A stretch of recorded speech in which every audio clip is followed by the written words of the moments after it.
Ah. What's going on? What's Guild Wars? It's an MMO. You're about to be watching it. You aren't watching it right now because you're watching the starting soon screen, but you will be soon. Very exciting.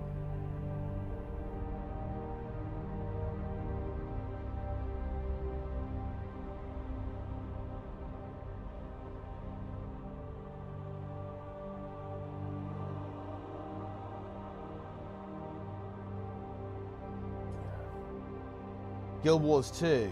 Guild Wars 2 indeed. Pew pew pew. Pew pew pew indeed.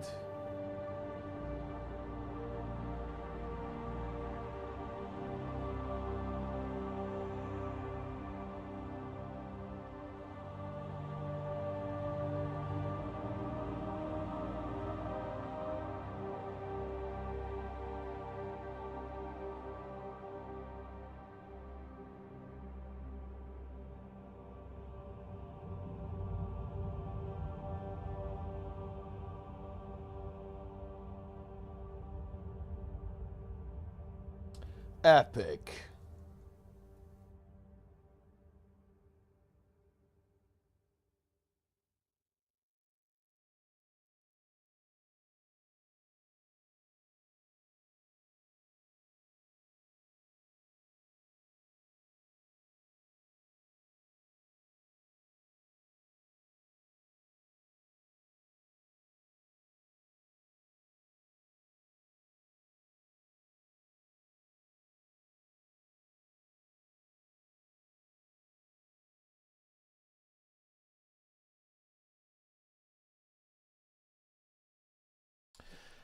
In this, we'll just leave the starting suit on the whole stream. I mean, that would be pretty funny if I did that, especially for the monthly, but that is, don't worry. Nobody panic. That's not going to be the case.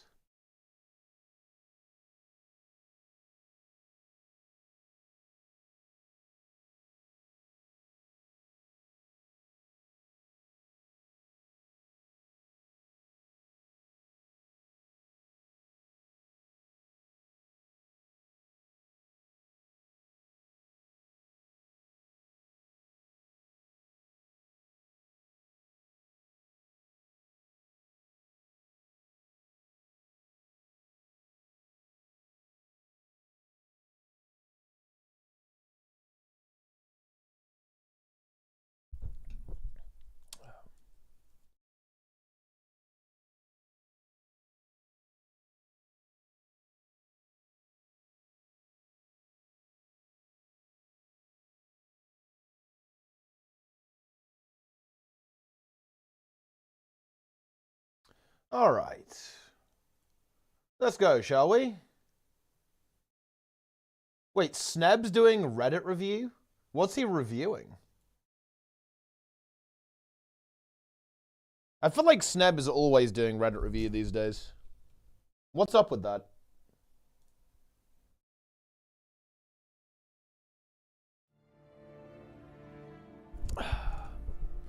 Just spent 200 bucks on Guild Wars. What do I do now? Wait, what do you mean? Okay, no, wait, what? Listen, this is some psyop, guys. Do not fall for this psyop. This guy's coming to the chat. He said, "What's Guild Wars?" And then he immediately says, "I just spent 200 bucks on it." Like, what are we? What's going on here? No. We log in. When does the stream start? Now. That's when it starts. Cloven Gully, 10 plus blue. Can we get on EB? 15Q. Okay, we can't. What even the X-Specs at full price? I mean, probably about that. That sounds like everything at full price. Isn't the game on sale right now, though? So no need for that. Absolutely no need for that. Looking great, people. Can you do an outfit check? I mean, I've got, like, you know, I've got what I always wear on. Got the dressing gown. I've got a shirt. Very important stuff. Also, Plenix in the chat. Will you play? No, I'm not playing this monthly.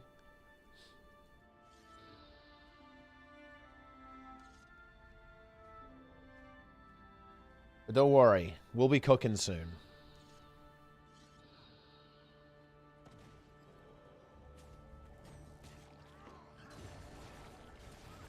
EBS Q, it's completely dead. Really? That's crazy, actually. How does it have Q then? This is an FPS. Wait, no, this is not an FPS. This is in fact a. Well, I mean, look, I can fire projectiles, so I'm a third-person shooter right now. Except not really. It's not a shooter. What is Mota? It's a PvP tournament I'm running. PvP tournament I'm running. Coming up in May, actually. Very exciting. Very, very exciting indeed.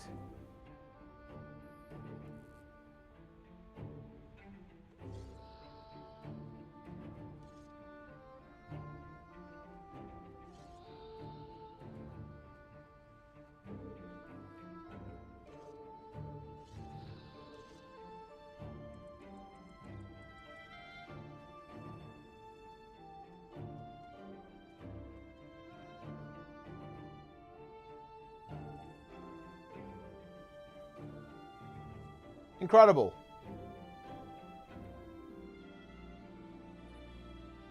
I should start streaming and do my best teapot impression.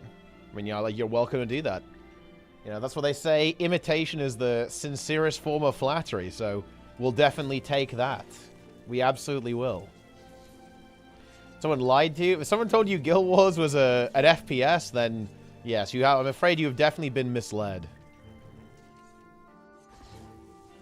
Because that is misinformation, okay? Like, someone has shared misinformation with you. I can't believe they would do that. Online, of all places.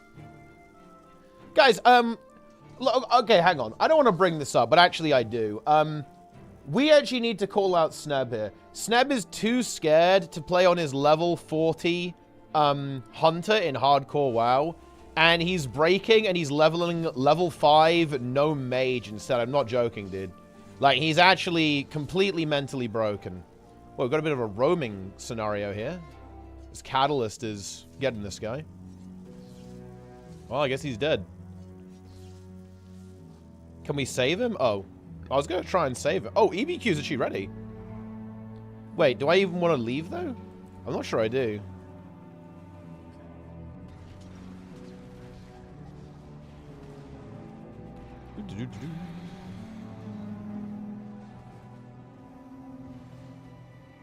Okay. Well, honestly, I don't think I can be bothered to chase that guy. Maybe this guy can kill him. Yeah. If you zoom, I guess if you zoom in, yeah, it's an FPS game. Wait, are people going to come here to try and defend this? Looks like they actually are. Seems good. Oh, yeah, here we go. I think, oh man, this is really boring, but I think I need to swap to Scourge. We need to be Scourge here, I think. We need the AoE. Yeah, for sure. Harbinger isn't going to cut it.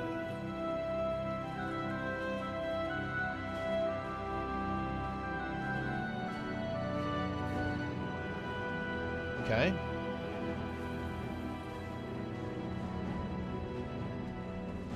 Yoink. Unlucky.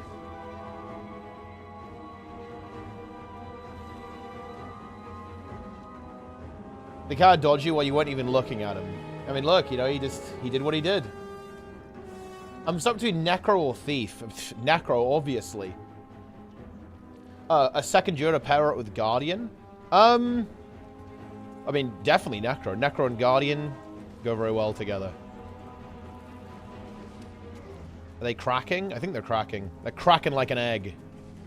Ooh, also, I'm dead, though. Ow. Do I die to that burning? I actually don't. Good thing there's no retail.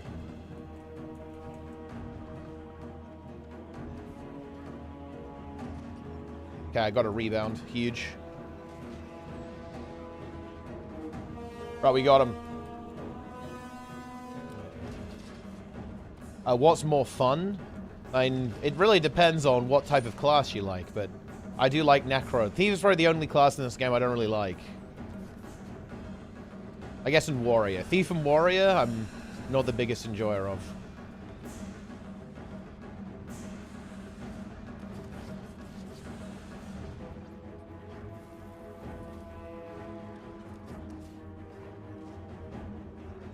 Nice. We got him. I have maxed Rev and Mesmer, so don't want to use them. Well, I mean, why don't you want to use them? What's the point in just leveling your character to 80 and then not playing it? That's when the actual game starts. Kind of miss retaliation. Do we? Do we really miss retaliation? And it kind of was the good old days, huh? But it was also very degenerate. There were so many mega degen PvP builds that used retaliation.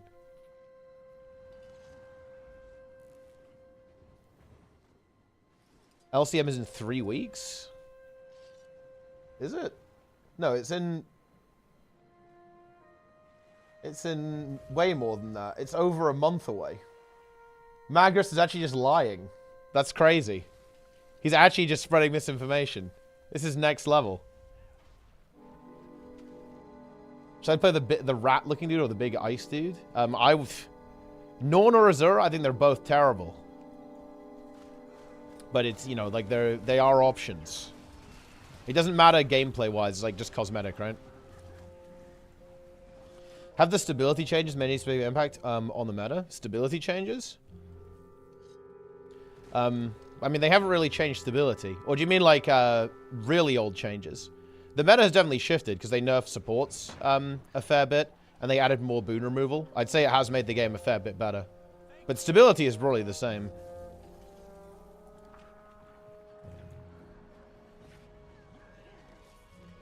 Yeah, it's a long time until LCM. It's like a very, very long time. It's crazy. We can actually kind of... We should be being aggressive here, I think. Yoink.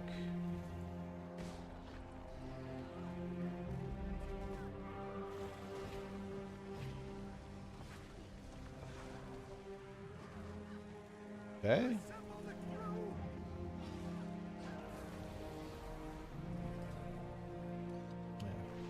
We'll lose keep at this rate. Wait, should I come to EB, I guess? I can't be there for very long, though. We've got the monthly in half an hour. So I can only be a temporary defender of EB. Why are all our links so dead? What's up with that? Okay, I'm coming to EB.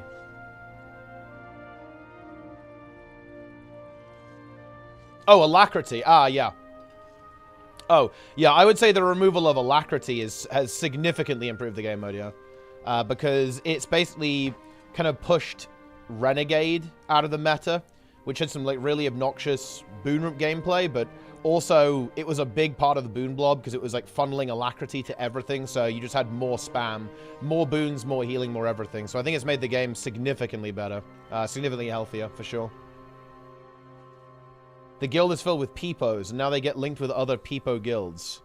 I mean, I guess the guild is filled with peepos. That is true. But, you know, that's good. They're cute peepos. They're cute peepos, guys.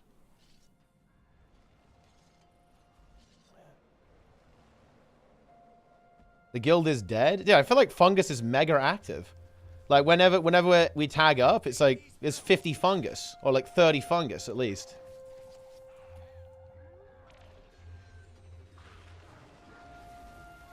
Fungus is popping off.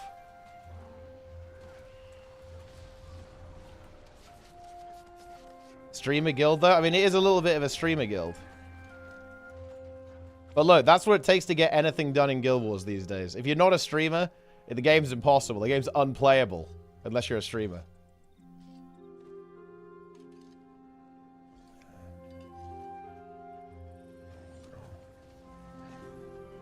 It's barely around 30. I mean, that's a lot, though. 30 is a lot of people. Never capitulate.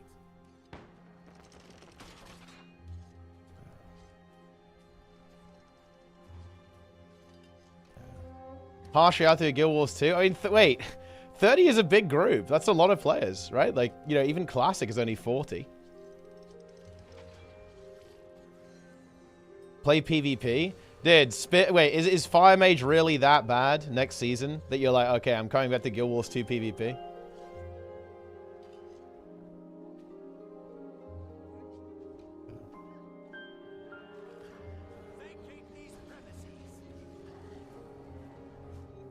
Pow. Well, we got one fight out of this keep being attacked. Fire Mage, I mean, yeah, Fire Mage. The thing is isn't Spin still like full doom about the gameplay? It's like beyond S tier, I think, but you know, maybe not that much fun. I'm not sure. Oh man, guys, it is with my greatest pleasure to inform you guys, Augmentation Evoker is dead. Very fucking nice. They killed it yesterday, guys. We're safe. We're clean. Also, by the way, you guys are fucking welcome, dude. I start gearing my Aug, they instantly... Dude, they didn't just nuke it. They fucking ion cannoned it, dude. Like, holy shit. They ion cannoned it. Look, here you go. I've got the footage of Blizzard here for you guys. Here we go. Boom. There we go. That's someone can make an edit of that. Augmentation Evoker is here. And this is the explosion that is kind of felt around World of Warcraft because of the fucking ion cannon, okay? Look, there you go. This is like the signal going off into space.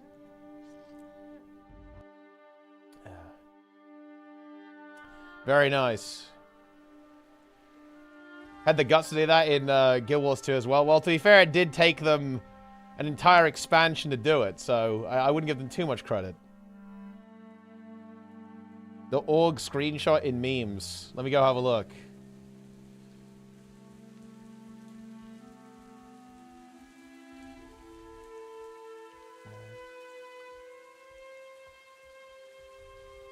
Here we go.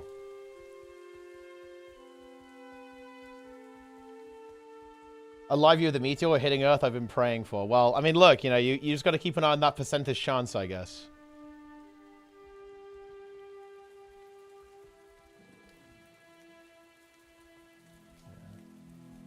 Well, Jesus Christ. Yeah, okay. Yeah. Yeah, okay, I see it. Do I use my 80 boost or do I wait? I think it's fine to do it. Like, it gives you like a little trial so you can revert it if you want to. But yeah, I think it's fine to do that. If you just want to kind of get into it and get all your abilities. If you prefer to level, that's fine too. But like, leveling is not a big part of this game. Like, the game is all about, you know, doing stuff at max level pretty much. Like, you know, like a lot of other MMOs. Ion Cannon, isn't that Warhammer lore? The Tau weapon? Wasn't some Blizzard's name? Yeah, well, yeah. You don't pronounce his name Ion, but... But yes, that is indeed correct. An Ion Cannon Warhammer lore? I'm sure there are, well, I mean, yeah, there's definitely going to be Ion weaponry, but it's more like a general sci-fi thing, you know? Like the Ion Beam, the Ion Cannon. It's very iconic from specifically Command & Conquer, the Command & Conquer universe. The GDI use an Ion Cannon as their super weapon. But yeah, it's in a bunch of sci-fi.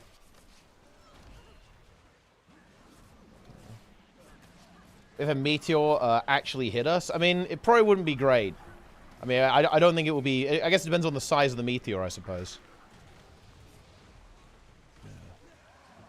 And I'm pretty sure no matter where a meteor hit, it wouldn't be good. Because it would, like...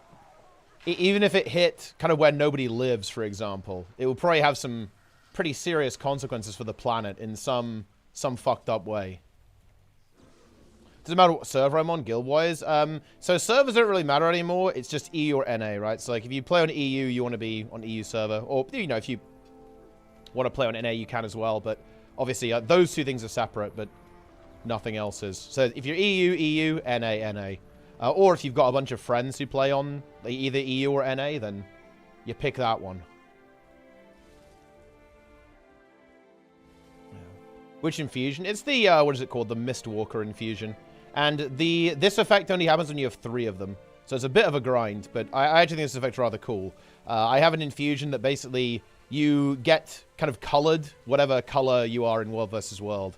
So, you know, it's green. So I'm green right now because we're on the green team. If you 1v1 Loranity, who wins? You or her? I think I'd have the edge. I'm a little bit more of a PvPer than Lara. But Lara is a good player. Lara could, you know, train up and give me a run for my money, I have no doubt.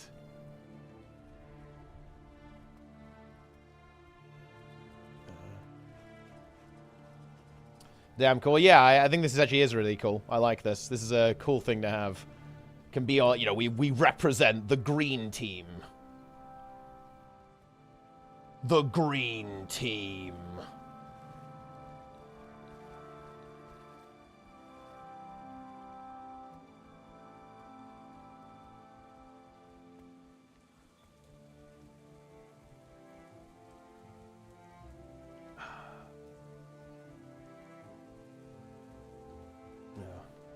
In real life, Lara would win. Yeah, Lara would destroy me. Lara would beat me up. It would be brutal. That's why I'm never, ever going to the Netherlands, because I'm afraid.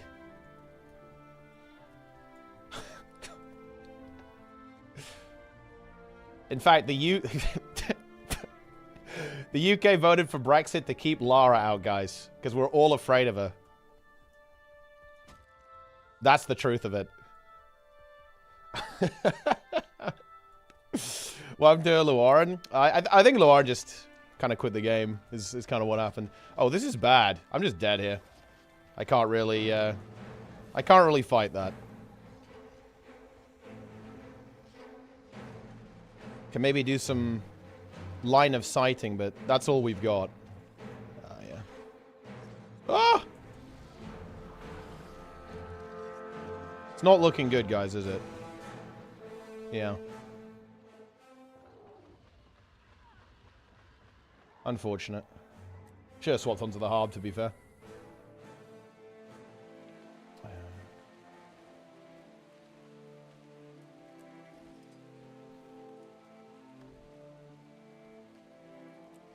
Let's go. Yeah. Got road. I mean, that's the risk of being on the Zerg build, right? Especially on something like, if you're on Scourge or Firebrand, it's like, oh, well, it is what it is. There's not much you can do about that. Guild Wars 1 PvP story arc in April. Guild Wars 1 20 years old. And I think they might do a couple of little updates for it. You know, I think they, you know, they do like to throw a little bit of effort onto Guild Wars 1. So I'd expect, like, maybe a couple of little things.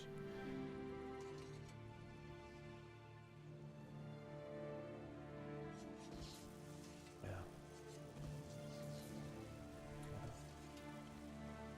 Incredible.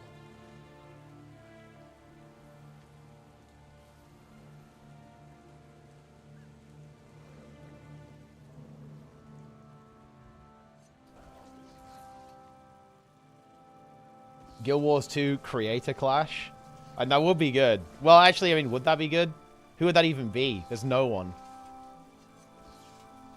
We don't have enough Guild Wars 2 creators for a Creator Clash.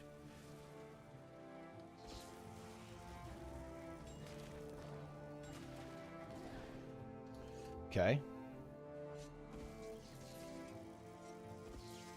What's going on here? Are we under attack or what? What is this? Are we fighting?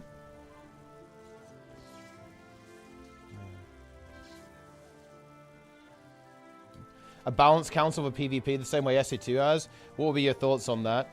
I mean, that did basically exist, but it basically got leaked, and people didn't like that.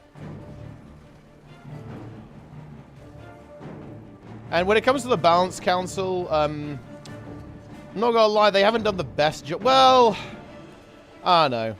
Like, StarCraft 2 is kind of weird, to be honest. Like, it's in a very weird situation, because they've tried to, I mean, StarCraft 2 isn't a really big problem, because they wanted to try to balance the game to make Protoss win in particular. And Zerg was winning too much, because the best players were Zerg. And now it's weird because like Zerg is terrible unless you're really, really good. And Protoss is really, really good until high level where it ends up being a little bit more balanced. It's like a really weird fucking meme, to be honest. Unbiased people who want the best for the game. Yeah, you kind of need, you need people who aren't, who don't compete in the game, I think, realistically. But still, low effort. I mean, I think that kind of thing is that getting feedback from players is who actually understand the game is a good idea. I think the thing is, though, is that you have to be really careful about it because, okay, like StarCraft 2 is a really good example of this. So, was Zerg overpowered or was Serral just the best? It's actually a really, really good question. And I think you can actually see that this has actually happened a couple of times in SC2's history. Like, they basically nerfed Terran very aggressively because of Bjorn, right? Like, this is when the Reaper builds were out there. And Bjorn's Reaper control was so good that it was, like, unbeatable. Like, so Terran would just dominate at pro level, but, like, they nerfed Reapers, but this actually made it so that low-level Terrans just got fucked. Got absolutely fucking dog-walked by, basically, like, normal players, because of these nerfs that they basically did to specifically balance the game around Bjorn. And they've done this now with Serral. Like, Serral is the best StarCraft 2 player of all time. I think that's not even really that controversial. And as a result of that, the Balance Council basically balanced Zerg around Serral. And as a result of this, Zerg fucking sucks. It's very bad. And basically, any player who isn't, like, a mid to high tier pro gets fucking deleted by the other races. Especially now by Protoss, actually, because Protoss was struggling a lot in the pro kind of level, because there just aren't many good Protoss pros. Like, you had Hero, and MaxPax doesn't count because he doesn't even play in tournaments. So they buffed the hell out of Protoss, and now Protoss is absolutely broken in kind of low mid-level play because they wanted Protoss to win in tournaments. So I think you have to be really, really careful with this. You need to not care too much about tournament play in a low population game. Like, you shouldn't really care about tournament balance in Guild Wars 2. I know that sounds crazy, but like, the scene is so dead that realistically ranked balance is by far more important at this stage. Tournament balance just isn't that important because, again, like, I don't think anybody even knows what's good because people just don't try hard, really. It's kind of the same in StarCraft, right? Is Protoss even bad? Honestly, we don't know. Like, what was Protoss bad? We have no idea, to be honest, because nobody was playing it at high level in tournaments outside of Hero. And Hero is not... And look, Hero's an amazing player. I actually personally really enjoy watching Hero because he's so aggressive. He's such an exciting, dynamic player. But he's not Maru or Serral or Clem, right? Like, he's just not. So do we even know if Protoss is bad? We don't, because like nobody plays it at that high level. And it's kind of the same thing in a lot of, I guess, quieter games. I need to help this guy.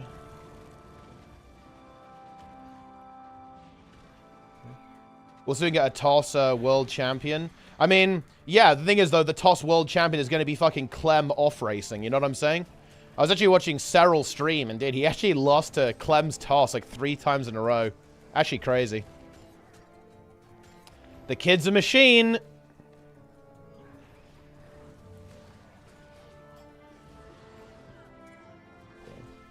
You don't need 10 paragraphs about number low. Well, I think that people maybe get a little bit caught up on kind of... people get a little caught up on providing solutions. I think it's actually much more important to identify the issue and then let the developers try and fix it. Like that's kind of my take on balance a lot of the time, or giving feedback on balance a lot of the time. We need to try and get in there.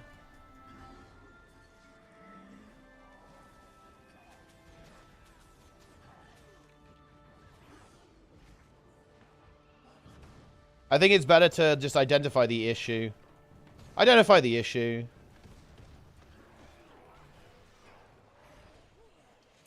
They're normal people are the ones giving feedback because the devs are aware of like development constraints and like what is possible. Like you can write like a 17-page essay on like the perfect rework and like exactly what you would do. But that doesn't mean that that's even like a possibility, to be honest. I think making suggestions is good, but I think that's, and look, I'm not gonna lie, there have definitely been some things that have just been taken from feedback. I think people were saying, myself included, they should just basically make Firebrand pages, like Initiative from Thief. That's like a really common one. I am actually reasonably confident that I directly influenced the choice to add a bunch of extra might to Untamed and Scrapper because I directly suggested it as well. I think it's a good change for the game. So I think you can do that. But I think identifying issues is definitely more important.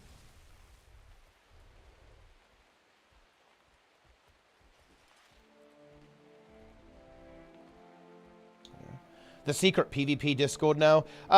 Dude, I'm just gonna say it. The secret PvP Discord was fine. I'm not gonna lie. I'm gonna be real with you. The reason people were outraged at that is because there is like there's a lot of anti-intellectualism basically in the Guild Wars 2 community, and people don't like the idea of good players having their opinions heard by developers or like people who actually understand the game. Like, I hate to say it, the pushback against that is anti-intellectualism, plain and simple. It's like saying we don't like it when experts advise developers, right? It's silly. But that is Guild Wars 2. Like, Guild Wars 2 does have this kind of, yeah, anti-intellectualism community, right?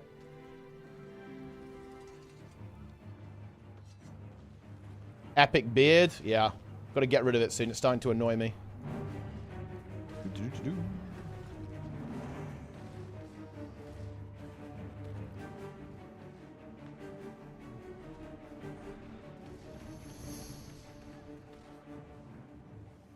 This is fucking scuffed. Guess we can just kind of roam some people. It's probably the way to go.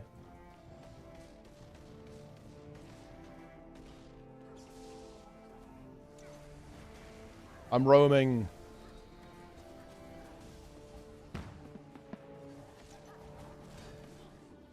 This is bad.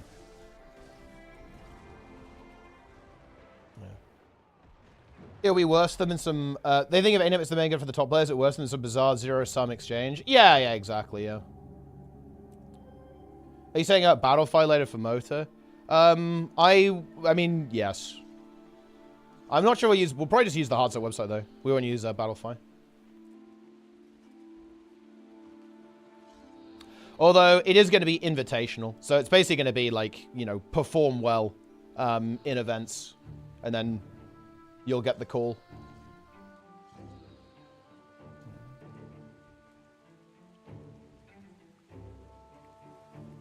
You can get balance wrong sometimes as long as you fix it. Guilty balance happens too far and few between. I think there's maybe like a slight issue with the balance strategy that ArenaNet have. I think they made an unfortunate commitment. They committed to releasing balance changes for every class, every patch. And I think that's a mistake. Because it means that the changes they make often don't really do anything. Like, they shuffle some numbers around, but nothing really changes. I actually think that this patch is a really, really good example of this, actually. Because I feel like this patch just doesn't really do anything. Like, it changes the speedrun meta, but for normal players, does it really do anything? Not really. And it's because they just, like, shuffled some numbers around, right? Like, and they did this because they have to change, like, all the classes every time. I think this is a mistake. Yeah. Wasn't there some bad blood with that when it comes to Bunker in particular? I don't think that counts for everyone. It's something of a medic situation where people made up an opinion that got spread throughout the community by imitation. Pro players advocating to keep Bunker Chrono. Yeah, that did happen, but that was a completely different scenario. Like, the reason Bill did that was because there was a shit ton of money on the line. And yeah, this actually was a mistake by ArenaNet to do that, but it's a completely different situation contextually.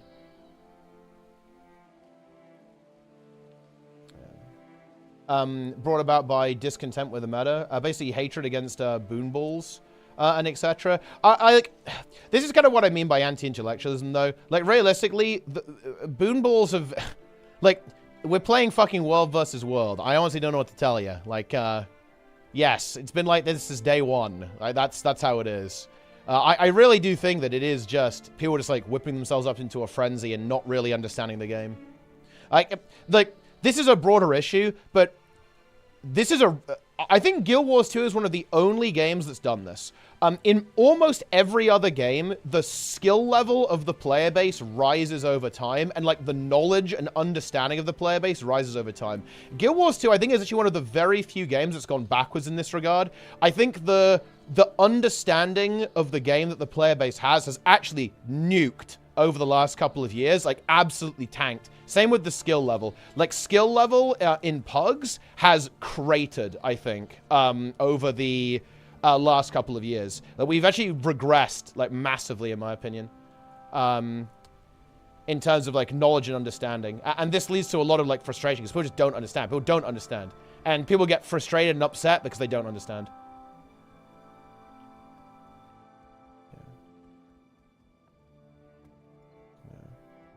Free Esprit? Well, look, you're going to have to rename your Twitch to TAC now, Esprit.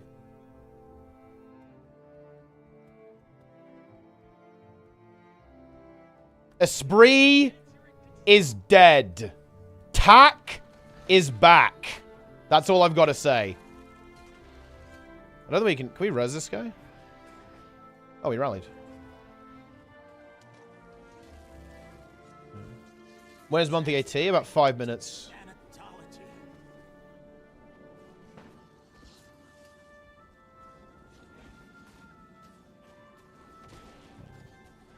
Hooray indeed. If you don't have a reason to change your class, outside of every class needs a change, just don't. Well, I think there is something to be said for kind of making a patch exciting for every player, no matter what class you play, to not leave people out. But I just don't think that's viable given the resources ArenaNet have. I really, really don't. They don't have the development resources to change every class every time. That's just not... Like, hell, even WoW doesn't do that. And WoW makes big sweeping changes. I mean, look, they literally just, like, obliterated one spec that's been dominating the meta yesterday, pretty much.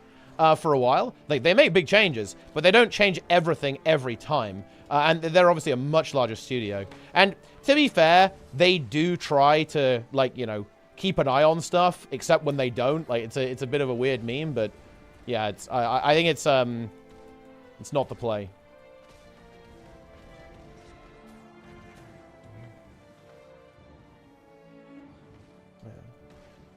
You see Pugs on mechanic in EOD, blue laser on group, nose behind group, liching group. Yeah.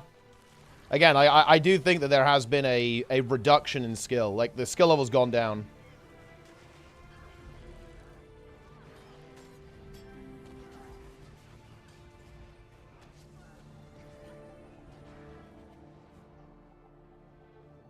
Ow. And this is not good. This is tough. It's a tough situation, guys. We're just getting swarmed. Getting swarmed down. Goodness me. What do you think is the reason? I think that veteran players are basically playing the game less.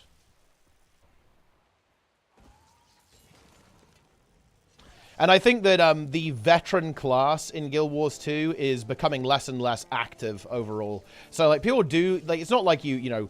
No, there's no new players. There's a bunch of new players. I think that new players don't really get to the veterancy stage, or in the way that we would consider it. I think that players don't learn the game, and I think the players who do know the game and do learn the game typically disengage a little bit, don't play as much, or very much keep to themselves.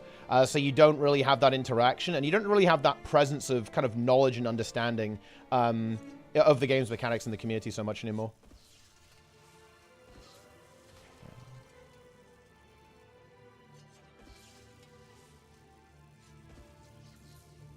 Ooh. Okay. I mean, we've got 2 minutes. We don't really have time to do anything.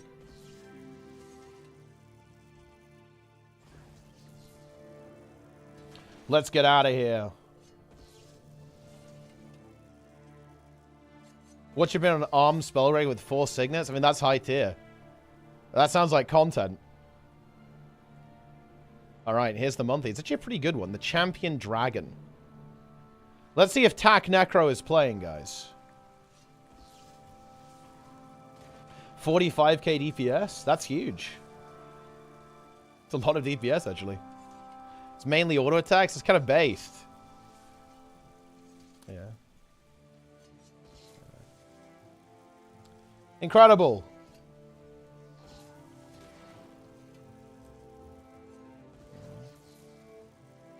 Wait. I can't make it past the tutorial. Well, look, he did his best, okay? He tried. He tried. A lower perceived image of dedicated players. Demographic appeals to Guild Wars 2. I mean, I think that's the reason why people are anti-intellectual, but I think that's just like the cause of it, if that makes any sense. But yeah, your assessment's right here. I think it is anti-intellectualism, though. It's just that people feel that this is their game. Like, why are good players being asked for feedback? But it's because it doesn't matter if this is like a casual fiesta. If you don't understand the game, then, you know, you don't understand the game, right? Like, there's always going to be, like, a need for people who understand the game's mechanics to give feedback on the game. Like irrespective of the demographics of the game. But yeah, I think you're right. Like, people do feel like, hey, why are good players, elites, being asked their opinion when they don't matter, right? When they're just, you know, this is not a try-hard game. This is a casual game, right? Like, why are these people being asked their opinion on stuff? I agree, but I think that is the reason for the anti-intellectualism. It doesn't make it not anti-intellectualism. And I think you see this, like, you see this a lot, no, Adacordis, right? Like, the hatred that speedrunners got about the status reset, I think is a really good example. That was just pure hatred of people who were good at the game. Like, just pure hatred. And, you know, Dragon's End as well. Hatred of people trying to explain subgroups and boon up times, all that kind of stuff. It's multiple times. It's not new that we've seen this type of anti-intellectualism in the community. Yeah. It's not new. Yeah. All right. Let's get down to business. Do we actually have a worm team? Wait, what is this? Yeah. Yeah. Let's see what we have here. We have some worms. Big cursed. Ah! Vague. Kelsa Vague 1v9. Rank 1 legend. Of course, guys. Kill. What the fuck is this? Just some random account. And Skiddo here as well with Zealith. Wait. Zealith now rendering as the red team for some reason. I don't really know what's going on there. Hopefully that changes back to blue on the Weaver. Very exciting. So we have a French team here. Free the worms. Let's see who's 55 playing. What are all these team names at? Oh, the Z Squadron, actually. Let's see, is it full Z Squadron? Okay, Notamelon, Zintrex. Okay, Demolish, Yui, and Arios. Okay, so Z Squadron here on red team. Default models. Yeah. Oh, yeah, let me turn that off. Man, I wish we had settings profiles. That's like big quality of life, guys. We need settings profiles, man. Because it's really good when you play normally, but obviously, you know, you do kind of want to see people's cool effects or cool characters when you're spectating. Okay, who's 55 playing with? Wait, did the opponents just give up? Hold on to your points. Seize I think the opponents did actually just give up. What's up with that, guys? Well, I mean, there you have it, I guess. More bags without buying gems? Well, I mean, you can buy bigger bags, but, I mean, you can just buy gems with gold. Easy. Huge value. Team Sugar Crush as well. This is Lisa's team, I believe. What is no? Let's see. No Night Team. No. Grab the capture point. Epic. Okay. Man, people's team names are so unbelievably inconsistent. Who knows what's going on here? I certainly don't. Let's see, do we have any other rosters? Because, yeah, the 55 game just, like, disappeared immediately. Do we actually have a... Do we have a French Worms team? I'm not sure if we do. I'm worried about my all-pug team. If they accepted. Well, I mean, maybe they didn't. Maybe you're out of the tournament. Maybe you're already depleted. Let's see. Is there anything else here? Arch Reaper of Gods, Father Pucci. Wow. Incredible. What an epic game there. What is this? This team has like a nonsense team name over here. Ah, here we go. Yeah, we do have. Team Snowfall. Dude, this is like some Zoomer meme shit that I'm just never going to understand, to be honest. But in Trig I Trust. Okay, we have Breesis here. Weebaya. I guess that's Sakaya, right? Wait, why is it not working? What's I can't even see the character names, guys. And we have Cranel here as well.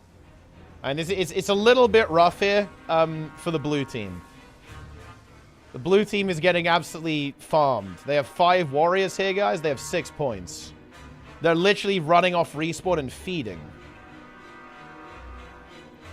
Yeah. Does TAC play this monthly AT? I don't know. Okay, look.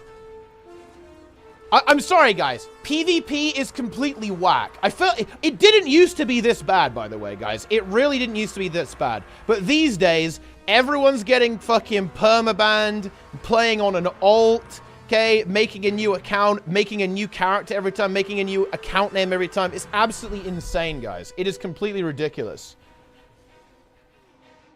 It didn't used to be this bad. As you can see here, Captain Crabface recording footage for his next commentary on balance.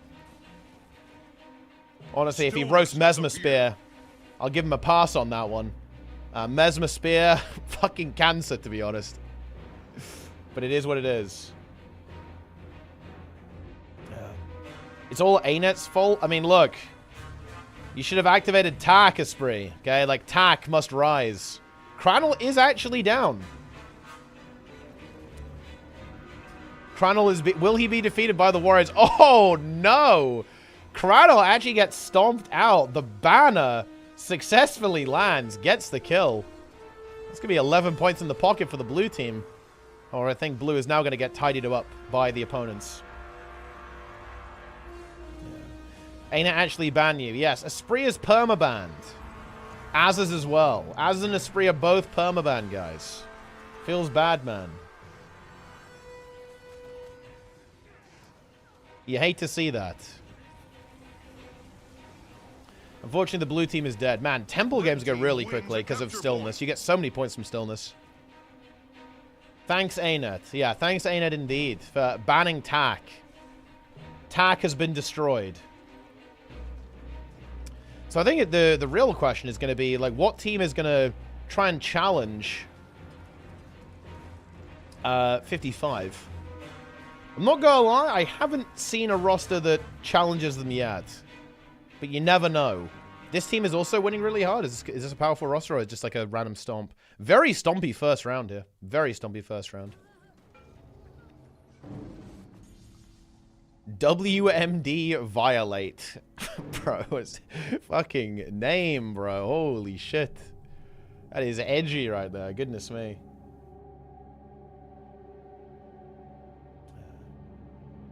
Epic.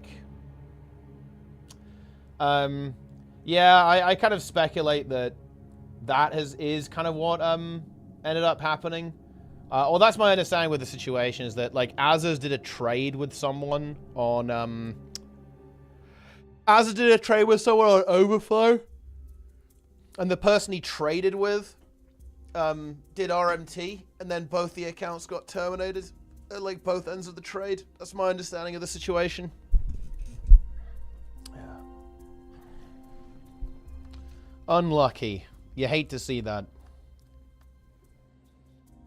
Well, I mean, a very bloody first round, to be honest. Wow, yeah, like, these games are just cleaning up all over the place. Goodness me. They ban for RMT? I mean, of course, it's an MMO. Of course they ban for RMT.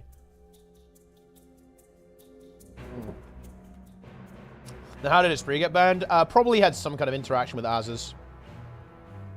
So in other words, like, either Az's traded or like, gave something. Oh, holy shit! Big pull! Az's traded in some way with the spree or interacted with his account. Like, they shared gold or something, or they shared an item. Is probably what happened. Blue team grabbed a capture point. And it just looks like they probably just nuked every account that was linked with the RMT account. I used to RMT the fuck out of Guild Wars 6. Wait, why would you even say that? Bro. What the hell? Yo, Snap the Goose with a raid. Dude, I can't believe you streamed Guild Wars 2 and didn't turn on the stream for, didn't even turn on the stream for Classic WoW. Also, Sneb, why are you not streaming the NA monthly? Although I guess, dude, Grim's not playing. I'm not gonna lie, guys. Okay, look. Do you know what Grimjack is, guys? I'll tell you what Grimjack is.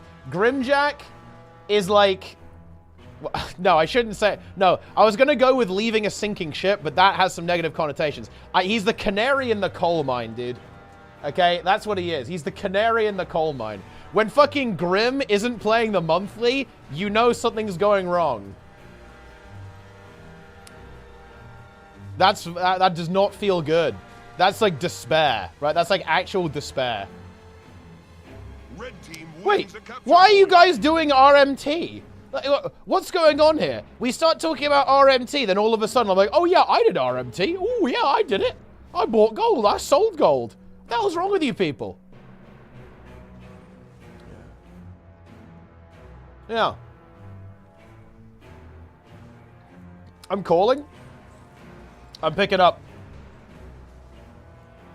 Just Yo. like that, blue team takes a capture point. Hello. Yo. I was going to do the NA monthly, but then I did find out that Grimjack wasn't playing, and Okay. I just couldn't bring myself to spectate it because it felt like insanity. I just knew who was going to win, but yet I was going to watch it anyway. I couldn't do it, so I backed out. But I know that Awesomeness and Grimjack are casting it. Okay. Yeah, I mean, is there going to be another Also, I have an team? announcement. Oh, yeah? What's the announcement?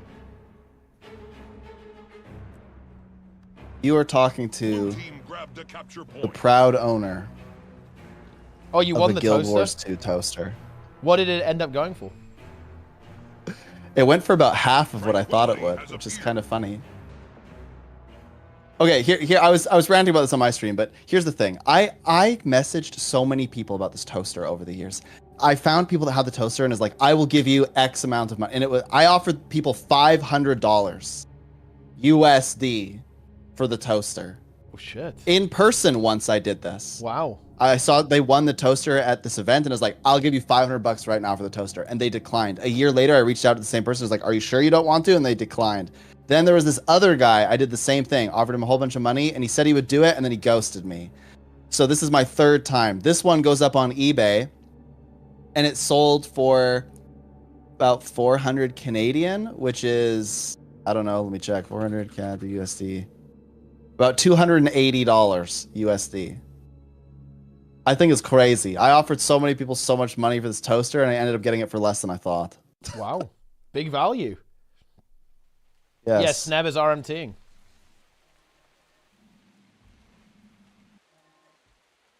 This is a very powerful 55 roster. Man, EU is going to be... This is going to be a rough AT. There's no worms.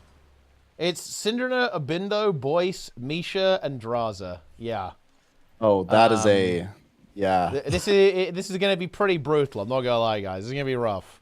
The red team, they have two core guardians. That's all I can say, really. Like this is going to be a very painful game for the opponent. Syndra on Willbender, Abindo on the Reaper here as well. Absolutely love to see that. Reaper is back, guys. Okay, Reaper is back. Let me tell you that. Misha probably going to be playing support Mesmer by the looks of it. Draza on Catalyst. As you can see there. Arcane Fire and Catalyst. Very exciting. Yeah, right now, man, this is kind of scuffed, man. I don't see any team that even comes close to contesting this in the roster right now. I feel like I almost shouldn't say that because, you know, I'm kind of de-hyping the tournament to an extent, but I'm not going to lie, guys. I can't lie to you. I gotta be real. Like, there is no roster that contests this, not even close. It's going to be a rough one. Chrono, Condi, Reaper meta. Are we back in ESL? Well, I mean, it's support Chrono as opposed to Condi Chrono. But yeah, almost. We got a Tempest in here, and then we got the Chrono playing Condi 1v1 with Portal. Then we're back. We are so back to the ESL days. Oh, actually, yeah, the Zeolith team. The Zeolith team could maybe contest, but it's going to be a challenge. We'll see what they can cook. The Zeolith team is powerful. I kind of forgot about that one, actually. Because I had it in my mind that Worms aren't playing. Wait, Draza also instantly dies. What's up with that? Okay. Indethronable. Okay. Instantly feeds in this matchup. Because all 5 of the... I like this. I respect this, man. All 5 of the red team is here because they want to get some points, right? They want to try and get a couple of points. Unfortunately, it doesn't look like it's going to happen. As Boyce about to move in to kind of join this 5v5. But yeah, red team actually nearly have the cap, but I don't think they're going to be able to get it, unfortunately. They're able to kind of get this clean up there. And they can test that, and that's going to be a 500-0 game. Yeah, it's brutal. Do you think it's all just going to be complete? This is why I didn't do the NA one. I was like, man, it's just going to be an absolute... It's a bit of a bloodbath. Yeah, landslide. This is the other really powerful team here. We have Skitto, we have a French Reaper, we have Kill, we have Vague, 1v9, rank 1 legend, and Project Zeolith. The Zeolith team. Yeah, this is the team that could maybe... Well, wow. We'll have to see. I mean, they could cook. I could see them cooking, actually. I actually have to do it, take it back. I disrespected the second Worms.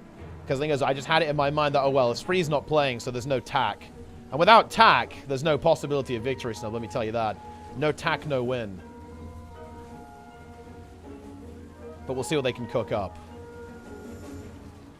It's another 500-0 game over here, though, as well. Of course, there are a couple of rosters. I'm definitely expecting to see the Z Squadron make it. Like, the Z Squadron should be making it, I believe, into the kind of like the elimination phase of this tournament as well. I haven't seen the Sugar Crush team either. What's up with that? Sugar Crush team? Wait, did Sugar Crush just not... Wait, did Sugar Crush just not accept the queue or something? It says they lost, but I don't think they even played their first game. Wait, did they just not accept queue? What happened? Ooh. Wait, does that mean they're Interesting out? twist. Wait, I think they're out then. What? Well, I mean, okay then. It is what it is. Yeah, watch out for that. Lisa didn't accept Q? Where? What? Are you kidding me? For the monthly? I mean, that's quite the clown fiesta. Well, I mean, unlucky, I guess. You hate to see that, my friends. You really, really do hate to see it. I don't really know what to make of that. That's actually just... And look, that sucks. That's just -1 team, because that team's rather powerful, actually. Look, I'm honestly... Look, I don't want to say this now, but I'm going to say it anyway, because I actually do want to say it. I have it on good authority, actually, that Team Sugar Crush faced Draza in Weekly AT, and he Alt F4'd during it. That's how powerful they are. Very, very powerful, guys. Oh, yeah. Yeah. Their team name is Escaped the Kitchen. Sugar Crush. Sadly, not going to be making Draza Alt F4 in this particular tournament, because they're not in this particular tournament. So unlucky. Are there any close games? Man, every game is a stomp. No joke, dude. Look, every game is a fucking stomp, man. Actually, wait, this Z Squadron game's kind of close. Let's have a look in the Z Squadron game. Okay. We have Downstate God X on Berserker. Eddie RDPS. Wing Feathers. Shrouty and WMD Violate on the Thief. Yeah. You know, this is... I'm really surprised to see a Thief being played here. Like, Thief does not feel good in this current meta, to be honest. It really, really does not feel good. Are we playing double support, Chrono? We actually are. It's double support here from Lava Ball and Yui. Demolish here, of course, on the Untamed as well. Zintrax and Notamel are now in the mix, too. So an interesting match. Blue team's starting to take a lead, though. Looks like Red had a good start. Yeah, they picked up a couple of kills early on, but now Blue has started to take control of this game. Yeah, getting more kills here. Zintrax and Lava Ball kind of winning this 2v2 pretty convincingly into this Berserker and, of course, the Willbender. And yeah, weird comp, to be honest, from Red. Very, very weird comp. And double support is going to be so brutal for this Thief. Like, I'm going to be real here, guys. Like, this is essentially a 4v5. Because Thief into a double support comp is essentially useless. You can say it just dies. It's not going to be capable of being in any of these team fights. The two supports can simply rotate between these nodes just fine. Meanwhile, we also have powerful side node as Zintrax and Demolish, more than capable of holding these 1v1s until reinforcements arrive. Then the Reaper just here to kind of lock down the team fight as well for the blue team from Notamel. And so, yeah, bit of a wacky situation. Not the best map for the Thief either, of course, here. Very small map. It's easy for blue team to control it. Again, using this double support combo. And yeah, Chrono, even after all the nerfs, still incredibly powerful, actually. Very, very powerful indeed. I thought if I would run Mirage. Well, I think people are just kind of team fighting a bit more now.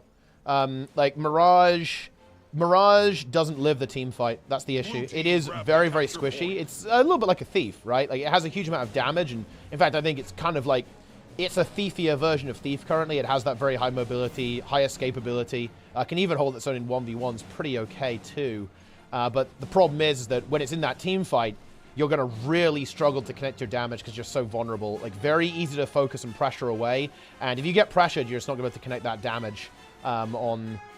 You know, you're not going to be able to connect that DPS particularly well when you're playing the build.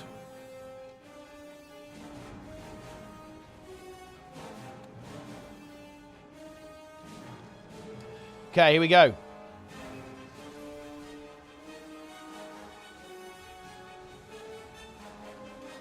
Potential burst. Escaping.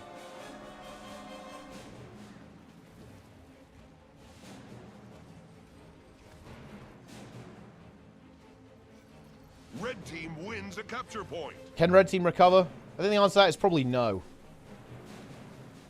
How many teams are actually in this 18? Yeah. It's 14 on NA.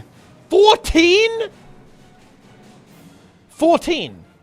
Wait, how many rounds is it? Is it a 4-round AT? I have no idea. How would I check that? You just click on the tournament, see how many rounds it has. How many teams are there in Cormor's Clash here? 20. Socus says 20 on EU. 1, 2, 3. Oh, it's 4 rounds. Yeah. Oh, dude, that's so brutal. 4-round monthly. 1, 2, 3, 4, 5, 6, 7, 8, 9, 10, 11, 12, 13, 14, 15, 16, 17, 18, 19, 20, 21 on EU, I think. So EU with 7 more teams than NA. Grab the capture point. Yeah, the good news is that it's actually... There's actually a couple good games going on. Like, USA is playing essentially the team Grimjack would normally play on. But without Grimjack, they're doing pretty well. Oh, okay. Okay. It's like a 40-point game halfway through. All right. Wait, 40 points? Oh, they're within 40 points. Who have they got instead of Yeah, Grim? they're within 40 points. Blue team Who do they have? They have Sway. I'm just reading account names. I don't freaking know who everybody is. I think it's really annoying.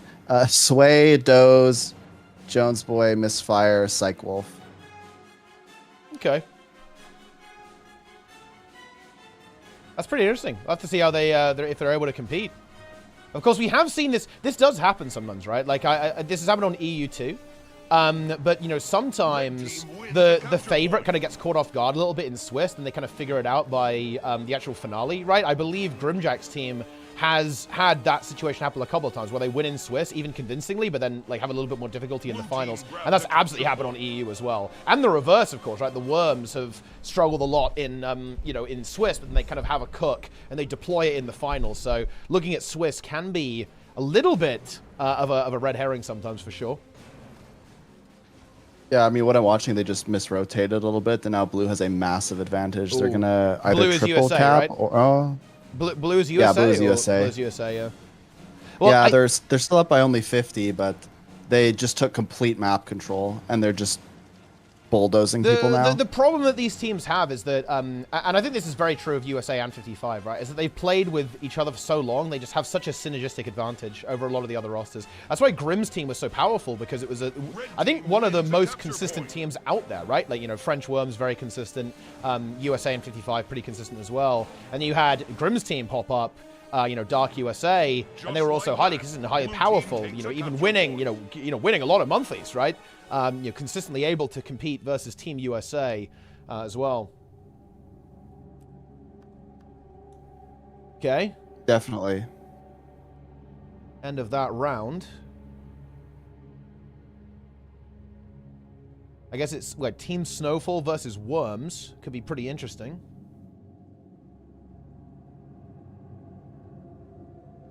Where are all the NGs? NG... Like, you know what's actually really interesting? It's not that NG is even bad right now. It's more like that other shit is better, right? For example, there's like loads I think there's a good chunk of like very skilled players who play NG in ranked currently, but it doesn't make the cut in the 5-man comp. You know what I mean, guys? It just doesn't make the cut in the 5-man comp.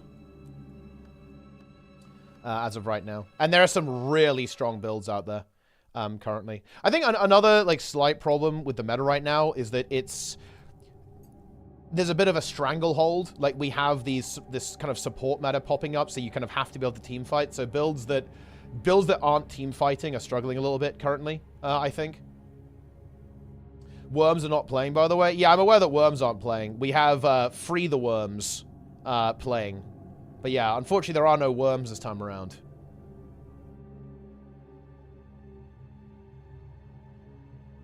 Three NG mains in ranked? I mean, yeah, but they're all pretty decent, no? Like, I've seen Demolish play NG a fair bit. Like, Hollow is playing NG a lot as well.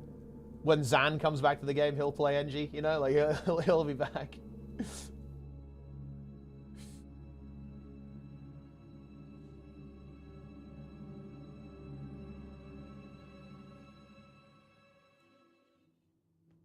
Huge.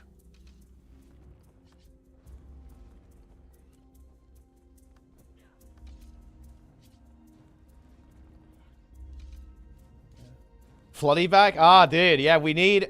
Man, we need Ultranom back. What the fuck? Ultra was such a good team. It was such a hype roster.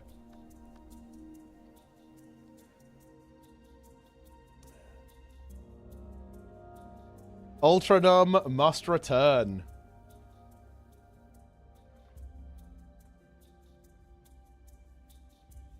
They're all gone, guys. All the NGs, they fled the game.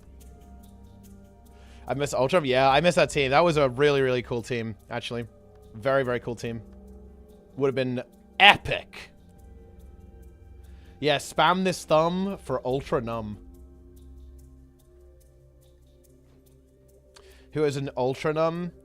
Let's see. It was Fly, Floody, Kira, Gornet, and wait, who was the last? Oh no, I feel terrible. Who is the last player in Ultranum?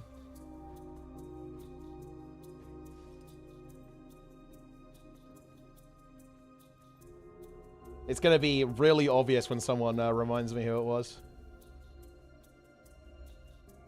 Oh, yes, Capablanca, of course, yeah. Of course! How could I forget? Or at least, wait, I think they had a couple of variants, right? They had a couple of variants. But yeah, definitely that was the roster as well. Spam this thumb for Ultranum, exactly. Yeah, Mota 1 qualifiers are really good. Because they had that storyline of beating 55, right?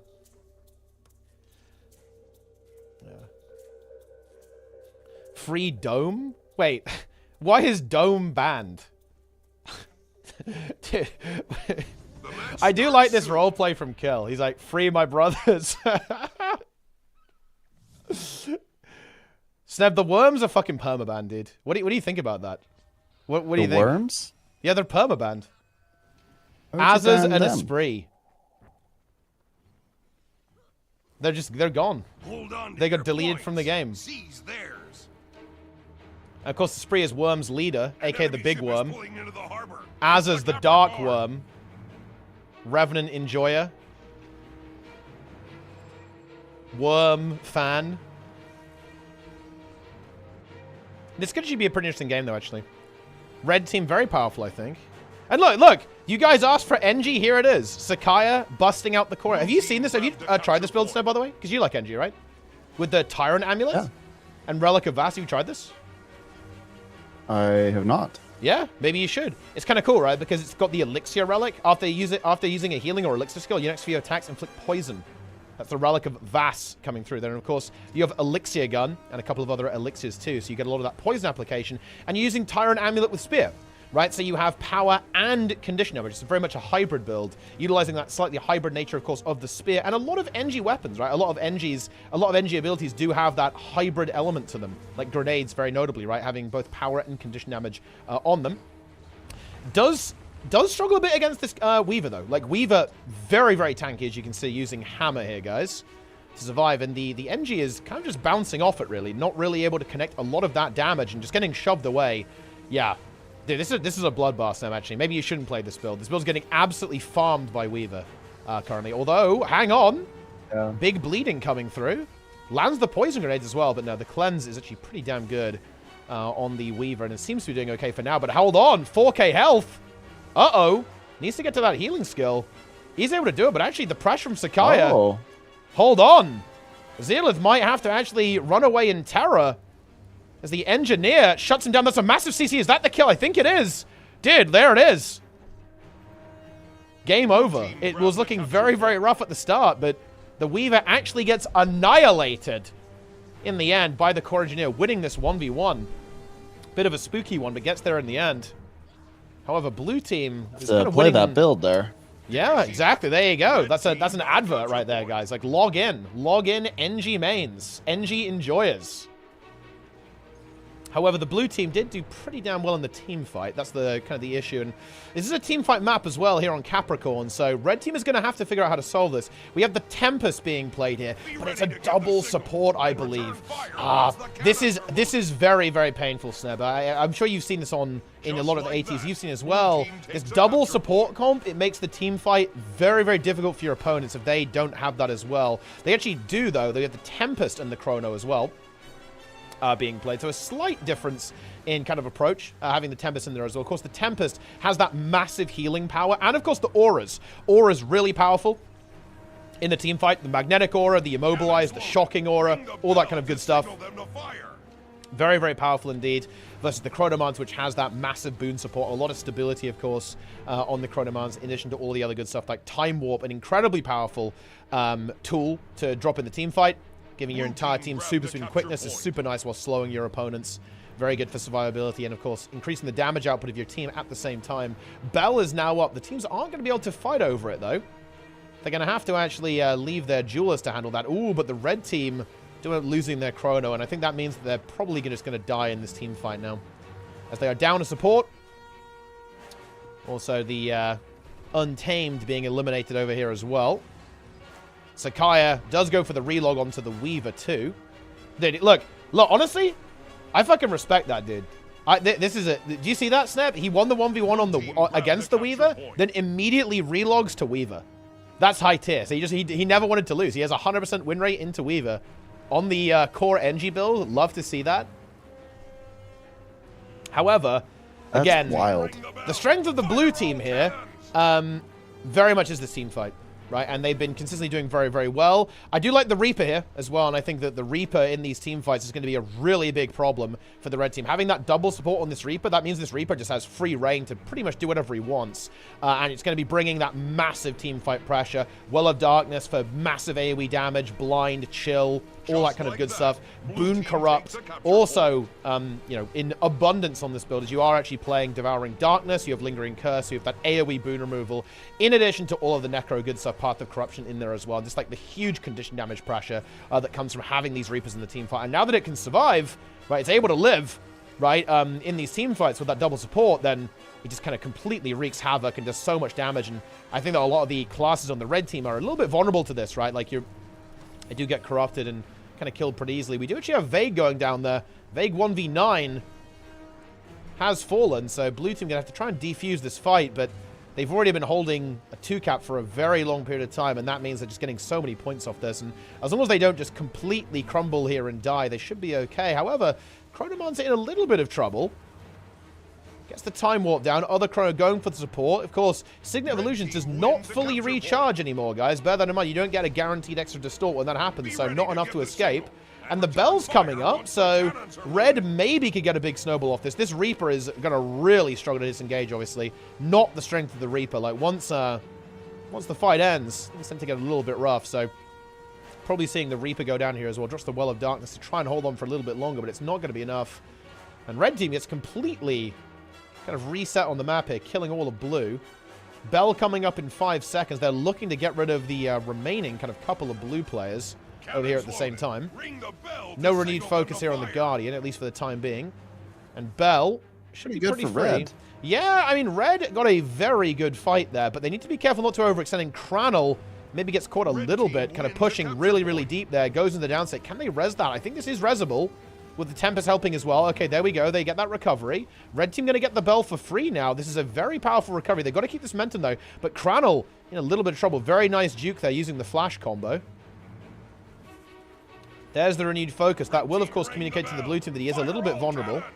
No more invulnerability on this Guardian. And now red going to go ahead and take this fight. They're going to go for Vague. Ooh, Vague getting blasted. Does have the renewed focus of his own. Of course, Cranel still pretty vulnerable in this situation. Yeah, and now Vague is going to go for that kill. Some good mobility here from Cranel.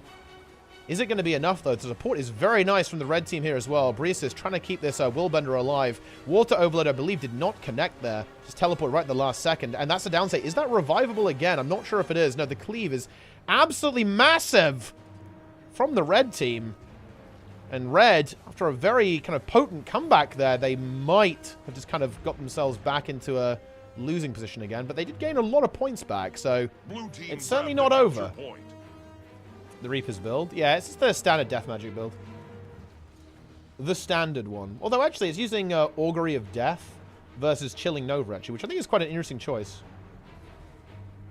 It's very interesting, actually. I guess a little bit more sustain. I do like Chilling Nova, though, so I feel you get a good chunk of extra damage from this. Extra AoE chill every 10 seconds. But, listen, this is a big gamer. They will have chosen what they've chosen for a reason. Just like that, blue team takes a capture point. Yeah, blue kind of getting back. Red team back into the driving seat here. Reaper building up life force, and they're just kind of getting ready to take this next fight. Supports in position. Yeah, and they want that Willbender. Willbender is public enemy #1 in this game, much like it is on the forums. Wait, where did the NG go? He relogged. He won the 1v1 and then it instantly relogged. Oh! It's based. Well, now red team kind of turning it around onto Vague. Vague 1v9. Will he actually be 1v9 in this game? That's the question. Definitely not. Support's very much on the side of this Willbender. Be ready to give the signal. A little bit of a dance of death here, as Cranel is once again under fire. Renewed focus still available, I believe, for both Willbenders. So they have the ability to get out of these tight situations. Bell is now available again. Sakai not going to greed for it, though. Wants to get in on this fight to help out.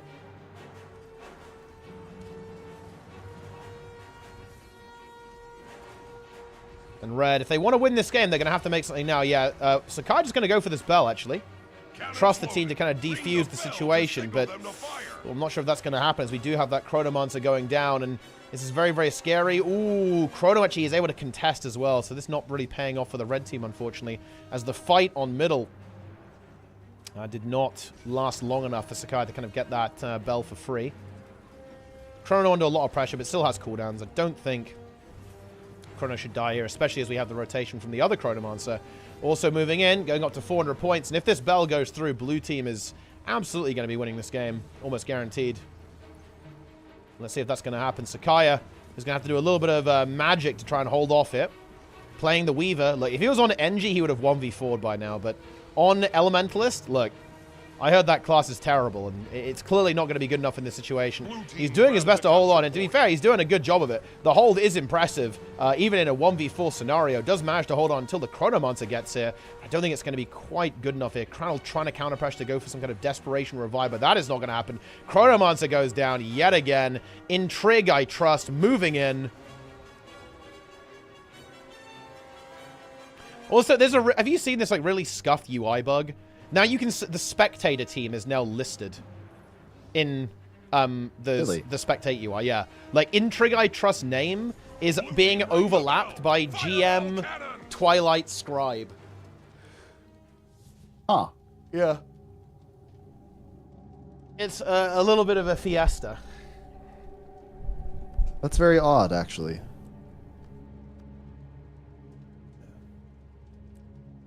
Yeah, you think that's an unusual situation? Yes. Z Squadron win the game as well. So 3 teams of 3-0, 55, Worms and Z Squadron. Well, kind of scuffed Worms. So it's Worms versus Z Squadron now. Or, well, free the Worms. Would you free the Worms? Would I free the worms? Yeah.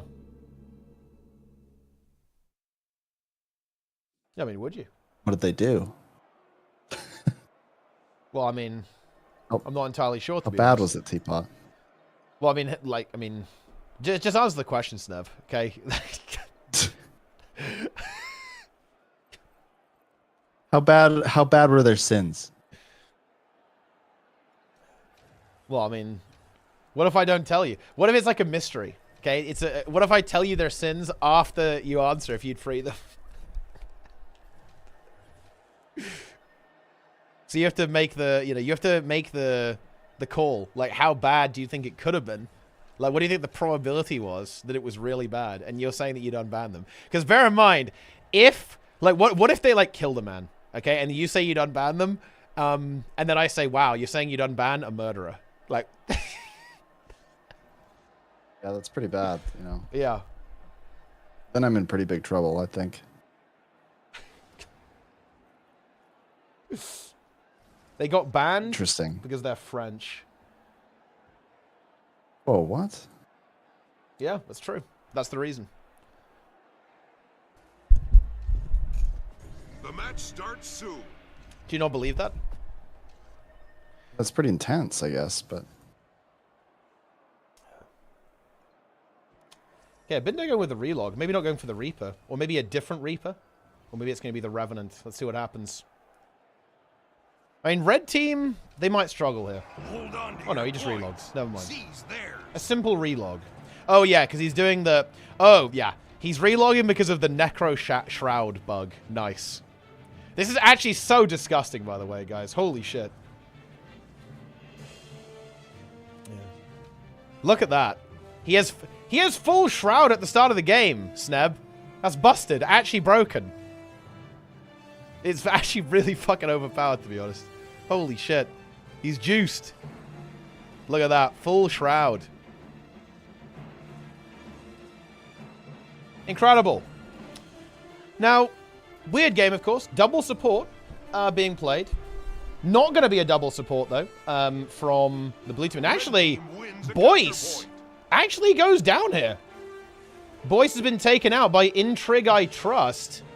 Blue team grabbed Dear, oh dear, oh dear. So a big win there at the start of this game, actually, for the red team. The Master of Disaster also under pressure on the support Chronomancer, but they are turning it around onto Breesis. Looking for that kill. They do get it. And bear in mind, in the current metagame, there's not really a lot of revive potential going around. So when someone dies, they die. Here on the red team, yeah, Breesis gets cleaved out, generating the rally onto Misha, the Master of Disaster. Heals coming through. This Chrono's still under pressure, though. Taking massive damage here. Tries to get onto rifle for the cell field. Not able to quite get it. Abindo trying to come in for the cleave, but that's actually not going to happen here. Abindo's going to get obliterated here as well. Again, a Reaper on its own is not going to live for that long, as you can see there. And actually a very, very bad start here for 55. Sneb 55 just got obliterated in the team fight. Oh, That's not good. Sin nearly, he attempted the jump, didn't get it. He didn't go for the ego move to try and get it again, though. I do respect that. A lot of people would go for the ego move, Snab. Would you go for that? Like, if you missed the jump on Colosseum, like, how many tries do you go for, like, before you just give up? That is a good question. I don't know. Do you go 1 try or 2 tries? Maybe 2. Maybe 2. Incredible. The Colosseum's artifacts are accruing power. Okay. Well, 55 kind of recalibrated themselves now. It's going to be the Condi rev from Draza, by the way, in the 1v1 position, facing off against, of course, the Weaver. Seems to be having a little bit of difficulty, actually. Now has the Glint Heal back up again. Gets caught in a big CC, but because of the shield defensive abilities, should be absolutely fine, at least for the time being.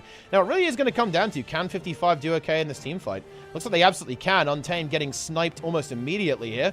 Boyce going for that revenge, going for that cleave. Revive from Red being attempted, but no. The blue team pounces on that, goes for the cleave just barely in time. Zintrix is the chosen one, of course, one of the powerful members of Z Squadron. And now Blue kind of having re-cemented themselves in this game, looking to kind of assert control over it. Looking for another kill in the Tempest. They get it almost immediately. Chronomons are having to run away now in absolute terror. And Draza also slowly looking like he's actually getting control of this point versus the Weaver. Damage coming through there, and yeah, the Weaver, just way too much pressure there. The conditions coming through. Very dangerous there. This Condi hero build, even though it did get nerfed, this patch still an absolute force to be reckoned with, and also has that really nice bonus that's also very powerful in the team fight. Having said that, though, Draza very, very low there, getting, of course, that 1v2 from the Untamed moving in. Support there from the Chrono comes in right at the last second, actually trying to turn it around a little bit onto that Untamed. Untamed going to have to back off a little bit. Another pretty brutal fight over here as well. Syndrina getting the kill onto Cranel, combined with Boyce and the Chronomons. This kind of 2v2 scenario going very favorably towards the blue team. And after a bit of a stumble, a bit of a wobble at the start of the game, 55 now an incredibly dominant position. Bindo going to be contesting this buff as well. Is he going to make it there in time? Maybe just barely. Yep, does manage to get it. Denies the shield buff. We'll now begin this 1v1. And Reaper, honestly, in these 1v1s, it can do okay. Especially if you got like positions where you can LOS and you got terrain to abuse in these kind of smaller spaces. This is where like Reaper can actually be quite the formidable force to deal with. But actually, Syndra able to move in there for the reinforcement as well. And that's going to be another kill secured in favor of rank 55. Sin going for the cleave there, finishing that. Actually gets trapped as Abindo gets the shield. Very funny, but imagine if you got trapped there, you couldn't leave. Imagine if that happened. It's like if you... Yeah, you're just there. Done. Yeah, it's over. Like, you can't get out. Like, only the person who gets the buff can leave. You actually just have to relog at that point. You're trapped for all time. Meanwhile, another fight popping up. And Red team just keep bleeding players. I think they need to go for a... If they want to kind of recover in this game, they're going to have to go for a bit of a reset. They need to go for hard reset. Have you ever attempted hard reset, Snub? I mean, it was a long time ago. Yeah. You know, I gotta say, when there was one night where I was just about to go to bed, it was like 10:30 p.m. I load up Twitch to see, hey, what's going on? And I see that you're streaming, and I think, surely this must be some kind of glitch, right? There's no way that you're streaming at 10:30 p.m. my time, because that's, it's like 6 in the morning for you. But no, you were there, and I fell asleep, and you were still going. So I think you've basically already done hard reset. I love hard reset. Anyway, Syndra getting bursted down. Goes into the renewed focus, though. He's able to survive quite nicely. Backs off a little bit before re-engaging, and 55 now with the triple cap. Now, Red have kind of reset themselves here a little bit, and if they can start winning this fight, that's where stuff can kind of get going, but it's easier said than done. Ooh, Syndra in a little bit of trouble. If Cradle able to get that kill, does get it. So, Red team showing a little bit of life here, but they did just lose the buff, and that is going to be a little bit problematic, I think. Blue team has obtained an artifact. Okay. And yeah, 55 do a good job of not losing any more than just that single player there. Syndra now back in the mix. And yeah, 55 didn't lose anyone else. So red team not really getting a lot out of that. They haven't even been able to get another decap yet. Now, their Chronomancer, Misha, Houdini himself, is in a little bit of trouble here. But the reinforcements are able to kind of save the day. And this Chronomancer is going to be A-okay, at least for the time being.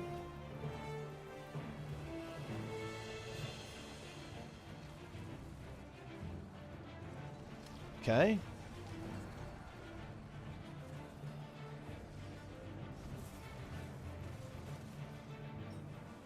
And actually, red team get a couple of kills here.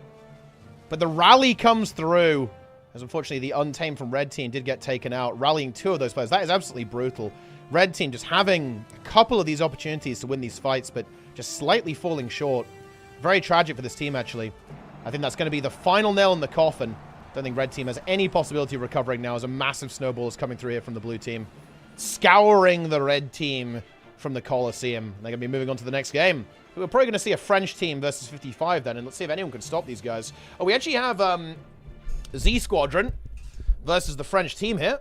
Ooh, it's a bit of a spicy one here as well. It's going to be the Mirage coming out here from Nonomelon, actually. Very interesting. Going away from the Reaper towards that Mirage. Zintrex on the Spellbreaker. And we have that double Chronomancer set up again from Lava Ball and Yui. And then Demolish Potential Burst now activated as well. And there you have it.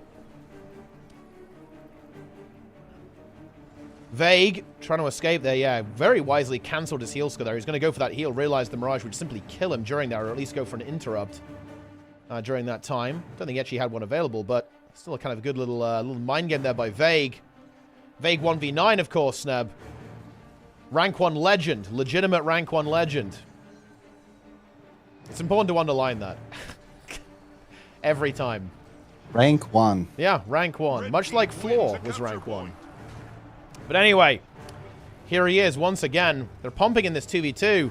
Kill moves in to support this Willbender. They're going to try and turn this pressure onto the Mirage. Are they going to be able to get that? The Mirage has got nothing left. It's probably going to end up... Oh, gets a big CC, though, actually. Massive CC. The evasion combo is powerful. Shield now available, too. Very good survival here from the Mirage on blue team. But is it going to be enough, actually? This Willbender is going to be relentless, I think, in chasing down this blue Mirage hit. Ooh, nice portal. Evacuating out that Mesomode. It's not enough. Wow, that Willbender. That speed. Just a little bit too much. All of that teleportation. A little bit too much for Nonomelon to get out of there, unfortunately. And that's the end of that. Blue team, though, still kind of maintaining a bit of an advantage. Taking out the Reaper and the Chronomancer in middle. Very nice fight here for the blue team. And yeah, this double support. Well, it's double support on both teams, in fact, of course. Slightly going the way of blue team right now. Just the superior team fight. Kind of these superior 2v2s.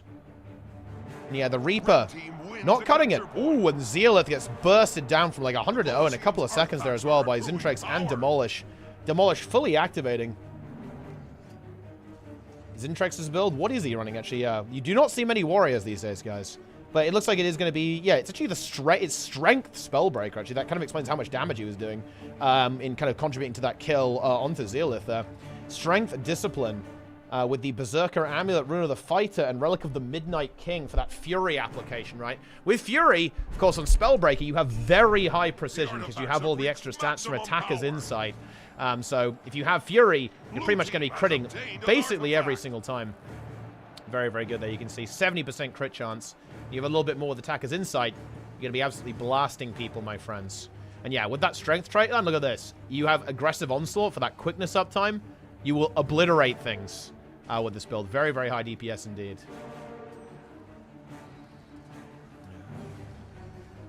Okay. And let's see if red team kind of get back into this, because so far, red team actually really struggling. Struggling big time against this blue roster here. The blue roster just annihilating currently. Let's see what they can do. The Reaper is now activated, but this Reaper just getting bullied, to be honest. Just getting bullied hard in these team fights. Trying to hold on. Gets onto a decent bit of terrain spot here, actually. So is now going to be able to free cast a fair bit. Gets a massive Condi Burst onto Lava Ball. And that might be a dead Chronoman. So all the support is pretty juicy, though. The healing is big. Is it going to be enough to get that kill? I believe that should be it. There it is. There's the kill. Now let's see if they can actually convert that into something else. Yeah, Nonomelon also does end up falling, so this could be a bit of a beginning of red team's recovery. Oh, they actually don't finish the kill onto Lava Ball, so that's going to be a revive. I don't think that can be denied. No, it can't. Maybe a little bit too greedy on leaving that revive. Didn't anticipate that res to come through. And all of a sudden, actually, red team, a bit of a blunder there. Get punished for it. Skiddo falls. One support chrono eliminated. There's still a second one available for this Reaper, but Did you see that? this is definitely not a situation where less is more. Quite the opposite, in fact. Less is just less.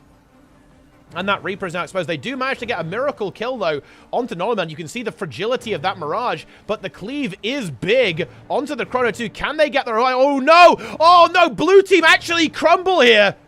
Yui falls, Lava Ball as well. A crazy downstate battle. 3 kills coming through for red, and Zintrax is exposed here as well. Does have the mobility with Bull's Charge, so I think he should be okay. Get to this kiting spot. But red team getting a very decisive victory. All of a sudden, very much on the back foot. Let's see what red's going to do. How are they going to handle this advantage? What's their plan here? Ooh, the fact that they're getting this bleed. This is a very painful bleed, actually. Agonizing bleed onto Lava Ball. And they kill Zintrax. Oh, no. Oh, no, no, no. This is really bad. We are not going to have a full blue team again for another 20 seconds or so with Zintrax. If Demolish dies here, that could honestly be game ending. I really like this from Nonamelon splitting red, kind of forcing a response and not re-engaging into that fight, trying to play the map a little bit and slow things down. But if we see more kills here, this could be very game ending. And blue team know it. They're playing this smart. They're playing passively here, getting a full regroup before getting in there again. The artifacts have reached maximum power. Okay. Ooh, that's a juicy artifact here for Vague. Doesn't get the sword, but looks like Nonamelon's going to get that. We'll be able to blink up there immediately. So it's going to be 1 for 1. It's good to have that extra defensive capacity, though. It will be very nifty for the Reaper to have that defense to live in these team fights. Massive burst now coming onto Skiddo as well. Some good kiting here there. Time Warp, I think, is ready yet. There it goes. Boom. We get the double Time Warp available, too. Absolute chaos in this team fight. This Reaper just doing its best to connect. Get that damage output. Is under pressure. Has that super speed from the Mesmer, though. Really useful for kiting. And, ooh, the health bars are looking a little bit scary for blue right now. That Reaper taking its toll in that fight. Ooh, here comes that Mirage, though. And Mirage, very, very dangerous. And this is actually an outnumbered fight against red. And yeah, that sword buff comes through. Ooh, but the revive on Vague from the shield counters the sword. But we are outnumbered here for red. So red need to be very, very careful here. They are slightly less mobile than their opponents. And Mirage from Nonamelon, very, very good in these situations for kind of outmaneuvering your opponents, of course.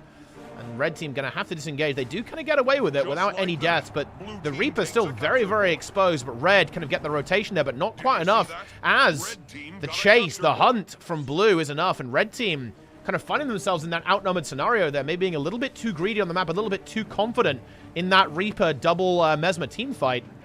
And all of a sudden, we're in trouble. Is there going to be a kill onto potential burst? There is not.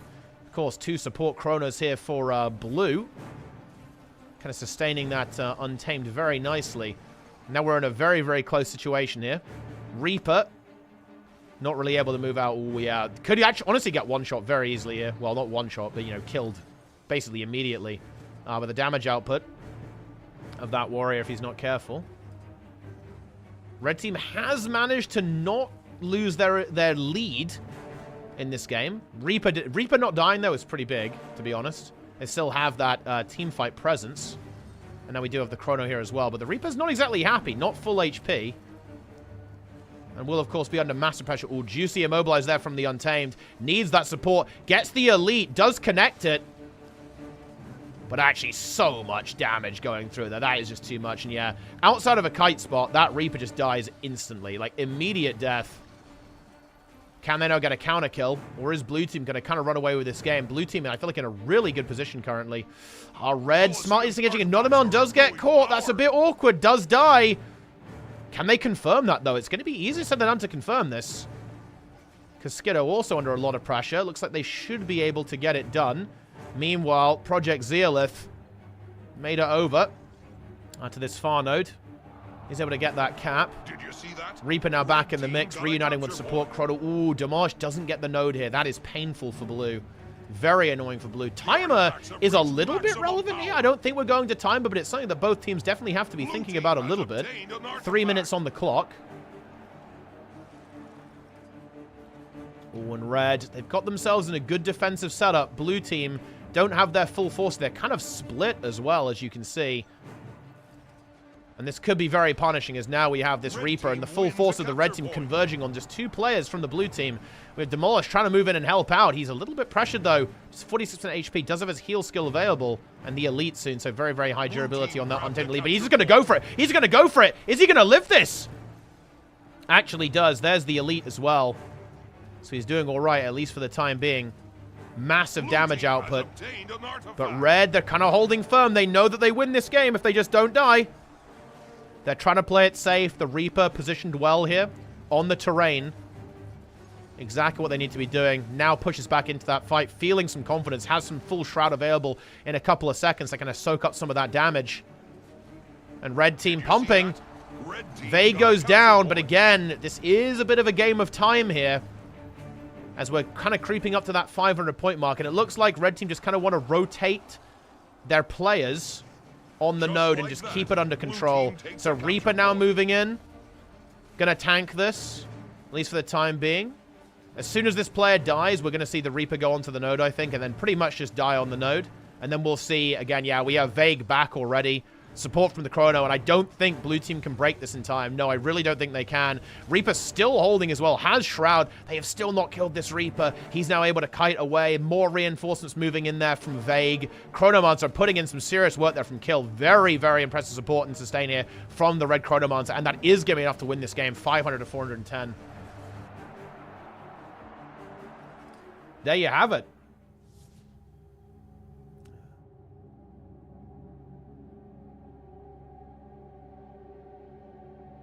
A pretty epic game, actually. Very back and forth. But in the end, red team able to kind of prevail there. Very close matchup, though. And now it's going to be the French team versus 55. So let's see what they can kind of cook up. Could be interesting. Is actually Zealoth or Riken again? I have... Dude, look. Nobody uses their real name. Nobody. Literally nobody does this. It's cooked.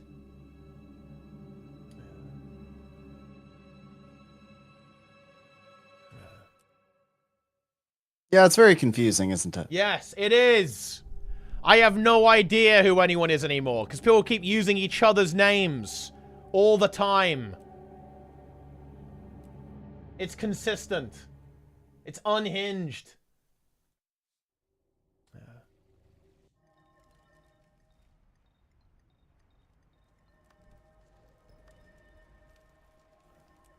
Incredible.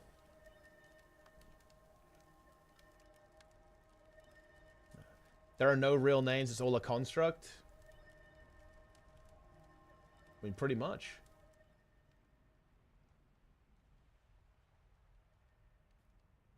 Barcode team.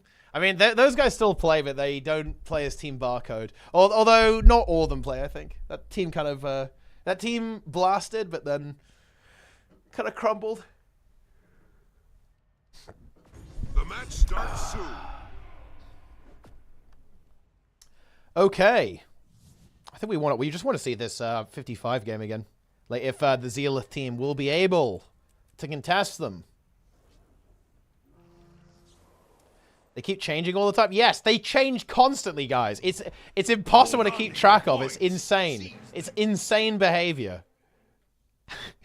Hold on to your points. Wait, hold on. Son of Zeus is here. It's not actually Son of Zeus. I wish it was. It's actually Guffle TV, aka Avatar, aka Held the Zeit, aka Master of the Universe. What are your thoughts on Avatar having the character name Master of the Universe as a warrior? Did you see that? Red team Master got of a the capture Universe? point. I mean, that's pretty good. Yeah. It's a very solid name. Master of the Universe. Just like a capital D. Wow. Yeah.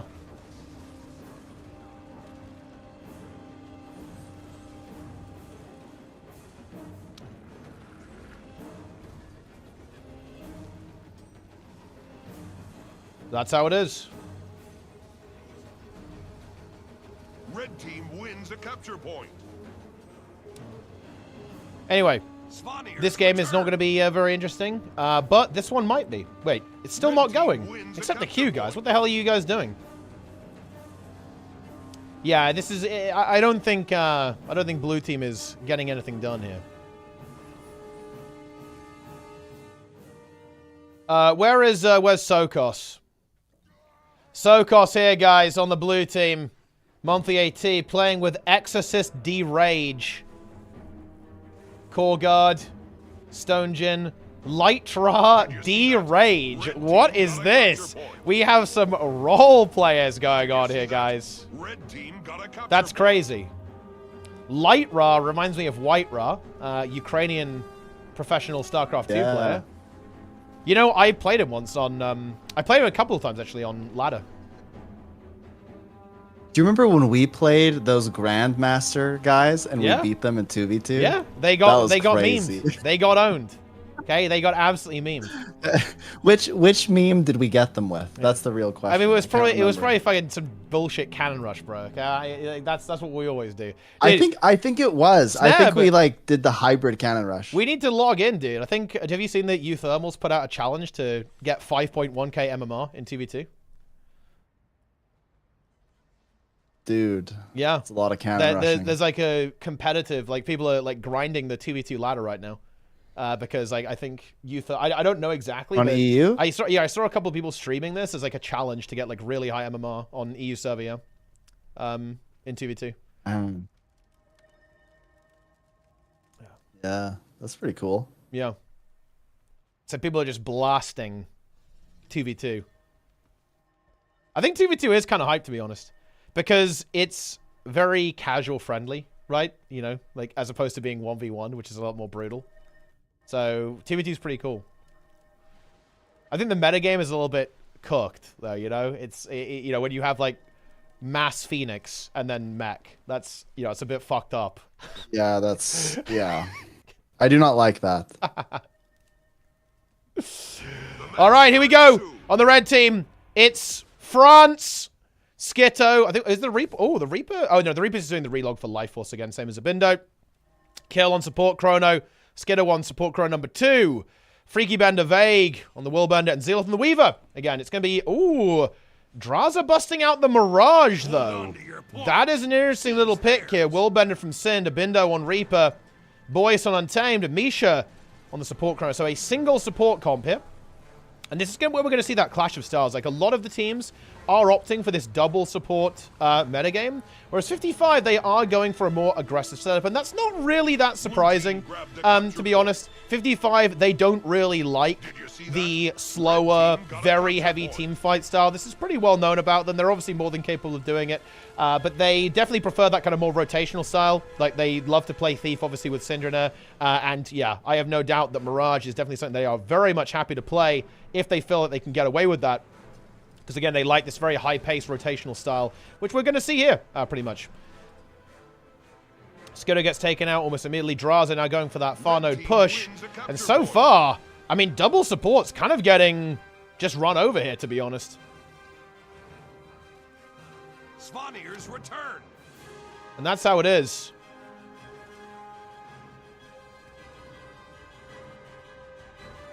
Everyone on red died. The capture point. It's over. GG. The game's over. Look, if this was ranked, Sneb, I would AFK. Would you? Dude, AFK? Yeah. I wouldn't AFK. Yeah. You wouldn't AFK. I wouldn't do it. So you don't AFK after the first team fight loss in ranked?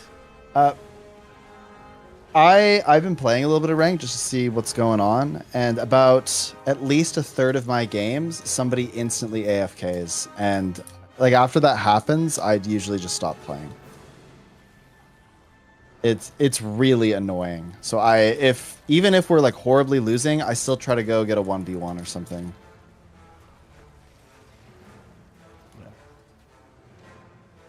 Yeah. Very good start though for blue here. And I mean, red, I think they're a bit thrown off here. I think they're very thrown off. They've been discombobulated. I think they maybe weren't expecting this. But right now, they're just kind of running around the map. They need to go for a regroup here. This Reaper is probably dead. There is a support available from Kill, but Kill is kind of locked in this fight. Can't really lead. Needs to be supporting Vague, so that leaves this Reaper entirely on their own on middle here. And I think probably will eventually get taken out by Boyce. And, of course, we have a Bindo here, too. Boyce, of course, playing the Untamed. Of course, Spear, now absolutely juiced out of the gills in every game mode, pretty much. I think people are already complaining about it in World vs. World. As you can see here, Zan #1 Simp activating here with the Dagger Mace Spear build. Marksman, Skirmishing, and Untamed. So if you just think about the amount of damage that blue team has, it's kind of ridiculous, Snub. We have Willbender, Reaper, Untamed, and Mirage. We have insane damage output from the blue team. And red team, it just looks like they were not able to handle that. They've just been crushed and beaten into the ground. And even the double support, it's just not enough to actually heal through all of this damage output. And red now being driven back into their corner of the map. Boyce beginning a 1v1 into the Weaver. And now the 4v4 is going to start brewing, I think. Oh, actually, looks like they don't even really want... 55 not even really wanting to play this. They're just going to play it. They're going to hang back a little bit and send the Willbender to actually go ahead and deal with the Weaver and try and get this kill so they can simply just outnumber and just get that massive fight against. Some very good kiting here by Project Zealith, though. Did you see that? Red team got a capture so that's that. Boyce reportedly to not face a DH anymore. Really smart. I mean, look. I wouldn't be surprised. You know, like, nobody wants to face that French theory craft. French theory craft, it's ruined people's lives, okay? It's made people uninstall the game in just pure despair. Not the real French cook. Well, I mean, I guess we'll see in the finals if we actually get to that point with this team. In fact, they definitely will be making it through into the elimination at the very least. But it's looking a little bit rough in this game so far. 55...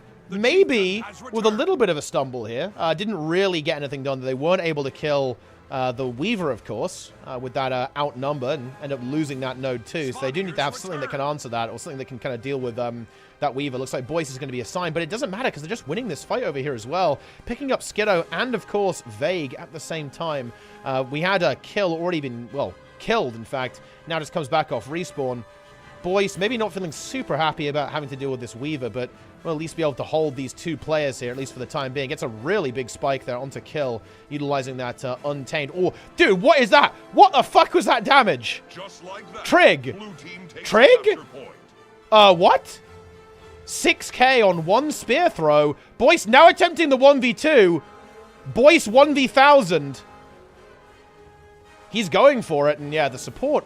I mean, support Chrono, like, obviously not really going to be doing that much, honestly, in this 1v2 scenario. Can't really do that much. And now, yeah, Project Zealith. I'm not sure if Weaver's going to live this one. I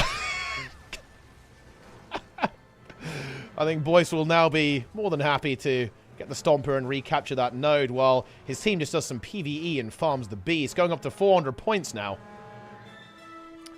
And there we go.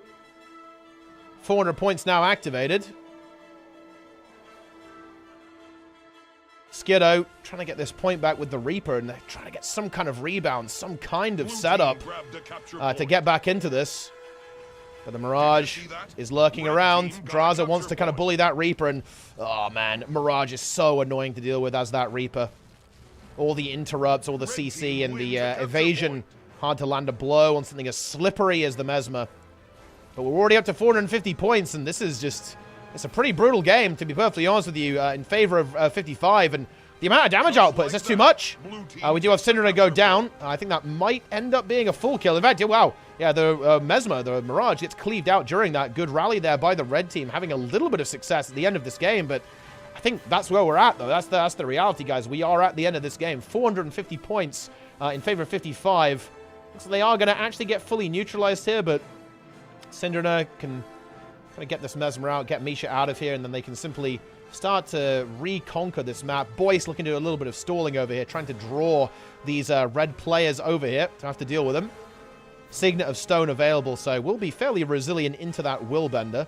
And a lot of good kiting spots down here as well that make it hard for the Willbender to connect, right? Like, Willbender, it does a lot of damage, but if you're able to go on terrain and it can't teleport to you, then its damage output is significantly limited. And Boyce, of course, going to be feeling good about actually 1v1ing this Willbender on this dedicated 1v1 build as the Untamed. 55 just kind of recapturing this, though, here. Draza picking up the Henge. And Boyce is going to be pretty happy in this 1v1. I don't think Vague is going to be able to be successful here in this matchup. And that means the node will slowly be yielded. In fact, I'm not even sure if Vague is going to be able to survive this if he continues to fight. And yeah, Freaky Bender gets taken out there. A quick +1 here by Syndra to get that done. The cleave is going to be way too much to possibly get that revival from both of those damage dealers. Skitto also going to fall here as well, I think. And it's a bit of a tough one. It's a tough game here for our beautiful red team. They're going to have to figure something out. They're going to have to cook. If they want to win the finals, guys, they're going to have to cook here. They're going to have to cook. And there it is. 491, 495. Svanier's return. Here we go. Huge.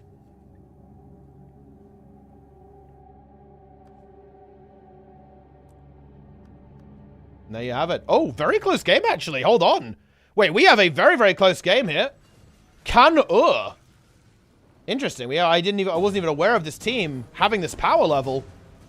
But here they are. They're actually kind of starting to recover here. Ooh, if they kill Zintrex, we could be in business. They really want this kill, though. They want to keep this momentum up. They've got that double cap. How's this 2v2 going over here? Ooh, this 2v2 is a little bit scary for this Mirage. This Mirage has got to hold on. Doesn't have anything. Has one dodge. Has the Mesosphere evade, but it's not going to be enough. The kill comes through for the Untamed and the support Chrono. And that leaves this Untamed in a bit of a tricky situation. Wants to hold on here. Does not want to concede this node. Blue team have got to win this fight on middle. They've got to win it quickly or they are going to be done here. Let's see if they can make that happen. Red team get that cap over there as well. Oh, and they weren't able to win this fight either. They couldn't get it. Zintrex holds on. Support from Red Chronomancer here. Wasn't enough. Mirage now moves in. And Blue, they have to be careful. Oh, no. Protector of Dwayne is going to go down. The Willbender has been slain. I think Red team are actually going to be able to get this recovery there. Ooh, spicy game, though, actually. Yeah, Blue with, honestly, pretty just, yeah, consistently fighting against their opponents. But I'm afraid we gave them the caster curse as we joined, and they were immediately defeated.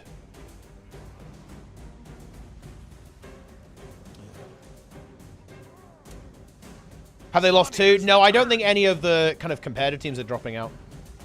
Pretty sure.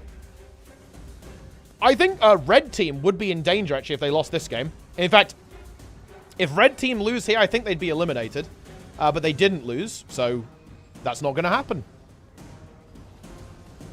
Kind of a very important game here, actually. Red team kind of fighting for their lives, making it happen. Yeah, if the Sugar Rush team hit was here, that would actually be pretty cool. Very unfortunate that, well, I mean, I don't know what to tell you. Like, Sugar Rush's team, they didn't accept the queue. That's just, I mean, that's just unfortunate, guys. I'm going to be honest with you.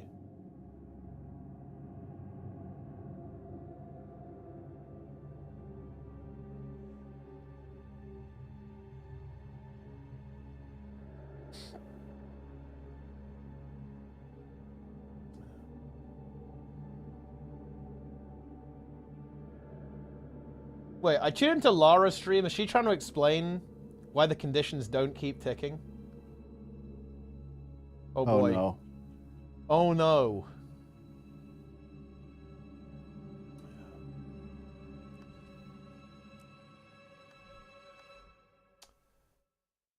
Condies. Condi boss. Holy shit. Oh my god, she's writing the right answer. Oh, dude. Lara's typing Condi is never better, which is actually true. Based. Well, okay, well, I don't. Can you actually say never? I think the only situation where Condi can be better is if you can do some sequence break. Right? So. Well, okay, wait. Are we assuming the context is like an organized group? We're assuming the context is not any, a pug? Any context. Any context. I think the only time where Condi Because is I would better, argue that. Well, I would argue that if everyone is playing Condi, then wouldn't power lose a little bit of efficacy? Well, it depends on the fight, Well, actually. It depends on the I mean, fight. yeah, not necessarily. Yeah, it depends. I mean, There's a lot of variables. If the It kinda power, depends. I mean, if the power benchmark is high, then it's high. So it doesn't. Power doesn't really care. Well, I mean, yeah, that's true. It only goes the Yeah, other way yes. around, right? Like, Condi cares about power, because if I everyone's suppose that's true, yeah. if everyone's running power, then Condi sucks. But, I mean, power is still power. Like, if everyone's running Condi, it doesn't really matter, right? Yeah, I guess Condi only gets worse. Yeah. Depending on the situation. Yeah. That's probably a better way to think about it. Yeah. Yeah.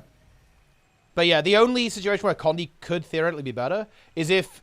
Okay, let's imagine you've got a boss that phases, and Condis can tick on it and, like, skip a phase, whereas, like, a power build wouldn't be able to do any damage to it, right? So, yeah, that's the only situation. But that is very uncommon and basically never happens. It kind of used to happen a little bit, but it didn't... I don't think a boss has ever, like, died while it's not in a phase. And that you've been able to skip a phase because of Condi. Like, stuff like Epi Bouncing came close, but I don't think it ever really got to that point, to be honest. But anyway, this actually should be a pretty good game, I think. Condi gets a head start. Kind of. But not really, to be honest. Because, like, power just starts bursting immediately as well. But, like, yeah, Condi kind of all... That means it's, like, equal. It's even the playing field, basically, in a situation like that.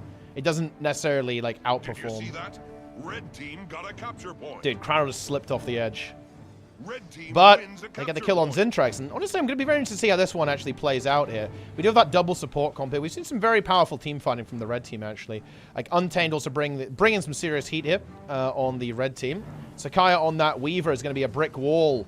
And this could potentially be a bit of a problem. I think this Weaver might be quite annoying to deal with, actually, for the blue team, because it is this anchor that can just stand here, and it can consistently not die. It's going to be annoying to deal with the composition from blue team, I think, and they're going to have to kind of answer it.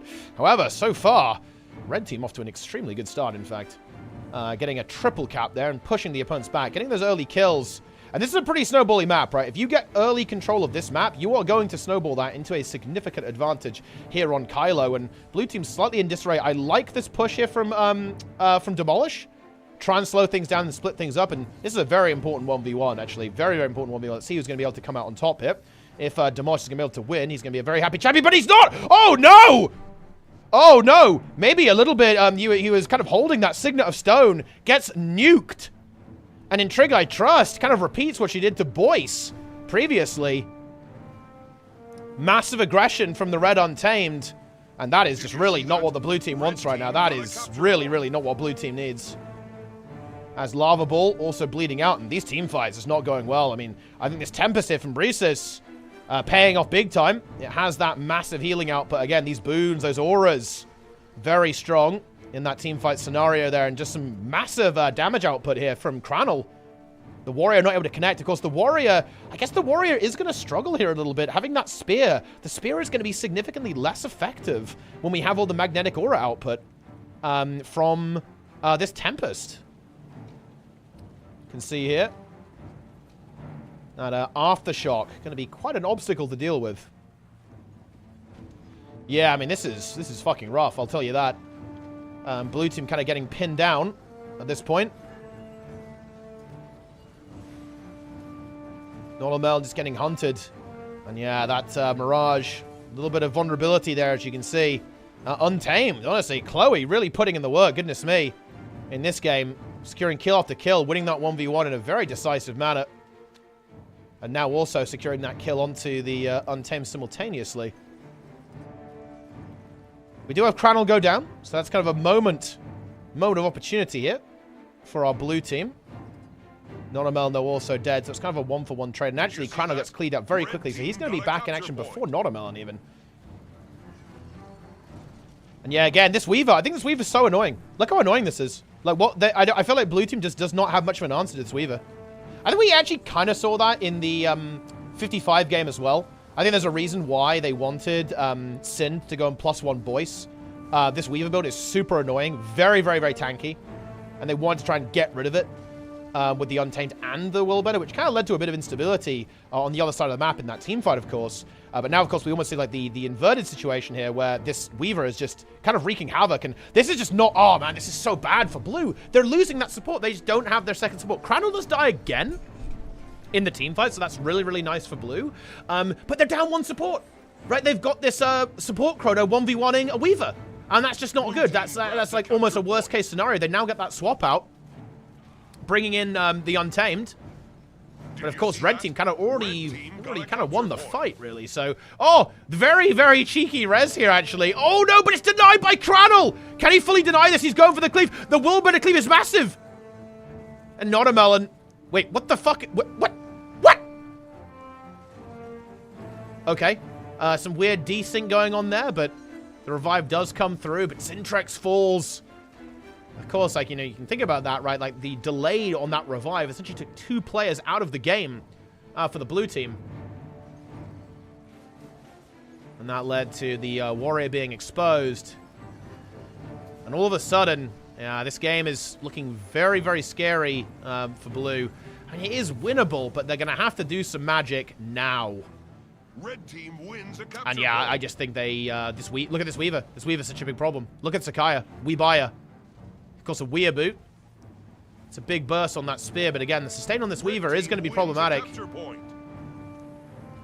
And yeah, Sakai even feeling confident to kind of push and maybe he'll even look for a kill, but yeah, the Untamed is going to be driven away now. Bruce is being pumped.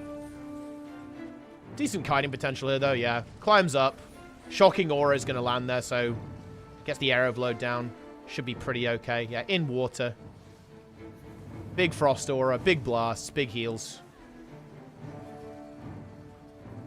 Untamed falls here. Yui also incredibly low, gets the blink to disengage. A bit of a pickle here. Gets the dodge there, tries to leap away. Is trying to hold on. It's not going to be enough. And wow, I mean, I honestly thought this game was going to be pretty intense, and, well, it certainly is in one way. But blue team just having some pretty serious problems into this roster. Is this semis? I think we're in quarters, right? Yeah, we're in quarterfinals right now. Oh, there's actually another really close game over here. I mean, this game's a bit of a bloodbath. Let's go take a look at this one. I think Counter team is probably going to struggle versus the Frenchies, yeah. Put up a good fight against the Z Squadron, but not quite good enough. Goodness me. That red chrono is mega trash. You know, look, I'm actually going to say something, guys, that is going to change each and every one of your, each and every single one of your lives forever. If you aren't in this tournament, shut the fuck up. Okay? If you aren't playing, your commentary on other people's skill who are is beyond irrelevant. Okay? Even the player who finished last and didn't win a single game or get a single kill in this tournament, they're still rated higher than you because you aren't playing. So yeah, sit the fuck down.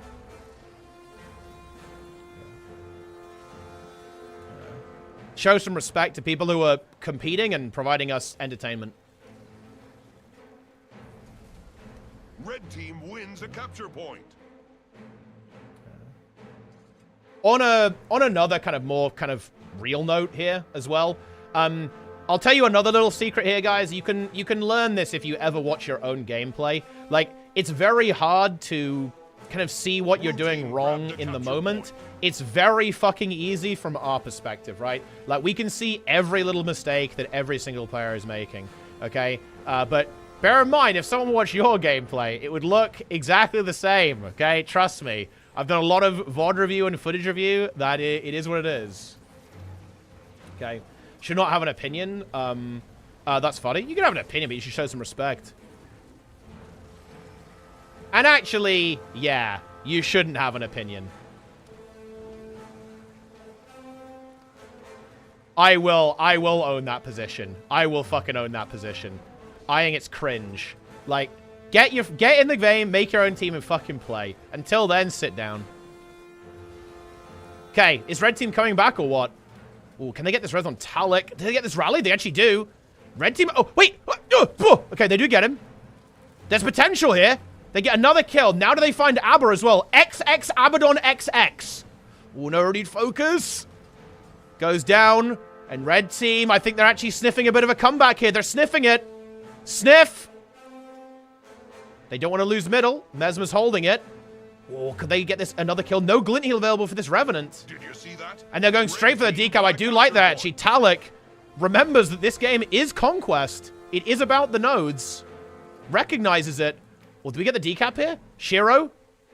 Not going to make it in time yet. Also not maybe feeling confident about engaging.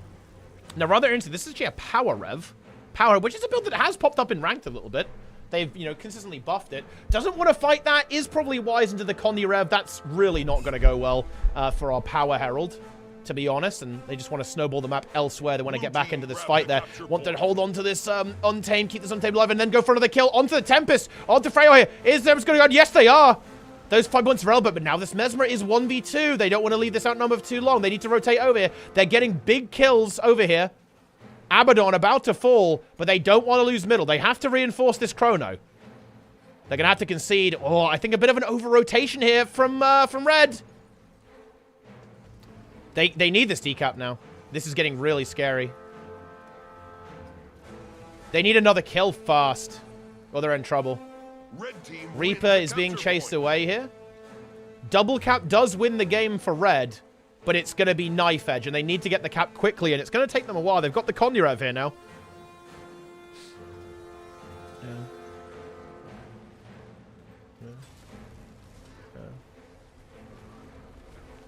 Okay, here we go. There's the glint heal. And they do fall. Oh, Red, those 5 points are very relevant here, by the way. Just 3 points behind now. They need one more kill, then they actually win the game, even on one cap. And they should be able to get this fight. Oh, I do like this. Yeah, Untamed recognizes that there could be a threat of a decap. Already positions to prevent it. I think Red team are going to be able to get away with this. They've got to get one kill. The Reaper's looking juicy.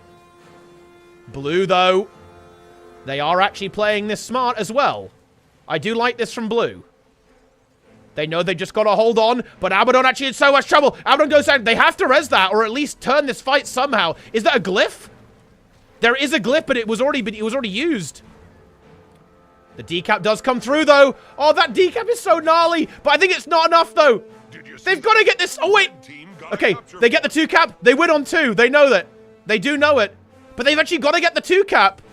But actually, never mind. They win anyway because they got the kill. The kill happened. I was like, oh, they're behind, but they're not because they got 5 points. And Red team actually come back. Wow. That was pretty crazy. Yeah, Red team played that well, to be honest. Wow, what a razor edge game, too. Goodness me. Very back and forth.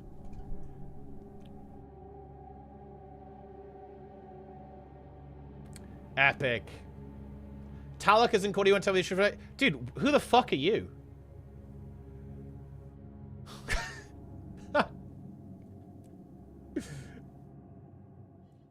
What do you want me to say?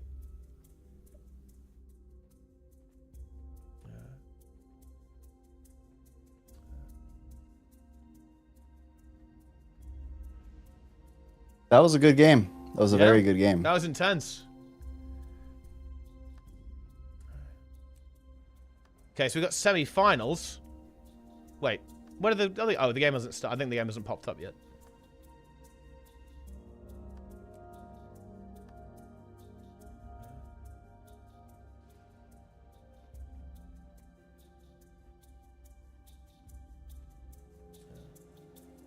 They delete the Thief class. I mean, yeah, Thief is not doing so hot in the current meta, guys. Not doing so hot.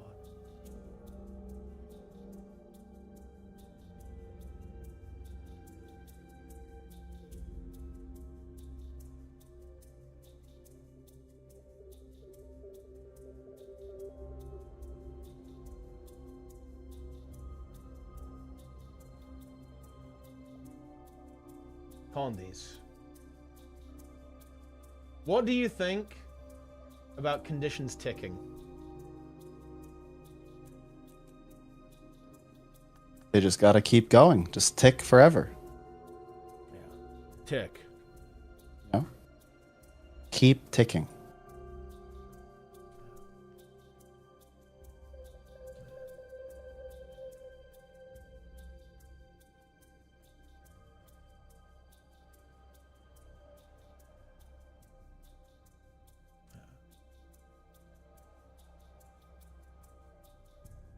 Okay, the games are starting. Ooh, Talek versus 55. Man, that's gonna be tough. I think Snowfall versus Absumi, or whatever the fuck this shit is, whatever this goddamn thing is. You can be an MAT? Yeah, I played MATs. I used to play PvP a lot, but I haven't really try-harded monthly ATs. I kind of want to this year when I have a spare minute. I want to do monthly AT this year, maybe SC2 Grandmaster 1v1 grind as well. And then Sneb is going to do his Cannon Rush grind, also to Grandmaster. Me and Sneb are going 5k MMR in SC2 2v2. Log in, Sneb. Log in.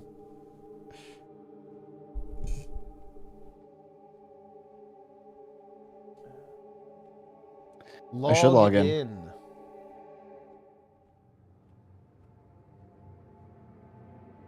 When final? When are you accepting the queue, Lisa? What's up with that? But it's we're in semis now, so it's one more game and then finals.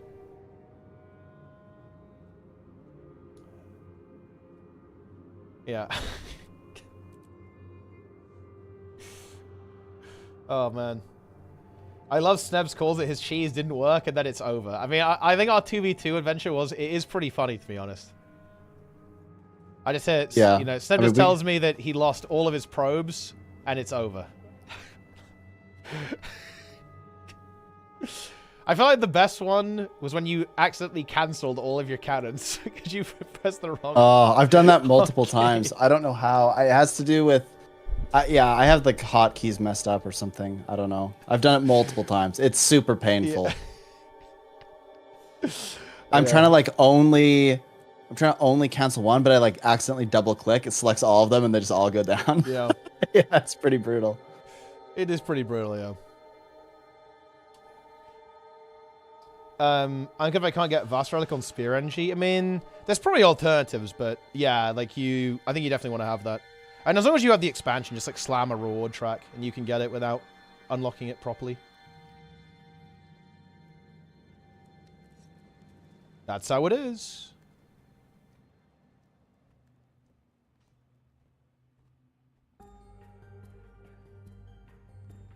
Oh, you don't have Soto? I'm sure there's like alternatives that work pretty okay. This cursed inventory? Yeah, my inventory is a little scuffed. Are you on Discord? Yeah, we're on Discord right now. Although Sneb's watching NA, I think. He just loves the NA no, server. Is NA over? I'm watching it. It might actually be now. No, it's still going. I'm watching Awesomeness. Yeah, they're just getting crushed right now. Oh, yeah, yeah. Or somebody is. Yeah, it's USA versus it's A team. So let's see. Well, honestly, I mean, Red did get a win. This is actually really interesting, though. Like, NA's playing Vert. It's kind of cool, right? Different to EU. Yeah, Vert's strong. Yeah, because the EU is not playing Vert at all. Either Chronomancer. And yeah, it looks like NA's favoring the Tempest support as well. Versus the Chrono. Zeromus on the Tempest. Got the Untamed there, Herald still, and then Tempest and Willbender. Seems to be the NA approach. Pretty cool. See a different approach in EU and NA. Why isn't Thief is dead PvP specifically? Thief, yeah, just...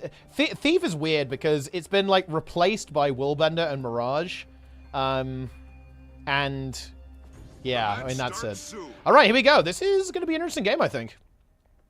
And Trig, I trust. Breesis, we buy a... Shaman, okay? There's an actual shaman on the red team. Shaman.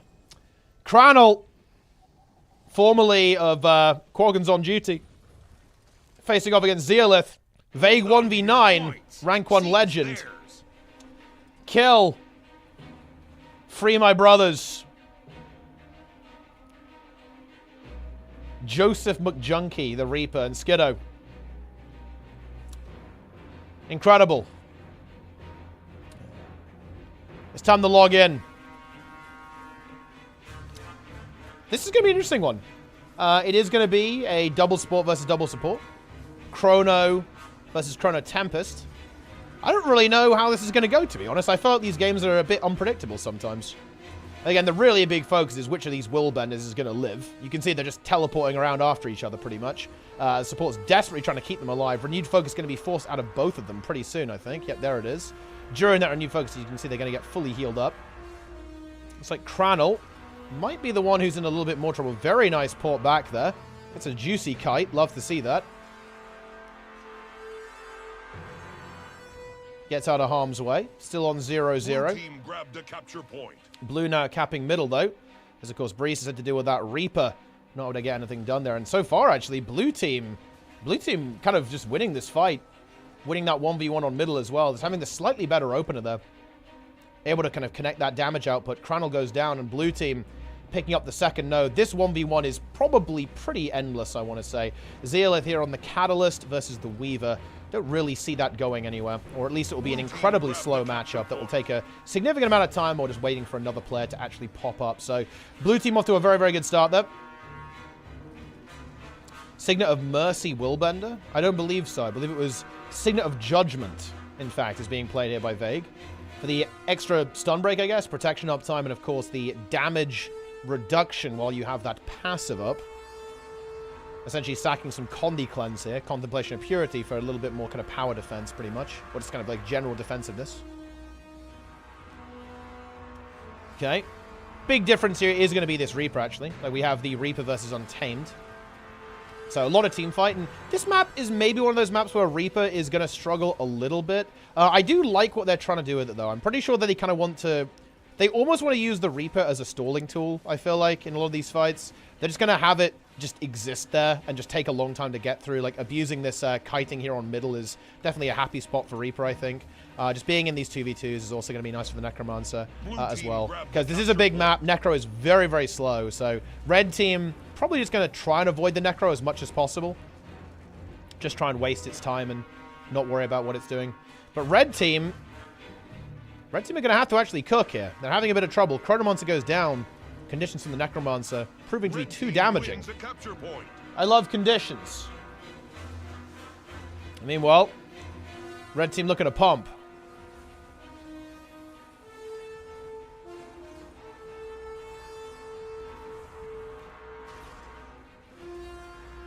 Okay. Just like that, blue team takes a capture point. We buy it. I mean, not a lot's really going on here. Cranel dies. I mean, red is just not winning. Red is not winning, guys. Red is losing the game. That's all I've got to say, really. I don't know what to tell you. They are not winning the fights, and blue team is. And as a result of that, they are losing the game. Red team, you must show us a sign of life. Red team, you must win a fight. Kill something. Go. Red team, activate. Snab, they're dead. It's over. Do something, Snab. Okay. Do something. What if I just hack into the game right now? I go in there, and I am a core warrior with a rifle, Char, and I fly around the map and I just snipe people out. That seems like a good idea. I mean, you might have to do that. You're going to have to break in. I think it's the only way to make this game recoverable. Because, yeah, red is just not able to win these fights. Support is looking very good from blue, and blue, they're feeling sharp. They're looking sharp going into the finals. They want to have that big match against 55. They struggled a lot in the last game. But now they're warmed up. They're ready to pump. They're ready to go. Magnetic shield gets dropped there as well. By the catalyst, even. Cool little bit of interaction there. But yeah, Chloe goes down. Wait, I think everything's going down. Yeah, I mean, blue is just kind of... Blue is being deflected. Okay, you know the Matrix snub? When, you know, he's stopping bullets and stuff. That's kind of what's happening in this game. Like, you know, they're just trying to attack. They're shooting. But the blue team's just holding up their hand, and the bullets don't do anything. It's over. Wow. Yeah. It's absolute demolition. Yeah, I did not expect this game to be so one-sided either, especially because of what an incredibly strong performance Red Team had in the previous game. But blue is warmed up. I mean, I don't have to tell you. They're literally warmed up. Do actually have a kill onto Zealith here. Is that recoverable? No, it is definitely not. Reaper is not going to save the day there, so A slight setback here for Blue, but we're already halfway through this game in terms of points, and I don't really see that getting any better. Blue wisely disengaging as well, defusing that situation relatively effectively. So Red Team are not really going to benefit that much. Don't really get that much of a snowball, and Catalyst back in 5 seconds. It will be a little bit annoying to regain that node again. If they end up fighting the Weaver, then that's going to be more or less infinite. If the Reaper dies here, that would be pretty... Oh, the Chrono dies, rather. That would be very, very awkward, but that's not going to be the case, at least for now. Yep. Good support there from the Reaper. Able to survive. Very low cooldowns, though. This Chrono is going to be very, very careful. Yeah, the Untamed lands a crushing blow, gets the port. And hold on. Okay, Red actually finding something. And again, this is, bear in mind, guys, this is Temple of the Silent Storm. So point gain can be incredibly quick if you're able to pick up these objectives. And if this Reaper dies... If Skitto and the Reaper die, hold on. This is going to be a little bit of a dangerous situation. Skitto's almost certainly dead here, I think. There we go, now the Reaper. And now if Red can seize his objectives... Oh, no! Oh, Blue stole it. Oh, that's actually really bad. Yeah, Red Team were not... while Red Team wasn't looking, Blue Team just straight up yoinked the top buff. And that's something that Red Team would have really loved to actually pick up. So it's not even just... The Blue Team here is actually gaining a couple of extra points there. They've also denied it from their opponents. And all of a sudden, we are in a pretty dangerous scenario here. Once again, Red Team mounting a bit of a comeback, but not quite going to be able to cut it here, I'm afraid. And yeah, Blue did have a couple of deaths there, but now we're back on the field, back in the mix, back ready to go. Rabid. Yeah, it's the Rabid Death Magic build, guys. Although this guy likes to run Augury of Death, like more lifesteal on the shouts. But it's the same setup other than that. Yeah, Team USA achieving a victory on the NA server. Crushing victory in the finals, in fact. Big raid there from Naru as well. Grim retired, now a commentator instead. Cranel able to actually eliminate Vague there. And Red Team actually do have that double cap, but it's a bit of a long road to recovery now. Very nice bleed, though, actually, from Cranel. He'll be able to get this node and then kind of start rotating while the opponents are still in trouble. Now, we need to see a bit of a snowball here. Let's see if Red can win this fight. Red have got to win this fight big time. They're looking for the Chrono Monster, I think. Chrono Monster blinks out. Maybe the Untamed after this. Untamed achieved very, very low on cooldowns here. Does have some good support, though, of course, coming through. Ooh, and actually, Kill in trouble. Goes downstate. Triple cap for Red. Okay, and now a support Chrono falls. And this Reaper is looking a bit exposed as well. Skiddo and this Reaper in trouble. If Cranel can find that kill, this is very scary. Okay, this is officially now very, very scary for the Blue Team. Because that Reaper is now completely exposed, almost certainly going to end up dying. Being chased down by this Untamed. Has a good amount of Shroud, but that's only going to last for so long, I'm afraid. 10k health after that, and yeah, that's splat. Goodbye. Red Team, of course, having this infinite little 1v1 scenario over here. And, you know, this is a bit of an issue with the Reaper, to be honest.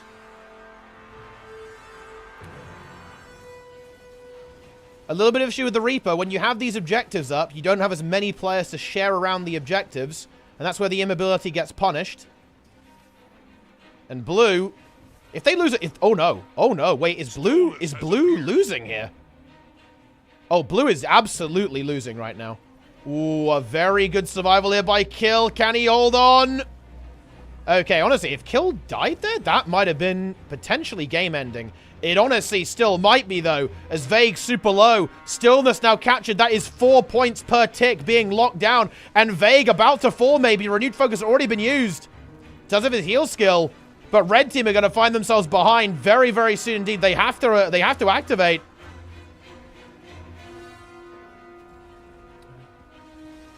Good kiting here by Red.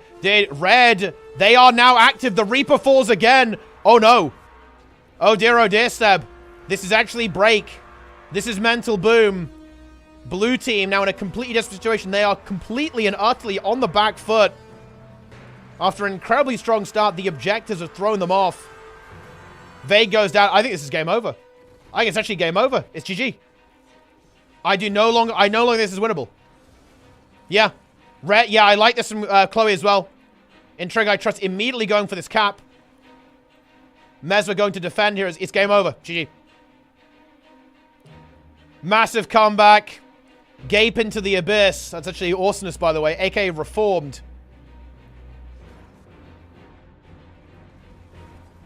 And all of a sudden, look at that scoreboard, guys. Oh my goodness.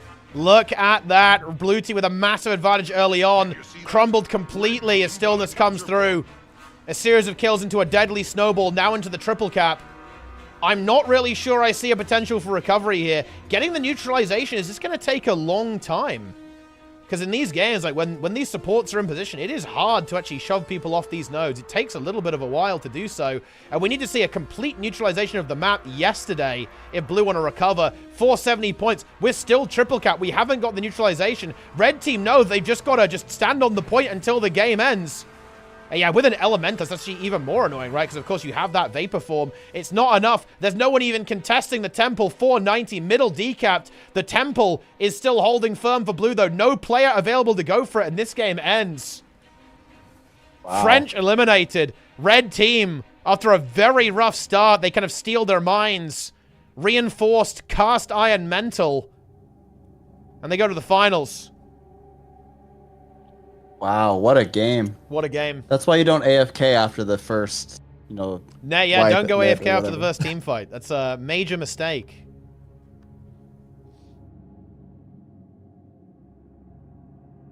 Incredible. Epic. I mean, that is epic gameplay, guys. That is indeed epic content.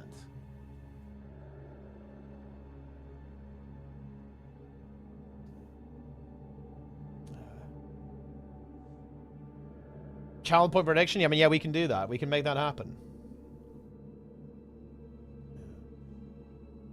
We're waiting for the excuse, dude. Look, it's no tack, no win, man.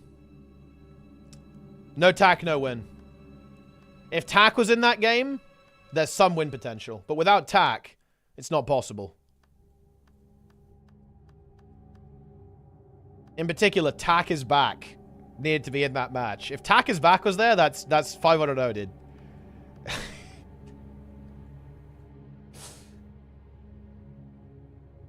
you have any thoughts on Tack, Snub?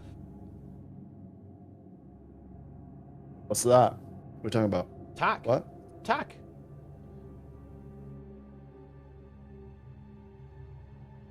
You know, Tack. Legendary Guild Wars 2 player. Tack.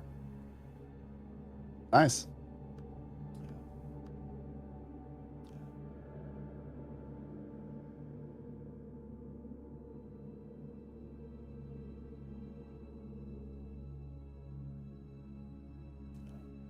What is your wish person for next S pack? Good open world stuff. I want good open world content.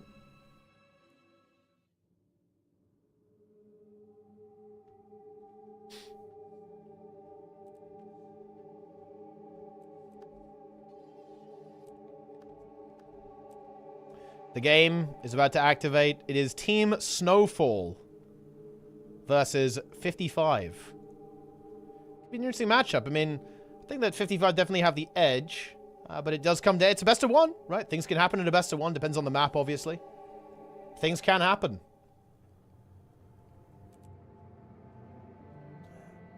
Fully inventory? Yeah, I've got some stuff in here. Look, I have 320 inventory slots. That's big. Let me into the game. Let me in.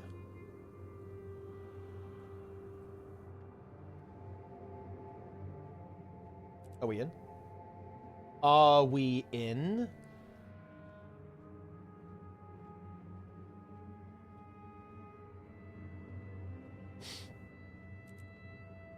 Skyhammer? And Skyhammer's a weird map. I mean, like, weird maps can lead to upsets. So, the more standard the map, I think, the better 55 is going to be feeling, for sure. I mean, they're probably feeling pretty confident, I'm not going to lie. But yeah, you know, Kylo, it is not a map they enjoy. The Curse. Is the inventory organized? Definitely not, no. Yeah, Temple is a goofy map. It is a highly, it is a goofball of a map. That is for sure.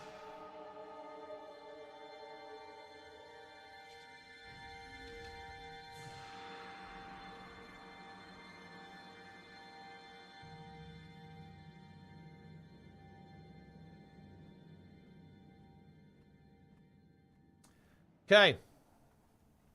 Oh yeah, we need to do a prediction.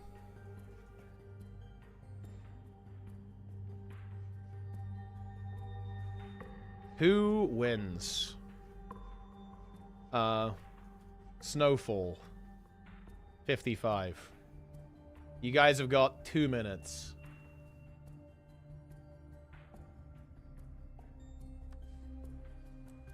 Log in. Jin's Dominion, it would be very funny. I mean, Jin's Dominion, they've changed the objective. The thing about Jin's Dominion is a bit weird with the kiting. Like, mid is a very strange point, I feel like.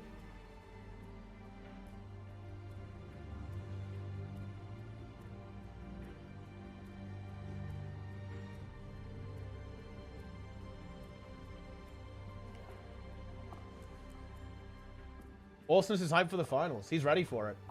He's hyped. Isn't it wacky that the only person commentating the NA monthly was an ArenaNet dev? I think Nara was streaming. Well, yeah, I almost did. I didn't think the games would be that close. So I wasn't super interested in commentating at this time. Yeah, I guess if Grimjack had played, I would have commentated it.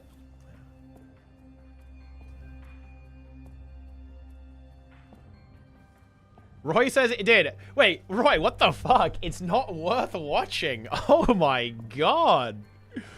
What is that? Well, he's kind of right. Like, it's Whoa! What? That's fucked in up. all seriousness, he's absolutely correct. It's if you don't feel like the other teams have a reasonable shot at winning, it starts to become it's not that interesting to watch. Oh my god. USA is so dominant that unless they have somebody that can compete with them, it's not that fun to watch. Wow. And the other teams are usually a bit of a mishmash of players. Like there aren't a lot of like really solid teams that play together all the time. Or they are, but they're like a bit more casual, and so they're gonna have a tough time beating USA. But if Grim's team plays, as we've seen in the past 6 months or so, USA can lose, and that makes it very interesting. Like they have had a couple games that are just wild, right?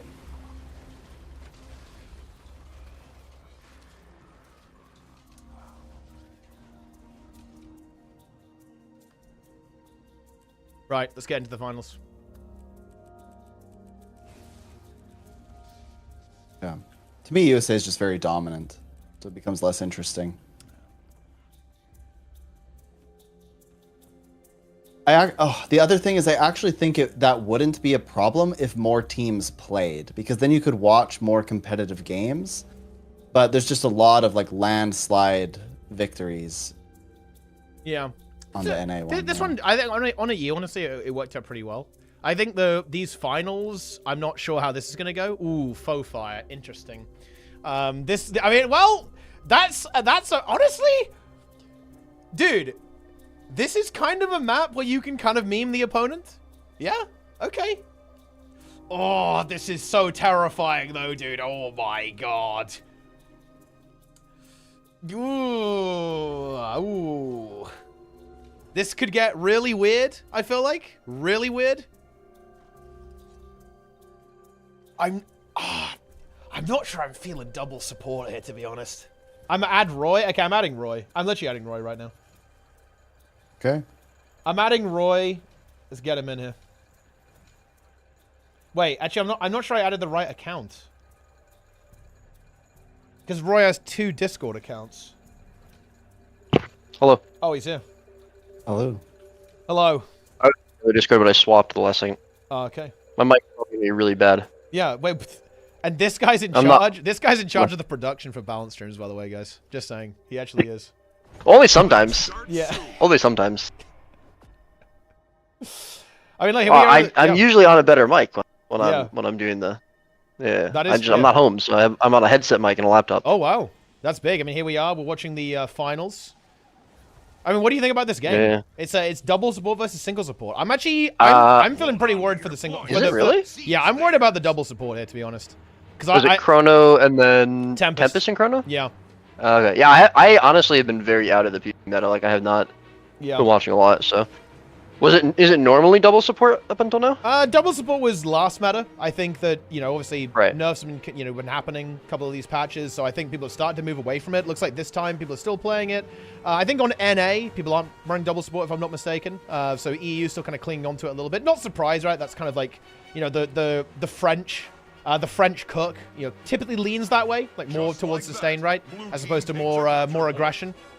But yeah, I'm really worried, to be honest, because we did see a similar matchup to this before, and the amount of damage output, because we have Draza on this Mirage, we have Boyce on the Untamed, Abindo on Reaper, and Sind on Willbender. It just feels like it's too much damage, and the supports just aren't able to live, and they aren't able to kind of outlast and outvalue these specs, and we kind of see that happening here as well at the start of this game here. There's a massive aggressive push from the blue team, from 55, crossing over the map, picking up a couple of kills, now eliminating the Untamed as well, and yeah, this is looking rough, Roy and Sneb.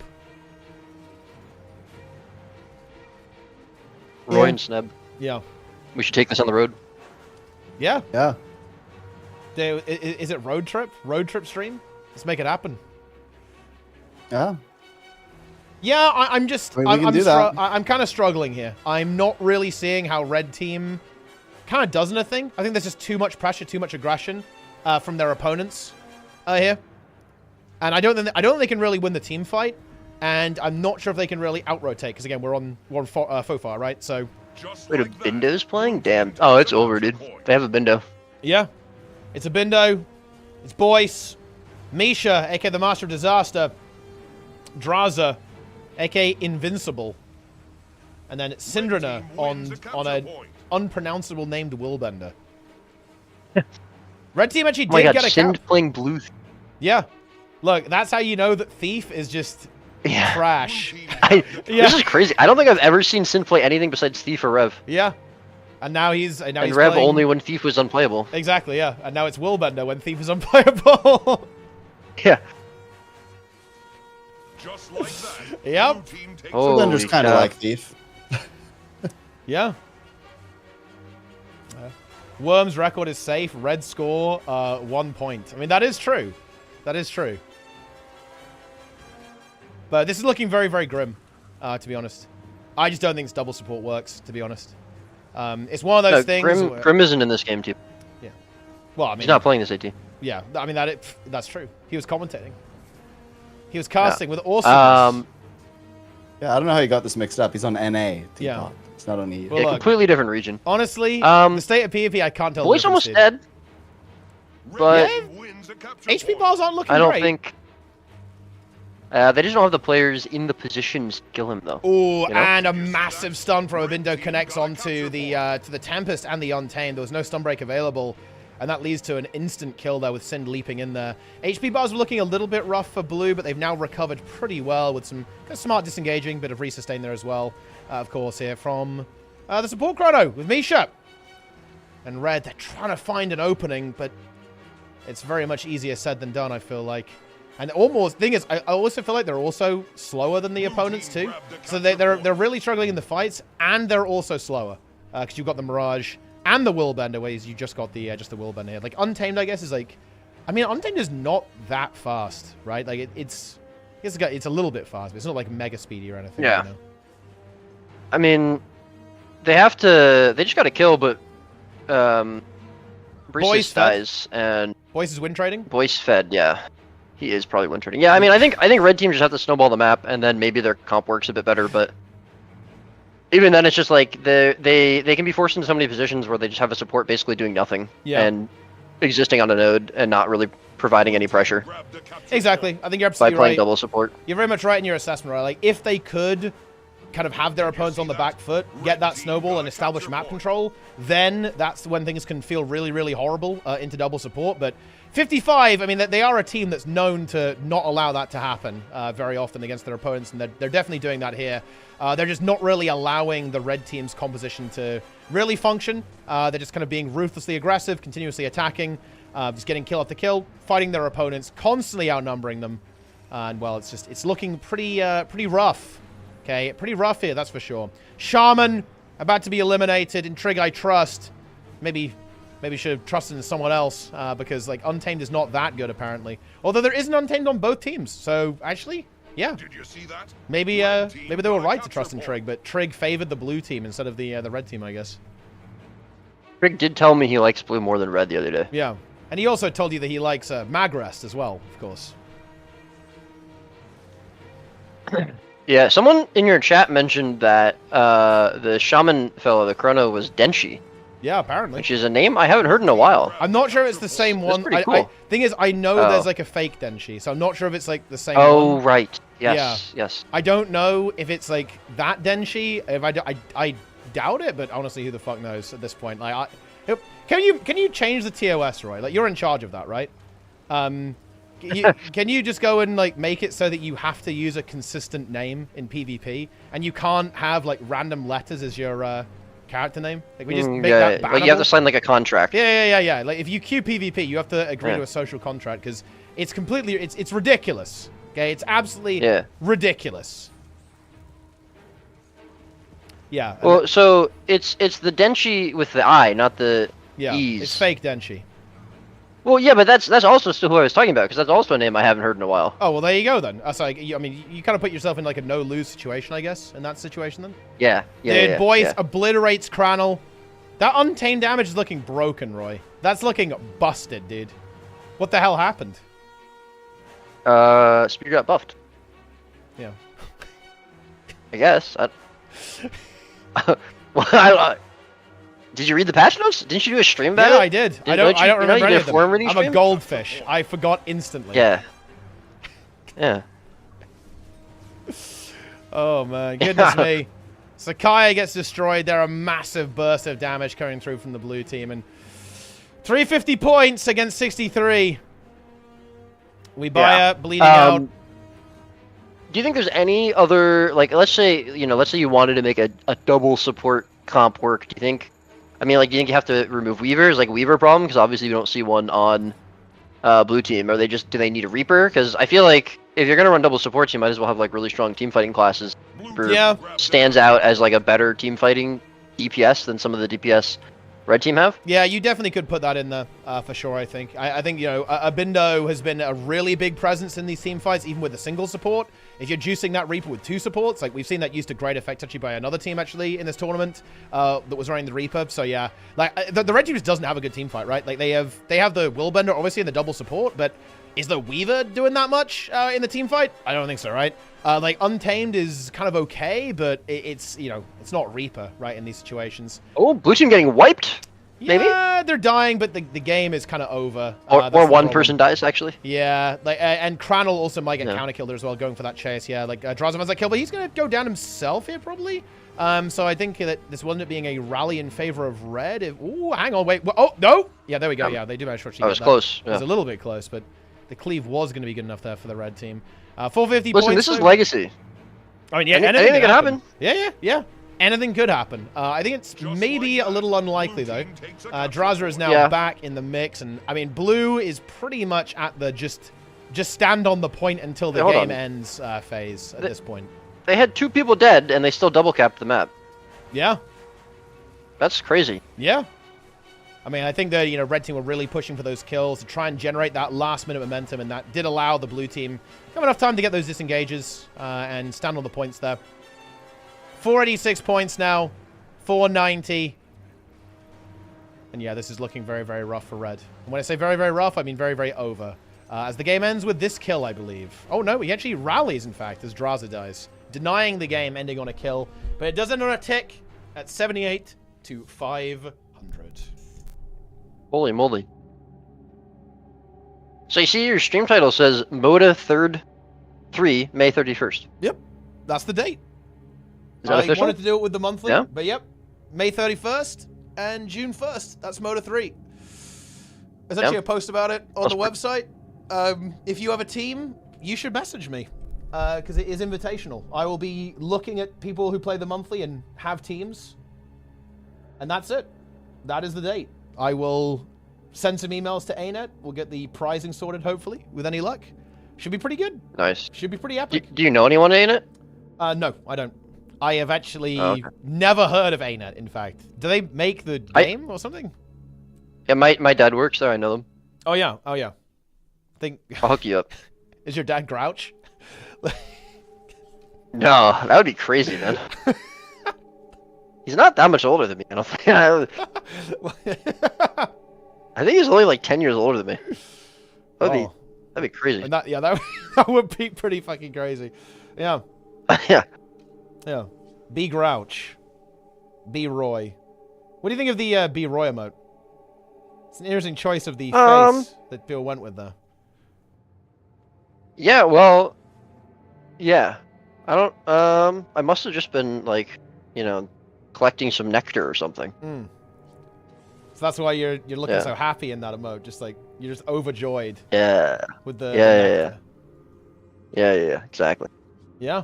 Yeah, that was good. B emotes. We need a B awesomeness. Wait, I don't think we know what awesomeness looks like. Well, I mean, you probably do. I'd be surprised if you didn't. That would be impressive if you somehow never interacted with them. Well, no, I mean, there's a decent amount of devs like who work remote. Yeah. We even have people who aren't in the state. So, but I've met Awesome. Yeah. I actually met him before he started working here. He came to one of the fan events. Yeah, it was very cool. That was before he was reformed as well, of course. Yeah, I mean, you know, I think the rumors of him being reformed might be a little bit overstated. Yeah. So you think he isn't reformed? Yeah. I think, it's possible. I'm gonna get in trouble for it. Oh man, that's funny. But yeah, guys, real talk. There is going to be a PvP tournament run by me on May 31st. It is confirmed. It got delayed a whole bunch of times for a variety of reasons, actually. Some of them to do with me, like many others because people get banned and we have to figure stuff out and also just can't show up. But yeah, we finally found a date that actually works. May 31st and the 1st of June. Those days are actually consecutive, by the way, just in case anyone was kind of wondering about that. But yeah, Mota 3, it is going to be happening. If you're looking to participate, like, you know, I'll probably try and, like, harass you, because I know how you PvPers can be, but if you have a team and you want to put yourself forward, please do. I will be looking out for teams that are doing well. If you play the monthly consistently, yeah, you can definitely get on the action. And the tournament should be really, really good, actually, in my opinion. I think should be some good games in there. A lot of good teams, I think, are, kind of playing right now. Should be able to whip a few into shape for Master of the Arena 3. And also, here's the good news. It will be definitely the most impressive tournament we've ever done production-wise. I actually have some really cool stuff. And so we've actually been hard at work. I know we haven't really been talking about it that much, and that's because I didn't want to kind of talk about it until I was absolutely sure. And I also want to keep a lot of things as a surprise for you guys with what we actually have planned production-wise for the event. But it will be by far the best and highest effort production that I have ever done for a tournament. So that's actually going to be really cool. How many teams will we be playing? I'm down to go up to 8. But if I can't find 8 teams of a suitable level, we'll just play with 6. Either would be absolutely fine, in my opinion. I think we can definitely get 6. 8 might be a little bit of a stretch, to be honest, but we'll see what we come up with. Do you have rules and stuff already? Yep. Yeah, it's actually it's linked. Are they on the hard? Yeah, they're there. Okay. I think they're mostly correct. I might look subject to change, guys. Okay, if you see that on the website, it's subject to change. We just it's there because I want it to exist, but I might mess around with it a little bit. Okay. Best of 5. Wait, I have to watch a YouTube video? Oh no. Oh no, it's not a YouTube video. No, it's not a YouTube video. So it will be. We are doing something that I've wanted to do for a long time. The finals of Mota 3 is going to be a best of 7. So we're going to be playing all maps for the finals. Wait. It's always been best of 7. You mean first to 7? No, best of 7. We did best of 5 last How time. about we all... Did we do best of 5? Finals was best of 5, no? I mean, maybe... I thought we've done a best of 7 before. Wait, oh, actually, you might be right. And that wouldn't be all 7 maps, because you could get... That would be first to 4. But, unless you mean all of them are in the rotation. Well, yeah, there's no bans, right? Like, you just pick the order. Yeah. Right, So, yeah, okay. like, theoretically, yeah. I thought we did a best of 7 once. Wait, Maybe I'm wrong. I could be Yeah, misremembering. I feel like you're gaslighting me, dude. Okay, I feel like you're... Well, if I'm doing it, it's not on purpose. Yeah. Listen, man, we've done a lot of tournaments. I talk about goldfish memory. All right. Yeah. You could be right. Yeah. Yeah. Yes. Is the monthly over? Yeah, the monthly just finished. We just finished our final game. Finals a bit anticlimactic, but actually there were some pretty exciting games in there, to be honest. So not too bad at all, actually. Pretty good, I would say. I'm being told that the finals were best of 7. Wait, were they? Dude, how do I... That's a little embarrassing that I don't know that. I'm kind of exposed to... I'm caught, guys. I'm caught. Well, I mean, there's been so many tournaments, man. Like, I don't think I don't think Mota 2 was best of 7. Yeah, I thought Mota But 1... I also I don't... saw Mota 1 was best of 5 as well. But we're definitely doing best of 7 this time. Maybe we originally wanted to be best of 7, but then it took so long we did best of 5 I think we might have changed it instead. because, dude, like, I think the 2 semis... I think so, yeah. I think that some of the semis, or like the lower bracket games, like Ultranum versus Duck... I think Ultranum versus Duck USA took like fucking 2 hours or something. It was actually insane. It might have been... I think it was more than that. It Yeah, because it ended up being it was like... 5 timer games or something. It was absolutely crazy. We did the finals, and then I think the USA versus Dark USA game also went pretty long. Like, they were bloodbath, yeah, absolutely. And then so it ended up being like 2 or 3 a.m. for like Sin when they did the finals. Yeah. I think when they started them, yeah. So I'm pretty sure we were gonna do best of 7, but then we swapped it to best of 5. But yeah, cool. I'm excited. Yeah, I am too, honestly. I'm actually really excited. Hopefully, I can. It's been a really long time since we've done tournaments, to be honest. And I'm actually hoping to run some really exciting stuff this year. I miss them. I honestly cannot wait to show some of the PvE tournaments as well, actually, because I have never used the tech yet, and it is really fucking cool for the PvE stuff. Like, I will admit, guys, I am a little bit of a nerd. You know, there's a part of me that kind of loves the technical side of this stuff almost more than the thing itself. And we have got some really exciting tech. I hope you guys like it. For both PvE tournaments, I want to do some beetle racing stuff. And also some raiding stuff as well. Maybe even some strike mission content too. We have some really exciting technology. Anything besides raids? Probably raids and beetle racing is what I'm planning on. And I am actually looking to... I want to try and incorporate strike missions into the raid tournament as well. Because it is fairly likely this will be one of the last events that I run. Will be the raid tournament kind of towards the end of the year. And I want to make it really special and, like, especially brutal, if that makes any sense. I want to really push the teams to the limit, and, like, I want them to really show off some incredible skill. And I will be devising, hopefully, the hardest tournament ever for PvE. I just want to make it as difficult as possible, pretty much. Okay. Which should be, hopefully, exciting.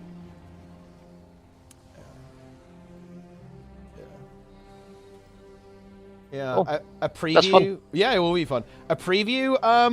I actually think that one of the mistakes I made, especially with Mota 2, is that I showed stuff off too soon because I was really excited about it. I wanted to share it with you guys.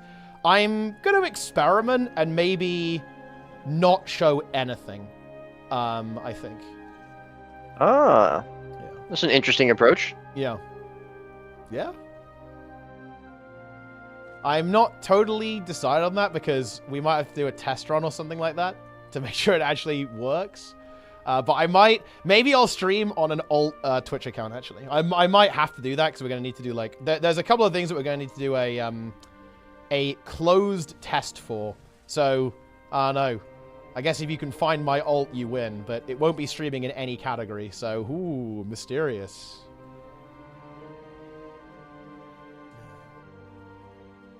Ooh. Maybe I'll just stream on the bots channel, Mighty T Bot. Because, you know, it's funny. I actually get the odd email because people accidentally follow that account instead of me. It's actually really funny. Because obviously I guess the names are kind of similar. So people click on it in Twitch chat, think it's me, and then hit the follow button. And because I have a different, I have it like hooked up to a different email that just forwards everything to this email. I occasionally get like a, oh, someone's following you on Twitch email. Because obviously I've turned it off for, you know, for my main account because I'm just too popular. There's too many follows. But I don't have Wow, the bot. weird flex. Yeah.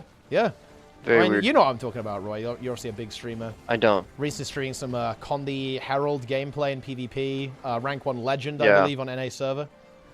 I'm gold 2. No, I'm gold 3 now. That's Ring carried me huge. back to gold 3.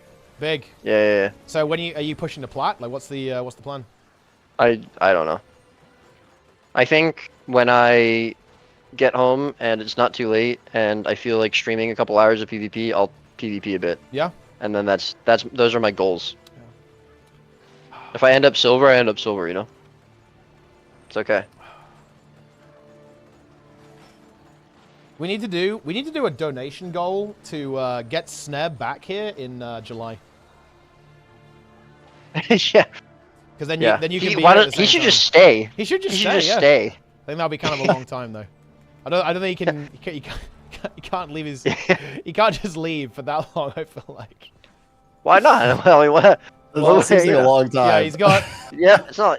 You have responsibilities or something? Yeah, he no. I mean, he I doesn't. could technically go back, but I wouldn't be able to afford it.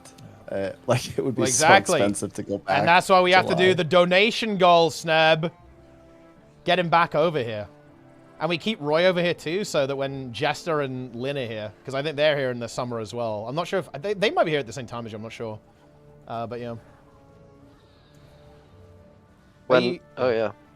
Are you glad you're despaired when you think about the upcoming Wing 8 race? I think it should be pretty interesting. I'm not really look, contrary to popular belief, I don't really like to go into things like going like, oh yeah, this is gonna be fucking dog shit. Like what, like that, like what? Why not? That sounds like a great approach. Yeah. Hell yeah, Oh man. man, it's funny. Okay, well, anyways, I'm gonna go run some errands, but it was nice chatting with you guys, and I'm very excited for Mota 3. Let me know if there's anything I can do to help out with that. And yeah, have a lovely day, guys. Yeah. See you around Bye, Roy. Everyone, remember to sub.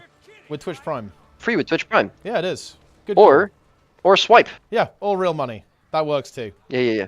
Don't buy Yeah. gems. All right. Buy. Well, buy you should do that subs too. instead. I need to eat. You should do that too. All right. Bye-bye. See ya. I think Wing 8 should be pretty interesting.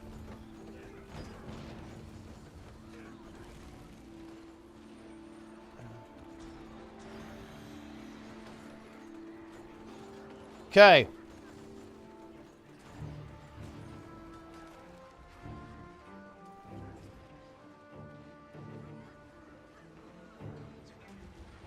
Tricon sub with Twitch Prime. Excellent choice. But yeah, guys, please let me know. I'm looking to get teams together for Mota soon. I will be hyping this up a lot. I'm going to start like raising some funds. We'll get like a counter on the stream. Going to get that cooked up pretty soon. We'll start raising some gold, maybe a little bit of cash as well. Maybe we'll sell t-shirts, guys. Where are they murder disc a week before? They did go pretty hard on disc, didn't they? Although I think it's still looking like the strongest healer, which is kind of interesting. How's the team get in? I mean, just say if you are looking to play, send me a message. And be good as well. Like, if you're a team that is... Like, if you want to be in Mota, you should be, like, consistently getting towards top 4 in the monthly, realistically. That's, like, that's the caliber that you want to be at. Because, like, we're playing with 6 or 8 teams. You're not quitting Guild Wars 2 in 2025? I mean, I don't really want to talk about this, if you don't mind, Fizzy Bang. I'm saying this once and then once only. Yeah, this is still going to be my last year of making content for this game. But I really don't want my events to kind of like be colored by that, if that makes any sense, because I just don't think that's very important. Like, yeah, I just want to make something. I want to make some stuff that's really cool for you guys, and then I just want to leave with grace, pretty much.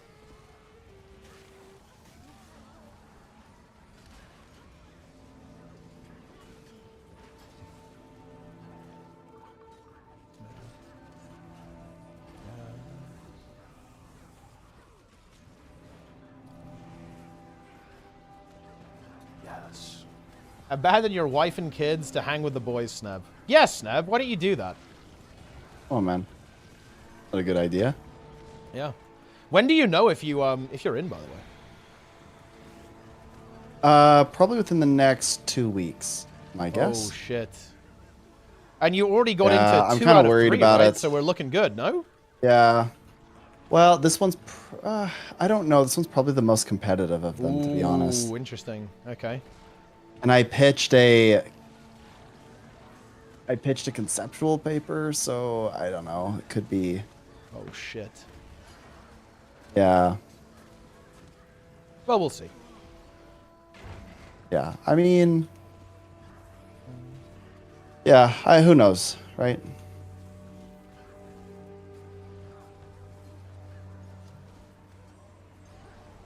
Oh, I'm really glad to hear If that. it doesn't work Okay, out, you're it doesn't 12. work out.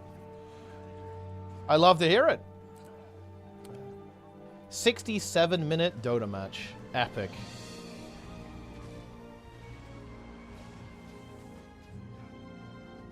It's a big Dota match.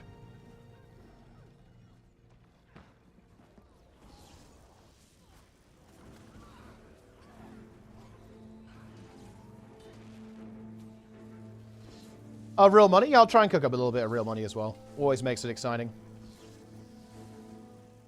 I have a little bit of freedom to do this as well, because basically a member of the community is more or less covering my expenses to run this tournament, so that's kind of allowed us to kind of go a little bit ham on making some really special stuff and put a good amount of time into it. I don't think this would happen, but I think it'd be cool if like each team picked a charity and they like played for their charity. You know what I mean? And then if they win, like you donate X amount of money to their designated charity. I don't think people would probably do that because the scene's not really big enough, but I think it'd be cool nonetheless if something like that existed. Is it the oil billionaire, gazillionaire, Guild MM? No, it's not. It's Falco, who's kind of a long time Guild Wars 2 guy, PvE and PvP actually. Just a gamer, you know, just a gamer.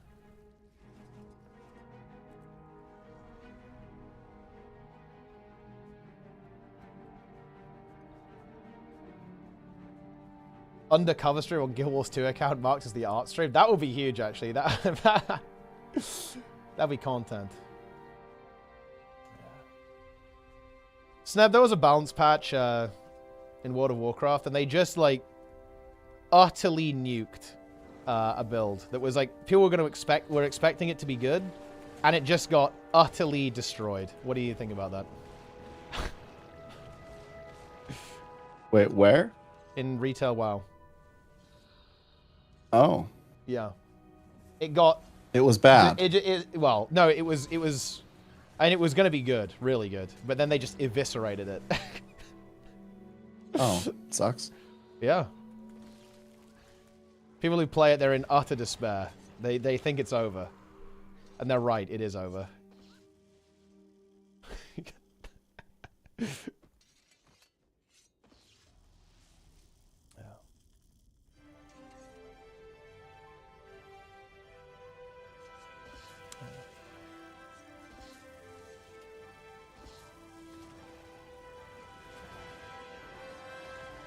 I'm roaming.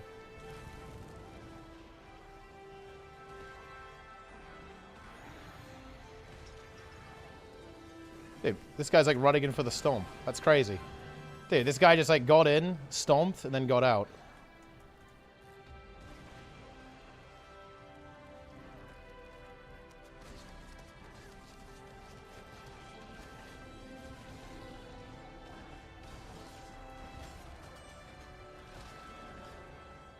Time we got him.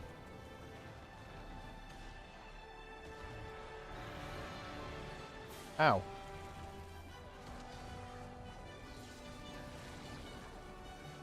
Oh. I'm dead. It's over.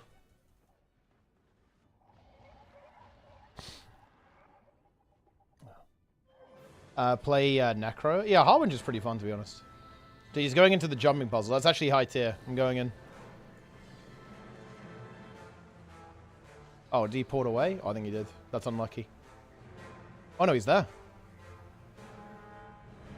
Ah. I'm not going to chase. I can't be bothered.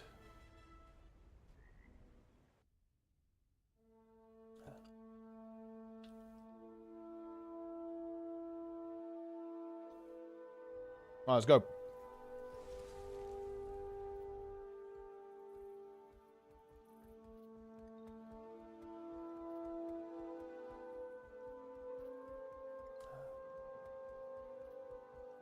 People are being told to do not even play the spec.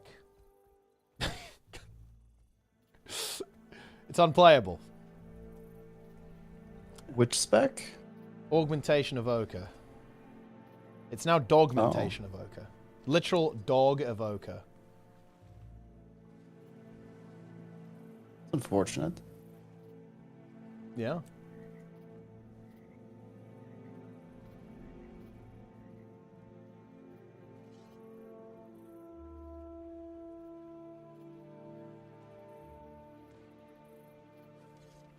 Holy shit, this guy's dead. There's a core necro here.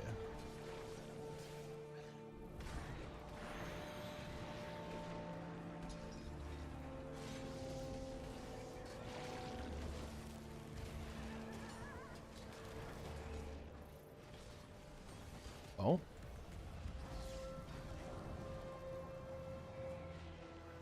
Little roaming squad. We've got a roam squad going on, guys.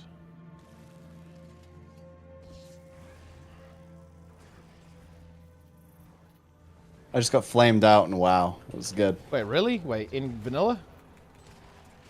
Yeah, in RFC. Okay. Why'd you get flamed?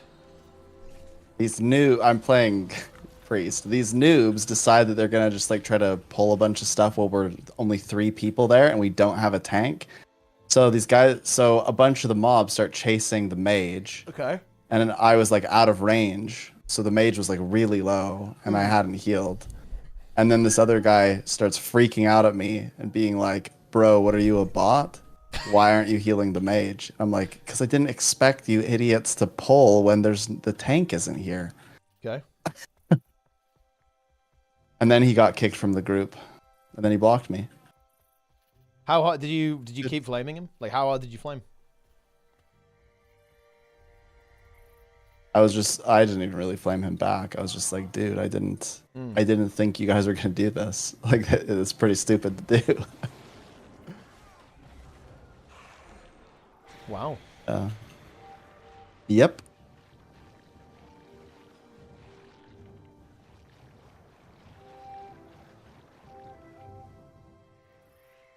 I like the shark spear. I like that you fire out sharks. What do you think about that? It's pretty good, no? I do like that as well. Yeah. I think it's a very good. It is funny to me.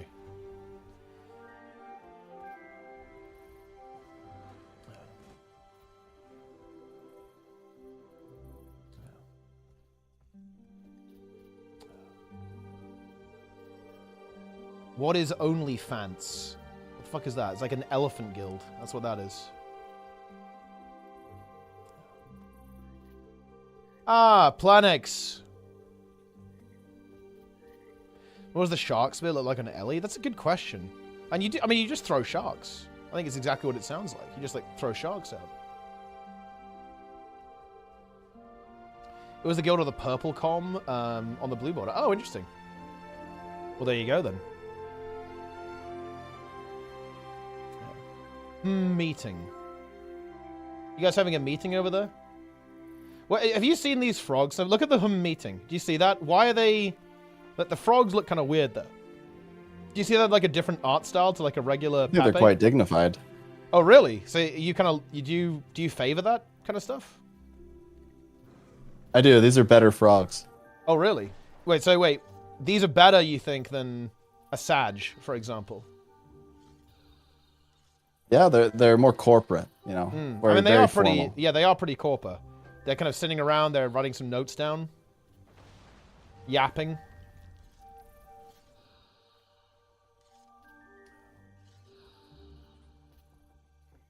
Frogs. fungus meeting. I mean, yeah, there could be a fungus meeting as well.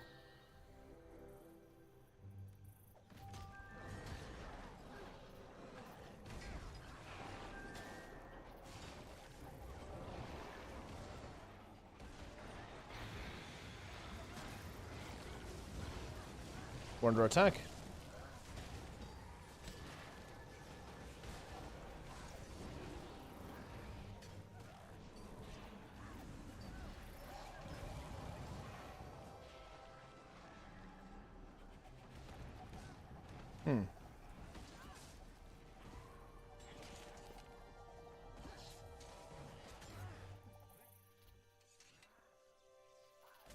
Okay.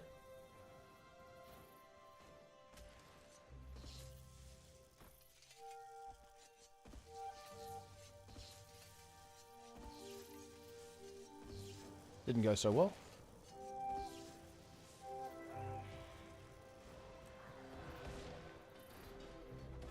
Oh boy.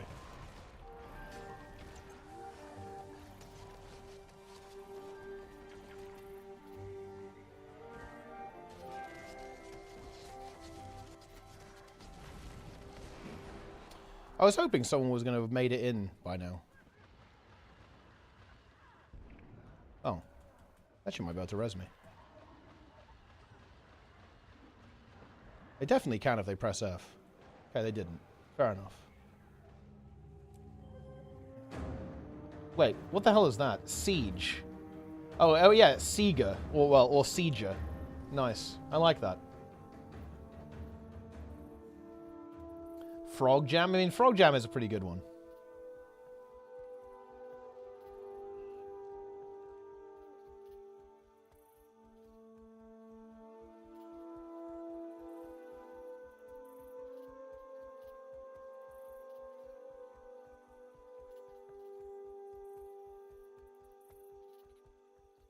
What's the worst frog emote we have?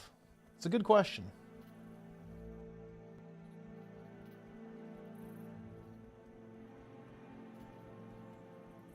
Oh shit, the blue team is here. Oblivious. How is floating the worst frog emote? That is a pristine frog emote. You're not going to find a stronger frog emote than floating. Or at least not many of them.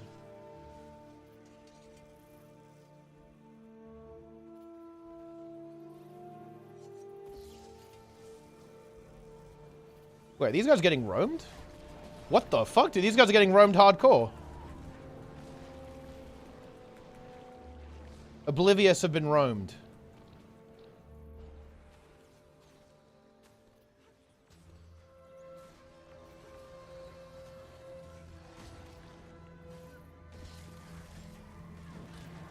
I think that should be a death.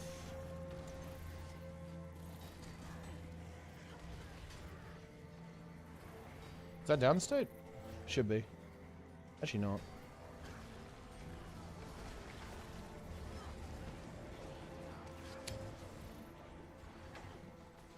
The worst frog emote is probably just some trash that we haven't removed yet.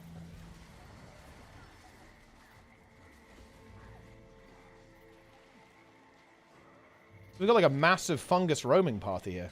Look at all these fungies.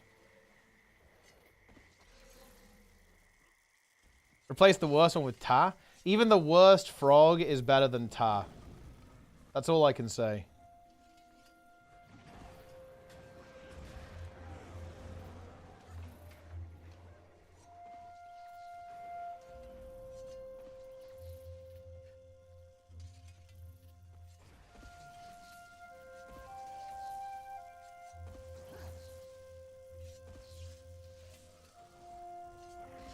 Nice.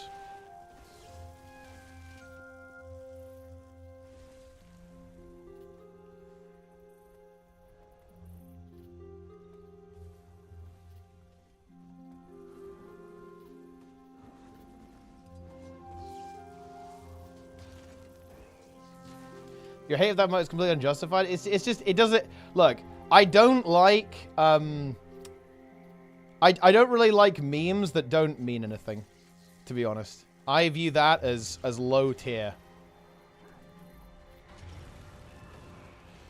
And that meme, it just doesn't mean anything. It has like, it doesn't mean anything. And therefore it's not good.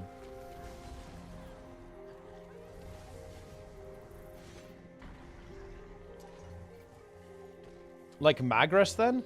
Wait, what are you talking about? Magrist absolutely has meaning.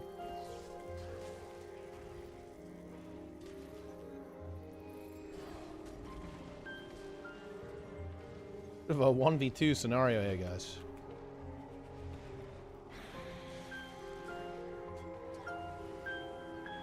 Bit of a Roma moment.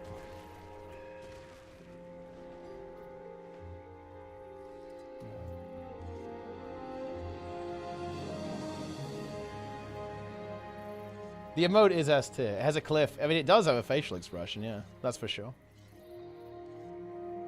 Got lifesteal food on. That's pretty interesting.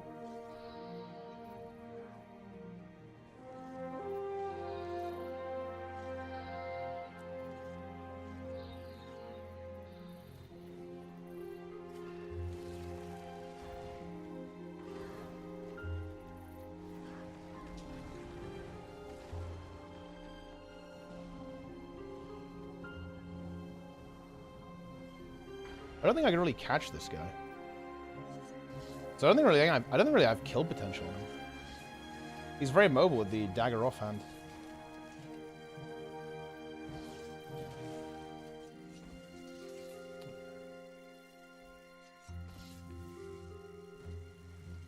He is a speed master. What's everyone doing over here?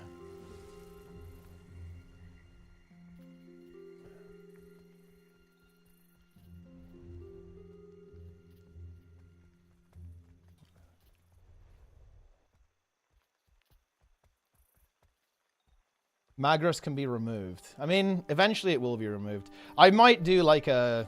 At the end of the year, I might do like a bit of a hard reset on this channel and just like nuke a lot of stuff. I think a lot of stuff has to go. I think my channel has to be cleansed. Because I do actually want to... I kind of want to start again, really, you know? I want to do something new. I want to do something different. And just do a bit of a reset.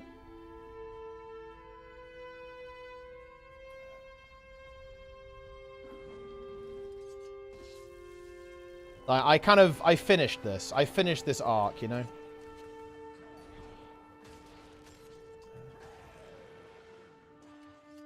Oh boy. Oh no, run! Run, boys!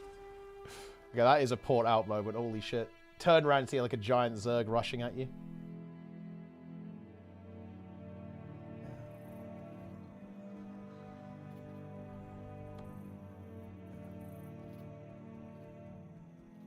Rename Magros to Deplete? I mean, that would be pretty funny, I think.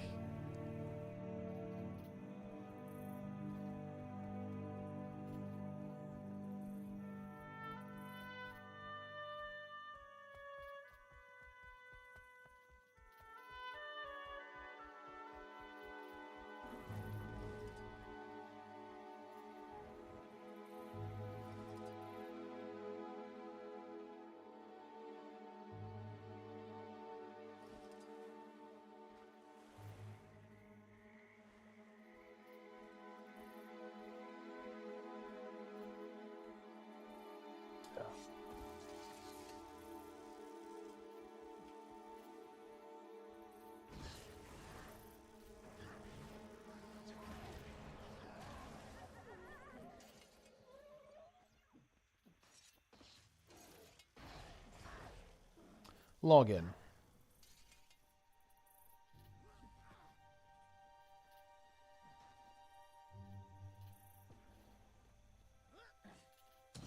Wait, since when do we, what is this linker emote?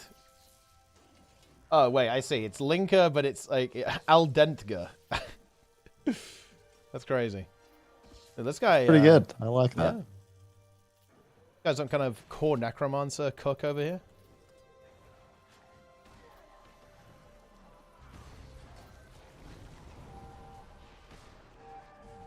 Oh boy. There's also a mesmer.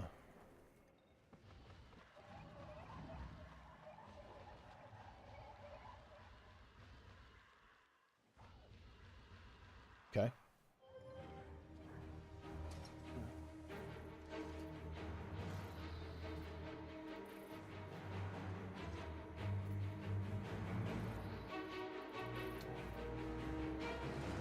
IRL workout stream instead. Hopefully before the end of the year. I mean, we'll be doing some running with Sneb. He comes to the UK. Very exciting. Yeah, just gotta cross your fingers that I get into that conference. It's 50-50. They're gonna cut 50% probably. So.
Emote set update.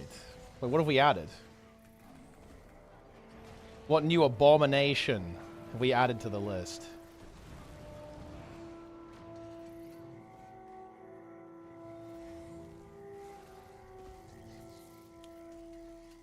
Infinite doot? Wait, what? Okay, no, never mind. You guys just didn't doot. I win. I actually stole it from Trayvon King. That's crazy. I actually yoinked it. How does it feel that you would have won, then I took it?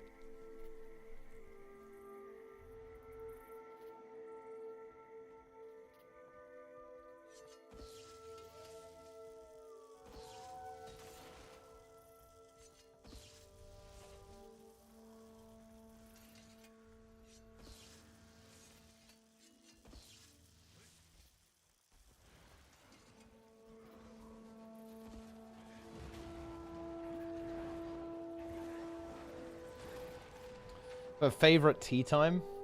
I don't think I do, no. There's been a lot of good ones. Do you have a favorite stream? I do. Oh, really? Wait, the slug stream? No. What was your favorite stream? I-100. I mean, it was content. One of the best. I wish I had saved it.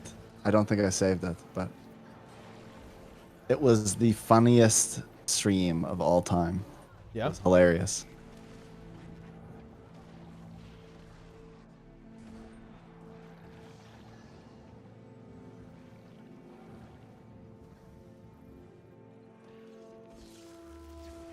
Because of the snake. The snake question.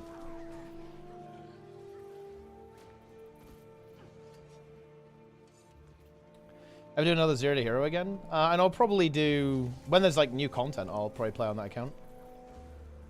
But the thing is about Zero to Hero, Zeta, is I beat it. I finished it. I beat the entire game. It kind of crept up on me. I wasn't really expecting it, but yeah, I beat the entire game. Zero to Hero is kind of over. And some of the other things that I wanted to do, I wanted to do, like, guild stuff, but people don't want that. Like, people who watch Zero to Hero don't want that. People who do Zero to Hero don't want to be in a guild. They want to watch me do stuff and then do it as well. They want to play solo. I don't really want to play solo. I'm not really a solo-oriented player, right? Yeah. I mean, from the start again? Nah. I don't think there'd be much point in that. I believe that would be lacking purpose.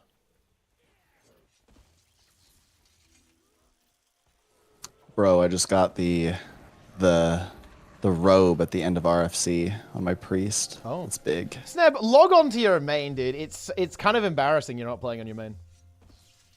I'm just like not really enjoying it right now. I find it like really annoying. Like I logged in and I spent 24 minutes traveling. Yeah, so you are breaking. Admit that you're breaking. Yeah, well, I'm not having fun because everyone died, and so I just am kind of like alone a lot of the time, and it's less interesting. So it just seems I'm just farming rested XP is basically what I'm doing because I'm in like the horrible part of leveling. Oh wait, what? You're past 40. You're fine. 41 is terrible. Yeah, that's like the good 40 through 60. That's big. Isn't 40 to 45 like totally annoying? Nah, I think so. You're all right. Honestly, like it's getting to 40 that's the annoying part. I think I just kind of stuck. Like I had all these goals for like doing certain dungeons to get certain loot, but then now I don't have any dungeons that really provide me with like good loot. Like there aren't any drops that matter. So I'm trying to like figure out like where should I be going. So I went to Desolus. I'm just gonna do a whole bunch of quests in Desolus. I'm at 41, so I'm a little over leveled for Desolus anyway. So it'll be really safe. You should be in Badlands probably, or like the southern part of STV probably. Well, that's what I've been doing, but I found that it was a little bit dangerous. Like I was struggling a little bit. So, and everyone around me is like level 45. So I figured, well, maybe I'll just like get a couple levels from Desolus and then get out of there. My plan. Yeah. I mean, you're not gonna. Well, I mean, you could probably get at least a level out of Desolus. But you can do Badlands too.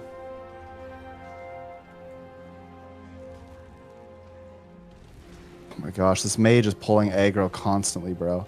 He's almost died like 4 times. Maybe you should let him die.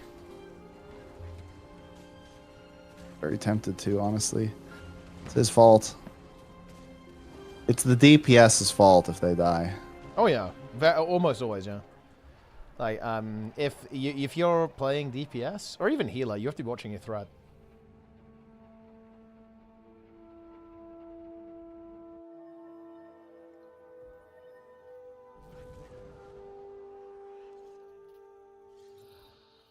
Spirits of the wild welcome you.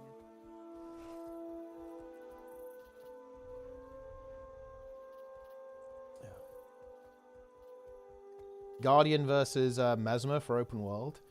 Mesmer doesn't have the best AoE in the universe, whereas like Guardian has like really good AoE. So I'd say Guardian in general probably comes out a little bit ahead there, because like having really good AoE is really nice for open world. So you can just, you know, kill loads of mobs and AoE stuff. Mesmer does have AoE, but it's kind of weird. You know, you have like, you can hit stuff in a line, you know what I mean? Oh, Lara with the raid.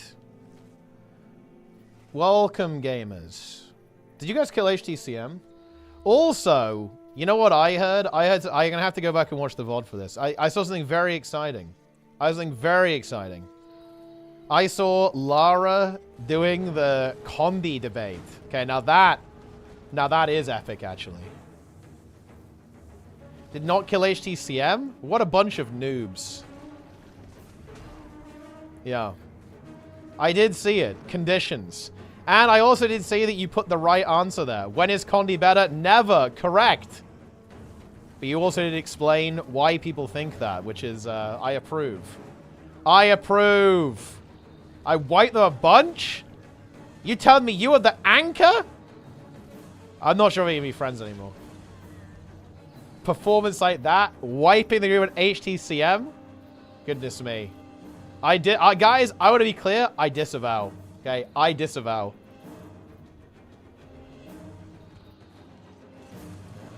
Lara is a certified condition hater. Oh my god.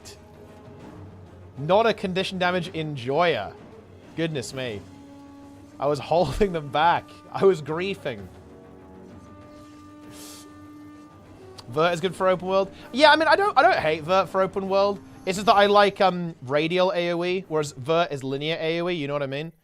And I feel like having, I think it feels really good to have, like, Willbender cleave in open world. Like, Willbender or Firebrand, to me, that feels really good, I think. Could you just have that massive radial AoE all the time, so you can get the tags on stuff? I think stuff like Chronomancer is really cool for meta events, but The problem is that I just don't think you have like the massive kind of AoE cleave that a Willbender or a Firebrand or a DH is going to have. I really like a Firebrand and Willbender for open world. I died a bunch to Spear Leaks with the platform. Oh no. Oh, that, I mean, yeah, that's, yeah. That is quite tragic, actually.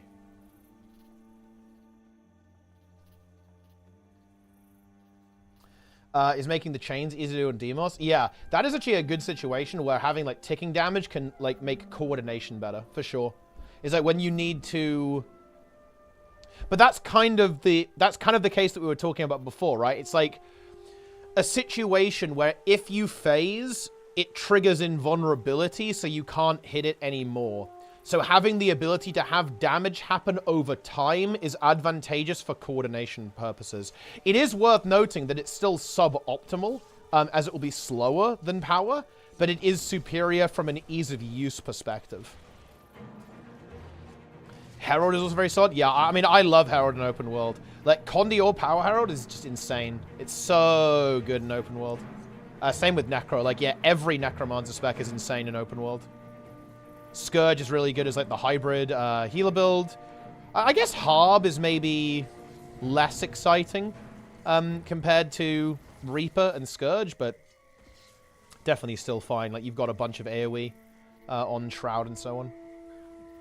Untamed? We need to get in PvP, Lara. Untamed is OP right now. It's dominating the monthly. We're also gonna get mercilessly... We're getting obliterated, guys. We need to actually fight this group. This is a... Wait, this is a lot of blue. Wait, that is a lot. Okay. And I think we just have to try and gank people. Because realistically, like, this is... This isn't happening, guys.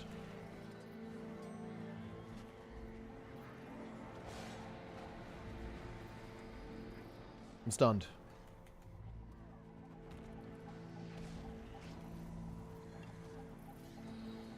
Did someone come to your chat, Lara, by the way, and ask who would win in a 1v1 between me and you? I think someone was trying to start drama. Okay, that's all I'm gonna say. Today someone's like, who would win? And also they asked who would win in a fight in real life. I gave that one to you. How's the month? Yeah, it was alright. Finals was a little bit of a blowout, but the other matches were pretty cool, actually. No way. Yeah. They said who would win in a IRL fight. Yeah.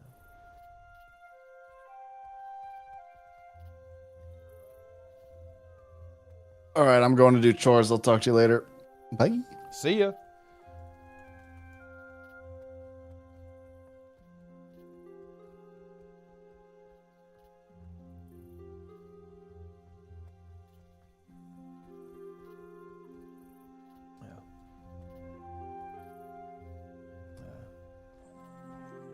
See what, shorter? I think I'm just barely taller than Lara. I'm 190 centimeters. So I've got the edge.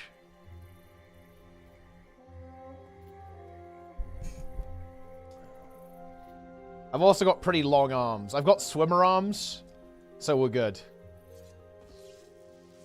I have short legs and long arms. I'm not sure if that's good for fighting, but it's pretty good for swimming. Roy, so yeah, Roy's really tall as well. So is Jester. Everyone who plays this game is tall. That's crazy.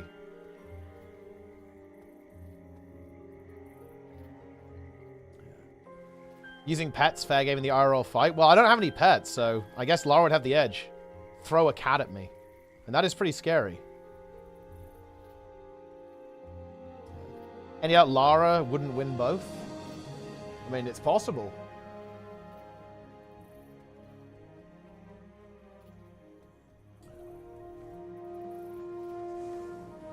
Oh, Link is pretty quiet, actually. We need to do some World vs. World with Lara. Lara's doing World vs. World Rush. Maybe I transfer. Maybe I transfer to Lara's world. Wait, what world are you guys on? Like, our world is dead. I'm abandoning it. Where are you?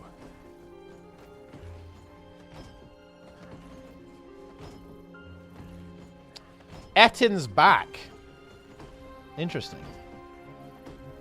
Not in this matchup. Ettin's back is a good name. That is it's a high tier name, to be honest. I actually rather like the names for all the teams. Dragramar, Fortune. Well, I guess these ones are actually some of the less exciting ones, to be honest.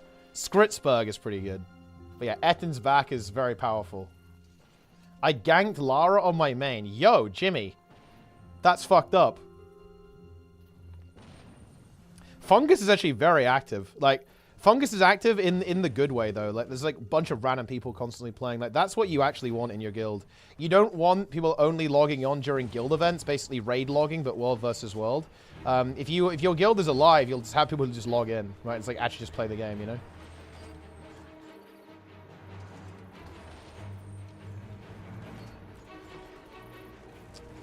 Can't with Entity because they're so random, matchups are never consistent. I mean, I mean, yeah, I guess you don't really know who's on each, but I do kind of like the names. Oh man, I think like the blue team's coming to smush us again. Oh no, it's actually just the red team actually. Okay, this is fine. I think this is manageable. We can fight red, I think. I kind of want to make a party, to be honest, because we need to have focus targets.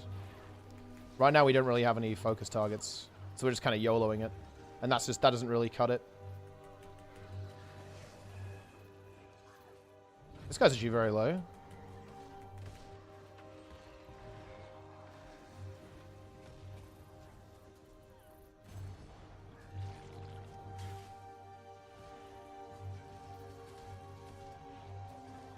So I'm gonna like heal Untamed here. Pretty cool.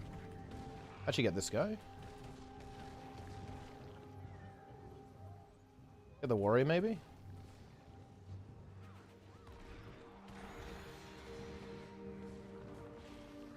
What if he actually died there?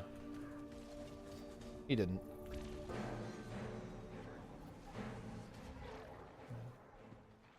Yeah, we need to get a little party together, because we don't have any focus right now. No focus.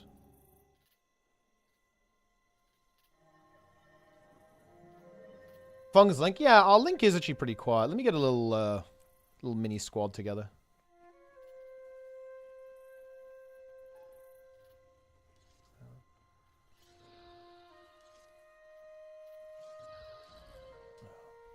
Let's make it happen.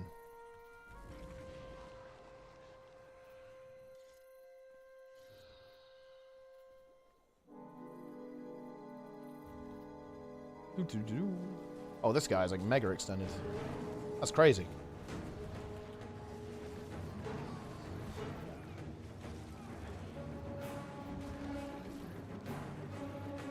This guy should die as well, yeah. Let's see what else we got.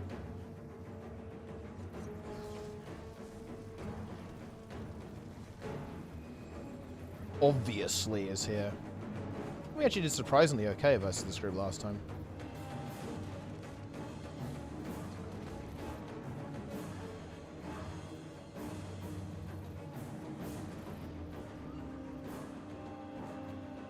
Okay. I'll try and eliminate this Mesmer. That's the last distort. We should just keep pushing for that, to be honest. The team isn't really committing, is it?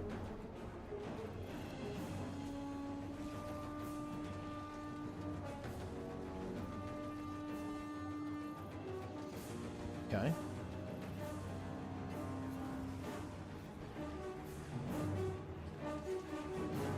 Chaotic situation.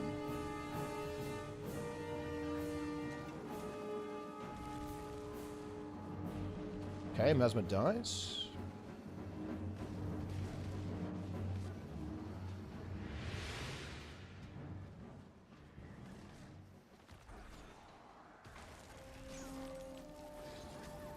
Got spinaled. Spinal shivers. Terrifying stuff. It's unblockable. Yeah. And we should just be playing really aggressively here. We're really far ahead in this fight. Man, everyone plays so fucking passively. Jesus Christ. This is not the time to be passive. We're winning.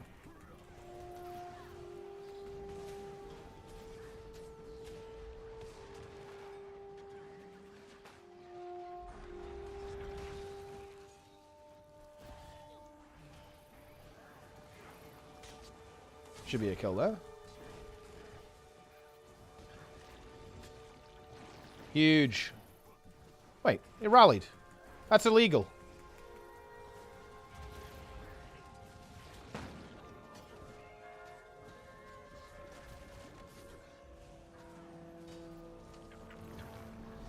Oh. Why is everyone just hanging back? I don't understand. Why are we hanging back here? We need to be attacking. Dude, I do not get this. How's it yesterday? It was actually, it was a little bit unhinged, to be honest. Like, it's really weird, Lara. Like, the culture in, like, the culture in these streamer groups is really different to what I'm used to. I'm trying to frame this in a way that doesn't, like, come across as, like, really negative. But there's a lot of, personas in there. So, in other words, there's a lot of people who are playing a character. And that is something that, for me, I just personally don't really like that. That would be, like, the way that I would put it across. Like, I don't really like the whole persona thing, really, in streaming, and kind of doing stuff for the content, and like, oh yeah, like, we're in this for the content. You know what I mean?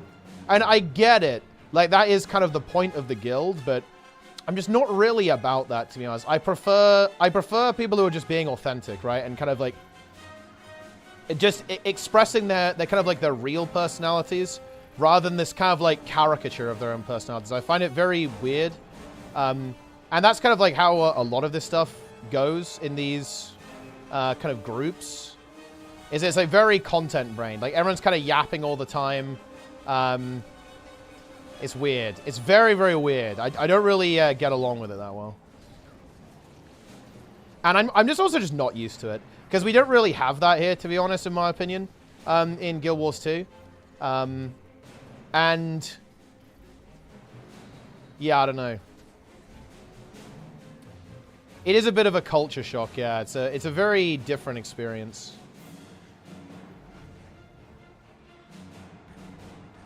Get this guy, I think. So I mean, it was fun. It was fun, but it feels weird because I really feel like an outsider, to be honest, in these groups, and that's fine. But it's like I find it very difficult to kind of engage socially. I just don't really know what to do in those situations, because it's one of those things where I feel like I have a very different approach to streaming than many people, and that's fine. I'm not really saying that my approach is better or anything like that. It's just that it's different, right? And I think there is a level of incompatibility there in just kind of philosophies when it comes to content creation and streaming, and also just like interacting with other people, you know? Like, I don't really lean into like the whole content-brained stuff that much. I just do my thing, you know? We just cook. All right, let's invite these gamers.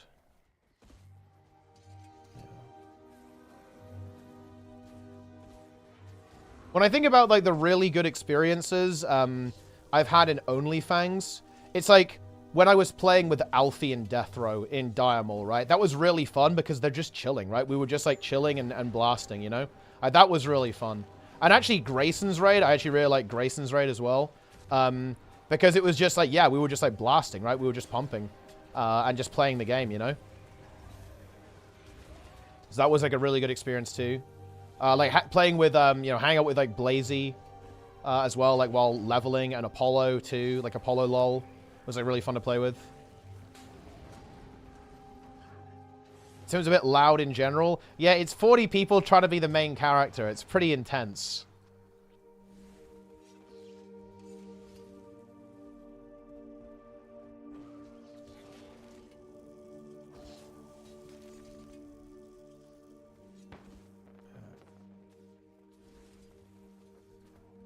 True. Yes, it is indeed true.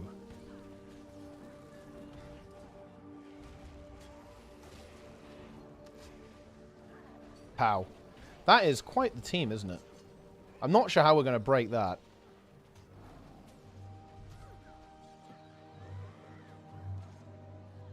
I think it's doable. Might have to bust out more of a comp, though, for that.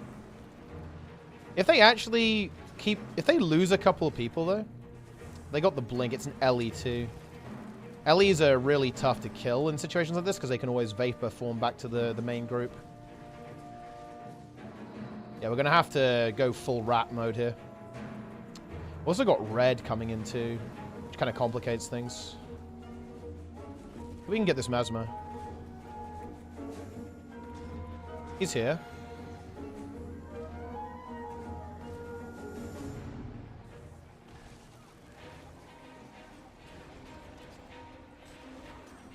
Well.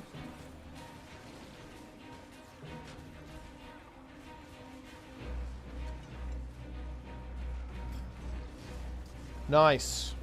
Ah, Omega Protocol. Dude, honestly, look.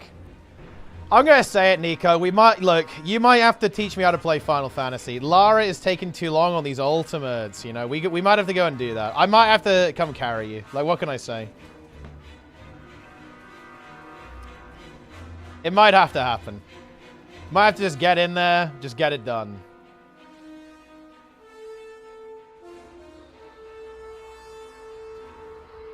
Enjoy that shark.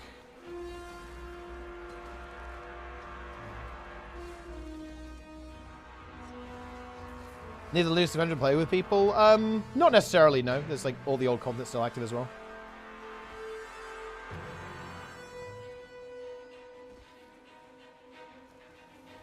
WoW full mechanic phase didn't really exist? Nah, not really. That's I'd say that's like a really key distinction between Mythic raiding and Ultimates. Is that, like, WoW is this... It's always this balance of you need to do the mechanics and DPS the boss, right? Like, there's not... There are some situations where you're burning, like you're doing a burn phase, like the boss isn't doing that much. But there isn't really much of the other way around, right? Where, like, you're not necessarily doing your rotation or anything, and the boss is doing stuff. It's like, whenever the boss is doing something, you're always doing your rotation as well. I think that's where, like, the key difficulty is. It's like WoW tries to make the execution very difficult. So, like, you have to be very, very good at multitasking and, like, doing the mechanics and the rotation and moving and shit at the same time. But yeah, this is what looks really interesting to me from the WoW perspective, like when watching Ultimates, is that this is a very alien concept. Like this idea that, you know, there are phases where like the boss isn't necessarily even targetable and you're just kind of solving stuff. It's very interesting. Very, very different, like fundamentally different design process or design principles, which is kind of cool if you think about it. So you can have two things that are kind of the same, like they're both raids, obviously, but they're designed very differently. Nice try, buddy.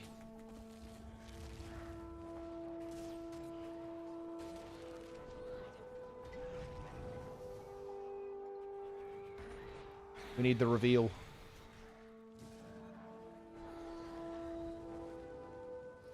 He didn't get Rampage. Unlucky.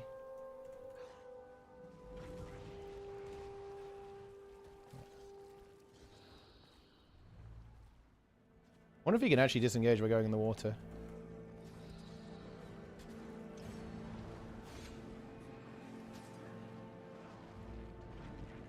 That was the AD.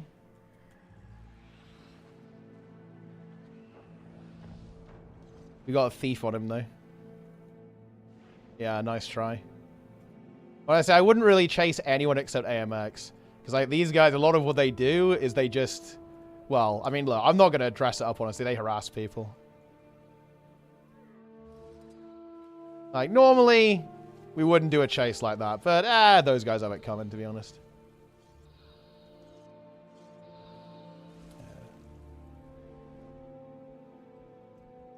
Does Revenant have any good builds in World vs. other than Hammer? The sole Burning build for Guardian. I'm sure... Well, I don't know about Burning builds for Guardian. Because like that build kind of fell off a little bit because of Celestial being removed. But... You know, you can... Guardian's still really good. Not too many full mechanic phases. Yeah, Yeah, I mean, like, I think there are some fights that are pretty 14 reminiscent, like Old Lion's Court. I think in general, Guild Wars 2 tends to lean into, you know, you're pretty much always attacking the boss. It's about, like, maximizing uptime a lot of the time, I feel like. But yeah, there are some situations where the boss isn't there.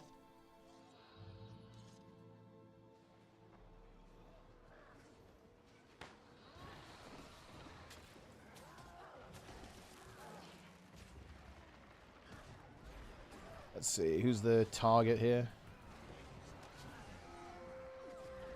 This guy.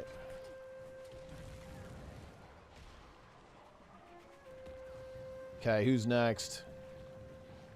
Yeah, I guess Aetherblade has like a mechanical phase. Reaper, I think.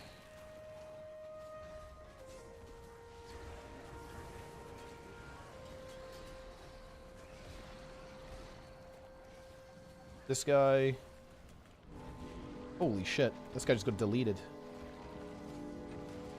Okay, next. I kind of want to get rid of this Mesmer. Like, this Mesmer is kind of blasting, this guy.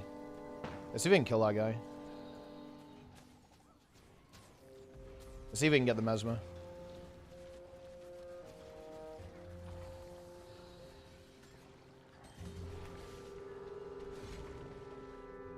Yeah, I'm gonna, let's go deep on this guy.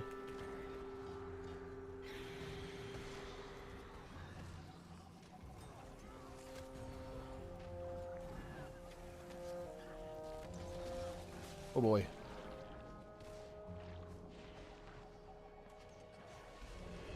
It's over. I think I'm probably resible here though, actually. Come fungus. Wait, fungus, guys? Okay, alright, fine. I have got to teach you guys to use the fucking F key. Holy shit. God damn. Even though got the claim that was 5 Mozarts. Love it more than Greer. Yeah, Greer is a little bit sus, to be honest. Yeah. A little bit sus. Where's the monthly AT? It is past tense now. You guys, it definitely is, yeah. Reddit post about Greer. Yeah, I mean, Greer is a really interesting boss, I think, in terms of, like, experimental design. I think they wanted to kind of make, like, a fractal boss, except it's a raid boss. I think Greer will be fine if it, you know, Greer will be fine, I think, if it was just a little bit shorter. Like, it just has a lot of fucking health, right? And also, it just turns out that, like, mass boon corrupt is just not really that much fun, if we're being honest here. It's just not that much fun.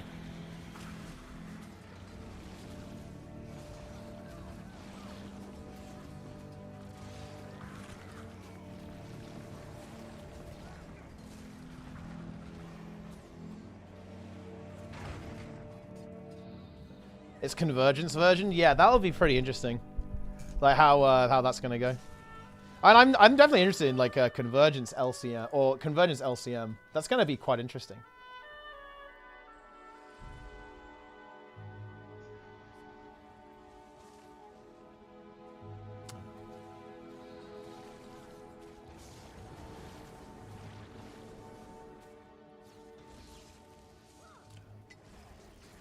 All right, here we go.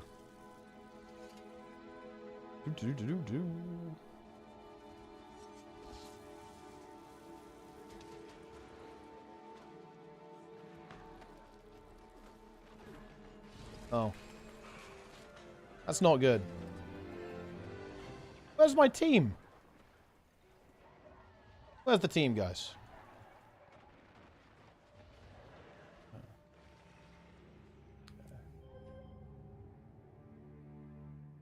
Then like the corrupt spam. I feel like it's not that obnoxious in Greer and open world. You getting focused? Yeah. That's not really a surprise, but it is what it is. We kind of need, yeah. Like, it's very difficult to be, it's very difficult to live when you've got a lot of people focusing you, right? It's kind of a challenge, obviously. There's also a few too many of them. We only have like 6 people here. And they have, I want to say like 15. So it's a little bit difficult to engage. Decima? Yeah, Decima is some cool design. It's very interesting to see. Like, I'm actually curious, like, what the kind of design goals are going to be with the CMs. Like, what those are going to look like.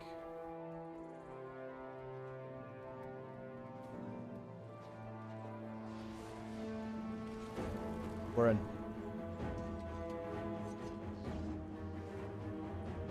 Yeah, the indicator. I think they mostly address the indicators being a bit wacky. So that's the good news.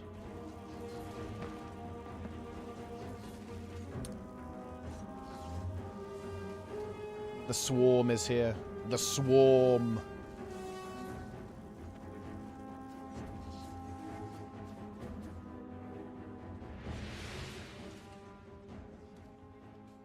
Poison less health. Yeah, I was definitely really surprised by how much health they gave the Wing 8 bosses. I don't know why they gave them so much health, to be honest. It's very, very interesting. Because I was expecting Wing 8 to be very, very chill on launch, almost like a strike mission normal mode, to kind of make it really accessible, but that isn't the direction they kind of ended up going, which is kind of curious with what they did. It's annoying when you get hit by a CC and then a corrupt, but it's fine with just stab if you avoid either hit. No, I don't think we can really fight. We have 5 people. We have 5 people, guys. It's not looking good. They're planning ahead for the 60k DPS bench meta. I mean, I guess so, yeah. Ready for the next expansion when they add Omega Spears. I'm curious what weapon they add next, or if they'll add different weapons. I think it would be kind of cool if... oh, man, I feel like they wouldn't do this, but I feel like it would also be kind of cool if, like, half specs got one weapon, half got another. That'd be, I think, some cool RP. You could, like, build that into the lore on why that happens in the next expansion. But I think people would be sad because they'd be, like, left out, you know? They'd be, like, left out of, like, getting their favorite weapon or the weapon they're really looking for. Or maybe they'll do it like Soto again, and, like, everyone gets a specific weapon. You know, NG, maybe NG is gonna, or rather Ellie is gonna finally get longbow, right? Just like everyone always wanted. Wait, home garrison? Let's roll.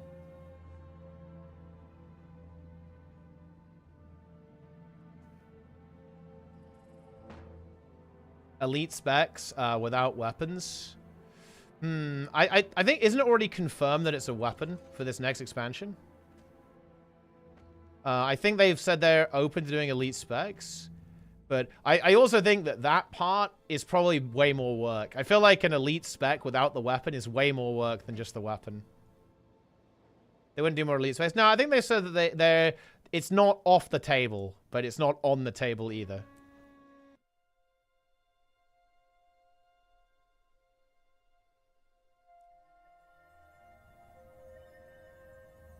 Is home garrison okay or what? We have Technis and Bubek.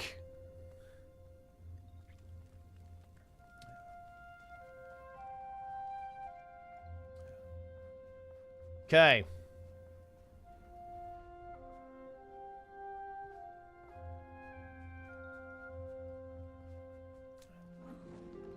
Can't have elite when it's a new or different F5 without much else. Yeah. If you were going to do an elite with no weapon, you'd have to make it, like, pretty drastically change the mechanic. Although I think you can just always look at the Necro ones. Like, to me, I feel like Necro elite specs, except Scourge, are always the best designed. And even Scourge is actually arguably good design. It's more the implementation that's the problem, right? You know what I mean? Because it just replaces Shroud and gives you something else. Like, Necro elite specs are what elite specs should be, really, a lot of the time. They don't add anything to the spec, they replace something on the spec. And that's always what you want. I think the elite specs that add something are always, like, a little bit sus. Just overall. Also, I just deleted my build. You hate to see that. NG needs new kits. That could be kind of cool. I think adding... NG wouldn't get a kit, though, would it? What? I think so. Like, adding new utility skills could be fun. It's something to do alongside a new weapon. So, you know, maybe Necro gets an elite signet, you know? Because they have everything except an elite signet. Could be kind of cool. Let's see, what else? What else could there be in that kind of angle? More longbows? Ah, yes. Look, the Ellie mains, if Ellie doesn't get longbow, I'd almost be kind of surprised. Surely Ellie Longbow is coming. 10 blue opening?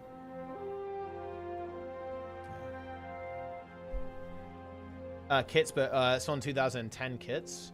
I think they could maybe do some reworks. Like, maybe Bomb Kit needs a bit of a rework at this point. They kind of rework, they soft rework Toolkit, and that sees a bit of play in PvP. Grenade Kit is a classic, it's always good.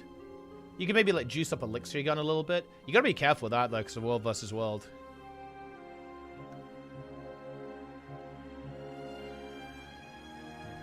LEGS would be cool. Yeah, like, LEGS would be really fun, I think. I think you're right. That's a cool-ass combo for sure. Yes. Boom. Look at all my wizard coins, guys.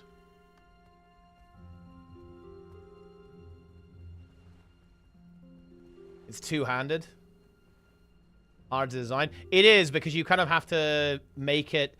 especially on Ellie and NG, 200 weapons are really scary, because you have to commit to them fully, right? Because you can't use one of the really strong main hands or offhands that already exist. You're going to have to package it. It's going to have to like stand on its own 2v, which is easier said than done.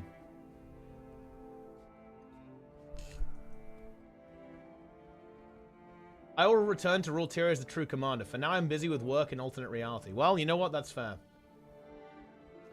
But before Soto, Hammer was also the elite spec ability of Catalyst. Yeah, like Hammer 3. Overlap with Staff and Spear now. Yeah, I mean, like there are a lot of weapons in the game now. It's definitely hard to find design space, right? There's a you know, they've added a lot to the game over the years, right? So you do eventually kind of run out of stuff to add. 4th trait options to existing specs. That would actually be the single biggest bit of power creep in the game's history, I think. If you could pick a 4th trait line, I mean, I'm not gonna lie, the game would just be utterly and irreparably broken.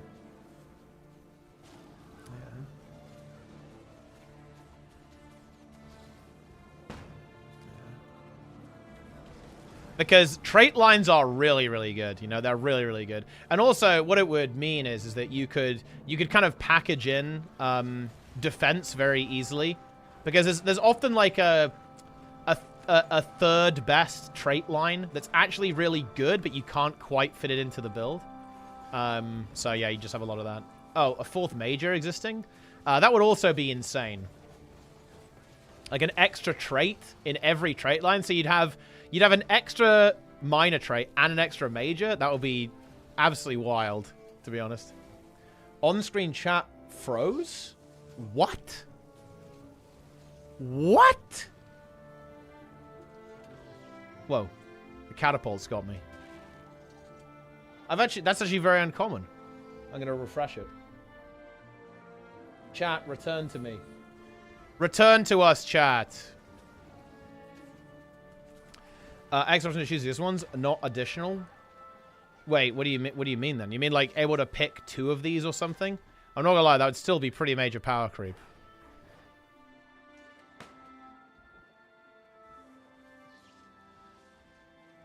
Or you mean like, oh, a 4th one that you could choose from? Well, I mean, I guess you could do that.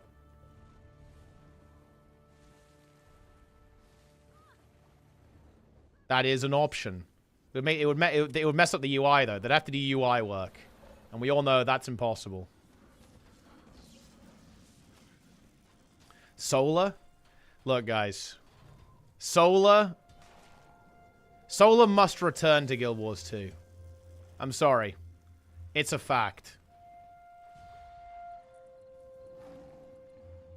Solar must join us in Guild Wars 2.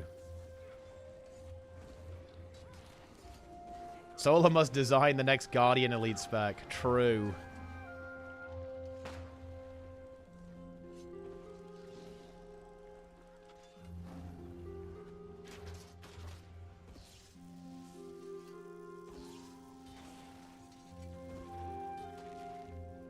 Dude, my team's being roamed. We have to save them. Actually got him.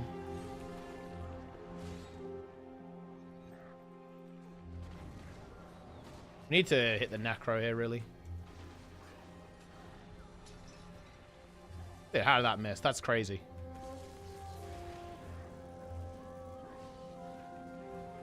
This guy doesn't have Shroud.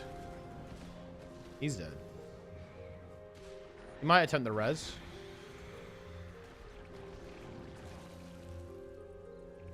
Could be kind of fun for a meta shakeup. I mean, the thing is, I think a lot of what we're talking about will be a crazy amount of work. I don't want to be that guy, but I am going to be that guy. Like, the scope for Guild Wars 2 is pretty narrow right now. Like, Janthea Wilds, guys, is probably, like, you know, that's big, you know? Janthea Wild is, like the blueprint for what I think a lot of these expansions are going to look like.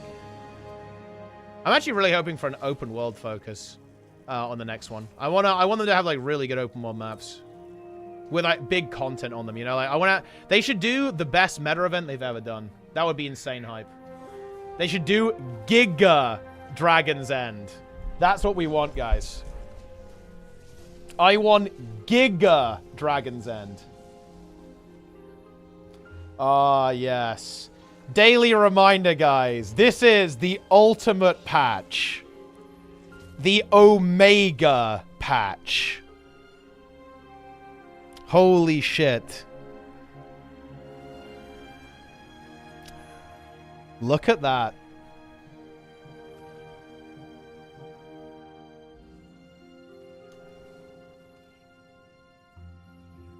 Who is responsible for this, guys? I think we all know.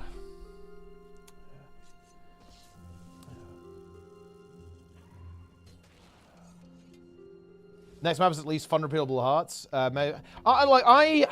Maybe I'm just coping, but I'm actually really interested.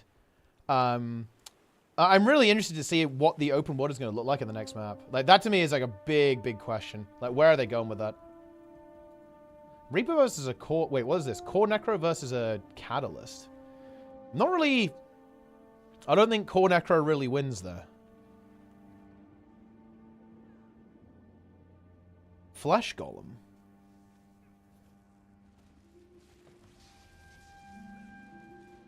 And the Catalyst is kind of dying. It's a big heal, though. Core Necro to me just feels like it has no damage.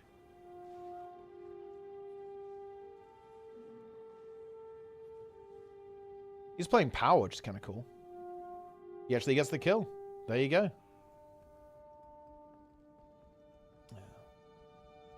The Convergence is the X-Pack meta? Wait, the Convergence is the X-Pack meta. Wait, what do you mean? Oh, I see what you mean, like the Convergence, yeah.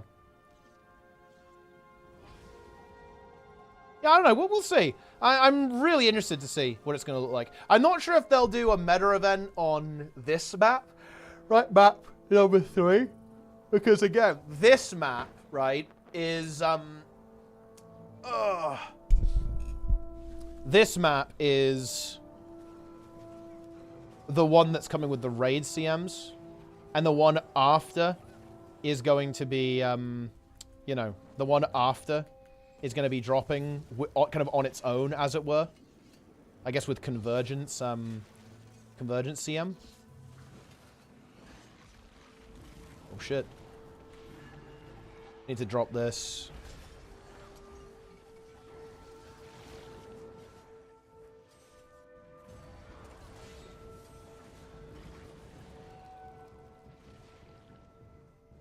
We can't res here.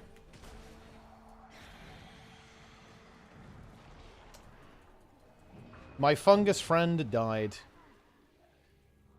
That's a bit unfortunate.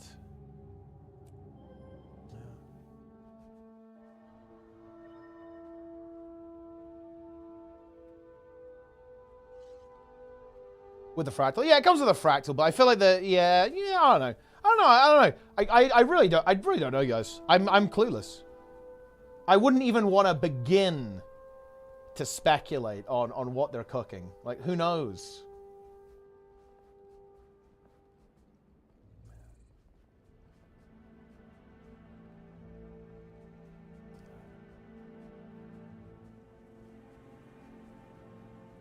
Who can possibly say?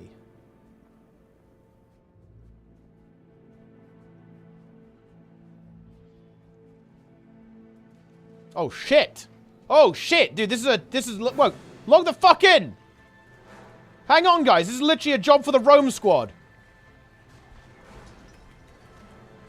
I didn't realize these guys were here. Wait, where are my Romers? They're in the fucking garrison.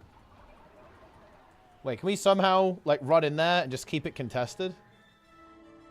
That's crazy. Romers unite. Go. Activate.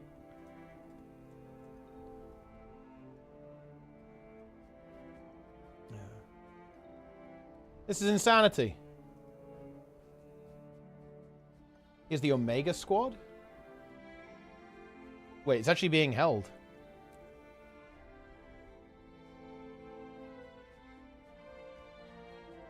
Yeah, the fractal is really important. This might be, look, this might be the most important fractal ever. Yeah. Yeah. Because, you know, if you're a fractal fan, yeah, you've been having a bit of a rough one. Let's be real, guys, okay? It's been a little tricky last couple of fractals. So this fractal, it needs to drop, right? And it needs to drop hard as well. It really, really does. What fractal? What do you mean? The fractal is coming with, like, the 3rd update. This one needs to pop. It needs to fucking pop, dude. I'm just saying. It needs to pop.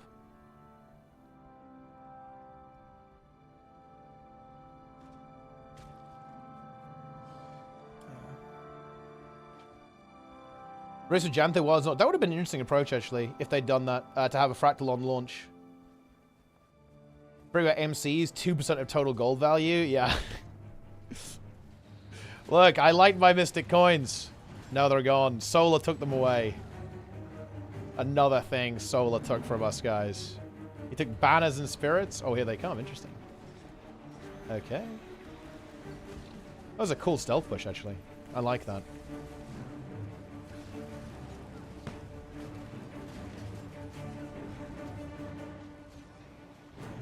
We got him. ZB, or maybe ZB.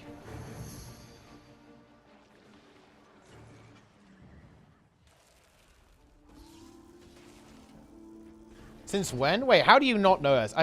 You're just trolling me, Straxer. You're actually trolling me about not knowing about the fractal. What you been on Thief? Used to main Guardian and Herald, one learn Thief. I think it's one of the more, I guess, kind of niche specs in the game. It's like it's very good at certain things, but I mean, you can definitely play it.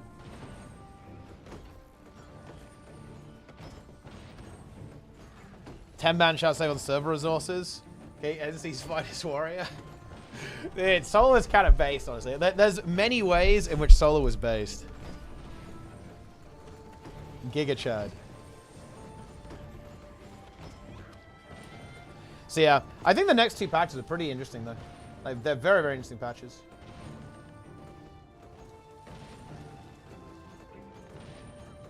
We shall see. You weren't here for the Epoch Fractal? I did. Lonely Tower, oof. That was a big oof. I think, like, no joke. I think Lonely Tower actually is the only piece of content I actually think the game would be better off without. Like, I'm not even joking, dude. Like, I think it's the only piece of content where I feel that way. Like, everything else, like, yeah, there's some scuff stuff, but it's kind of lovable, you know? It's like lovably scuffed, you know? It's like, endearing. So I really don't mind it. Like, even stuff like Dagda CM, it's like, okay, you know, it is what it is, right? Like, it was a bit of a shock, but I'll allow it. It's not, you know, it's not the end of the world. But, like, Lonely Tower is the only thing that, if I was in charge of the game, I would just straight up remove it from the game. I'd bring it back, because, look, for what it's worth, I actually rather like the Soto lore and aesthetic, actually. I'd want to rework it and fix it. But, yeah, I would simply remove it from the game and then bring it back when it could be reworked in some way that would be acceptable to kind of, like, have in Guild Wars 2. Like, look, I'll even come off as a bit of a Guild Wars 2 simp here. I just believe it's so below par in terms of quality for the game. I think it's unacceptable. Like, Guild Wars 2 is a good game, and that really sticks out. Like, Fractal CMs in general are rather strong as well. And, like, Kanaxai is, like, it's like a little bit cooked, but it's okay, I guess. But yeah, like at Lonely Tower CM, it like really sticks out. It should not be in the game.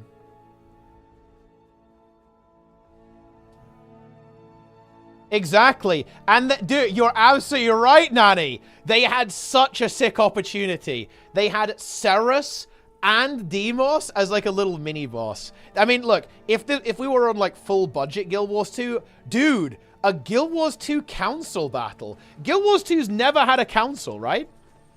I don't think there's any council bosses in this game. I think, you know, it's funny. A big part of that is I feel like the AI is too fucking scuffed to handle that. That's a really interesting thing, by the way, guys. You can really see how Guild Wars 2 was never supposed to be a PvE game. The AI in this game compared to, well, I imagine Final Fantasy and WoW is very scuffed. It's like very, very, very scuffed. Oh, yeah, I guess you have the Codons, actually. Yeah, you have the twin Codons. Lion's Archstrike. You don't fight them both at the same time, though. Like, one of them's invulnerable, right? Like, you can't attack both of them. But yeah, the Codon is an actual council fight. Yeah, twin Codons.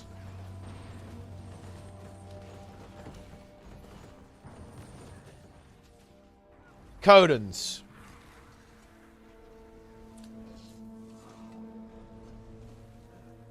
IBS 2. Look, Icebrood Saga 2 and Icebrood Saga 1 are myths. They don't exist. I'm sorry, they don't. Anyone who says that Icebrood Saga 2 is real is fake news. I refuse to believe in Icebrood Saga 2 and Icebrood Saga 1. It's not a thing, guys.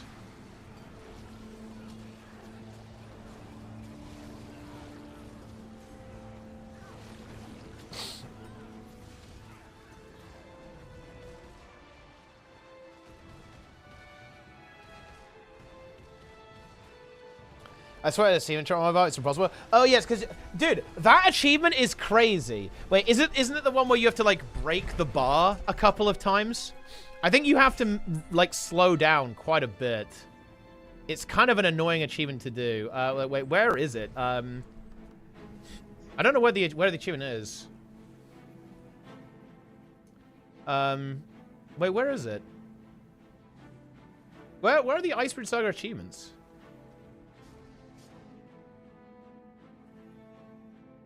Under Icebrood Saga? Wait, am I just blind?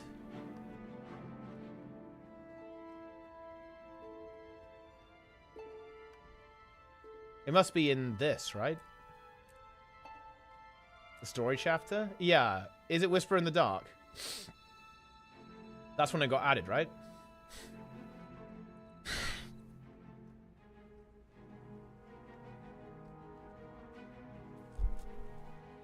Wait, have I done the achievement?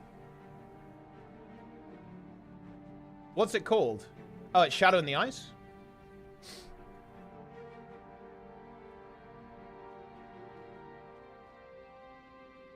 What's the achievement called?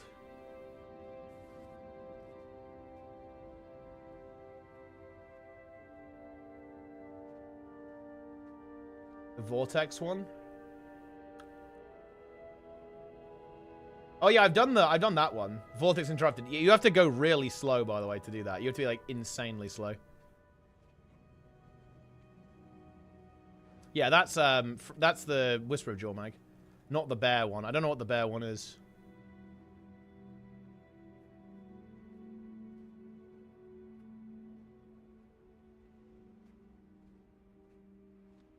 Codon Dodger. Defeat the Codon in the Sanctum Arena without being downed or defeated. Yeah, well, we obviously did that one. Break it up? Oh, shit.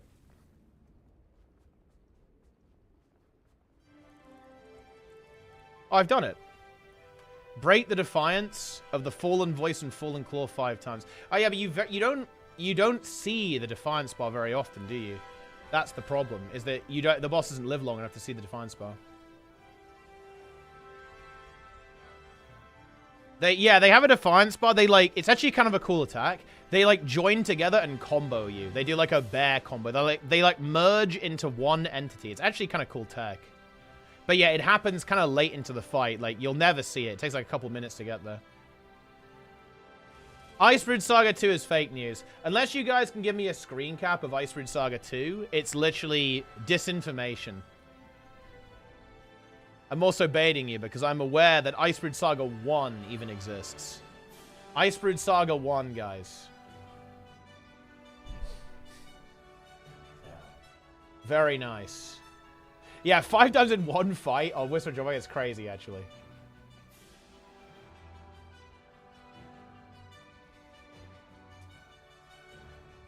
I'm going to tell you a secret. I am the guy who makes Icebrood Saga 1. I only make Icebrood Saga 1. That's all I do. That's my exclusive gameplay in Guild Wars.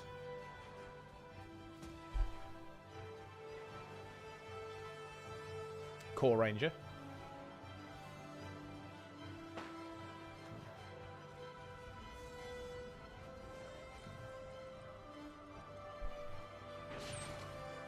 Icebrood Saga 1 gave us Grothmar, the best Beetle time trial in my opinion. I'm not sure if I recall it. Like that specific time trial. Buh. Wait, Buh wins? Yeah, Buh wins again.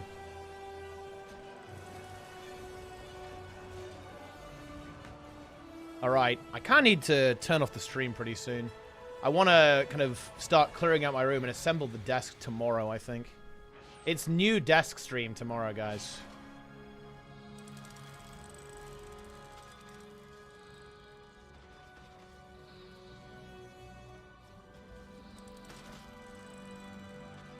We do a DPS break so we get a CC bar. Ah, I guess that makes sense. IRL stream. I don't know what I'm going to do, but I guess I might like show off the desk somehow.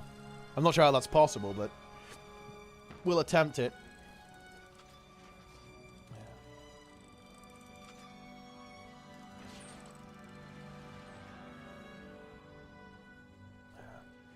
Assemble it live.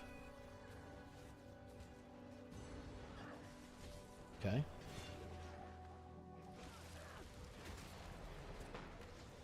We just got to get in there, I think. Wait. Dude, this guy just went in and fed. Is there a res, though? Actually is. He was the bait. I respect it.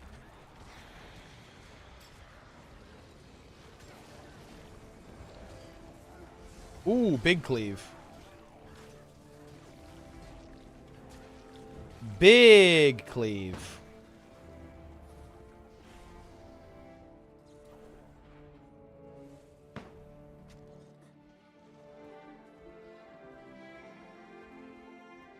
Wait, this is like barely even a foot image. What the fuck is this? When did this even happen?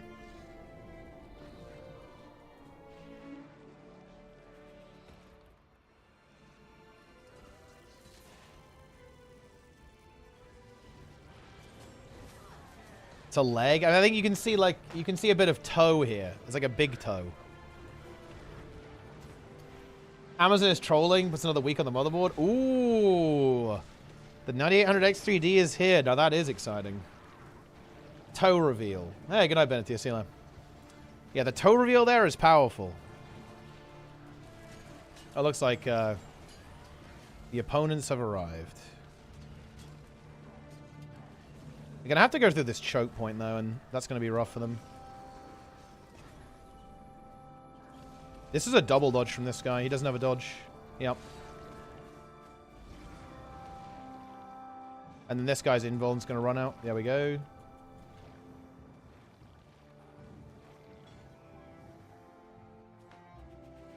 The 59 being shipped with missing parts. Dude, look. I need NVIDIA to lock in. Actually, wait. No. I don't give a shit. Look. Guys, I'm an NVIDIA shareholder, so I can say this. I do not care about consumer GPUs. Fuck that. As long as their data center stuff is good, we're all good, guys. Not a problem. But they should lock in. It's probably going to influence the stock price a little bit. Those fuckers need to lock in, dude. Omicron Tonic. I think the combat toys for Wolvers were really funny. It's very high tier.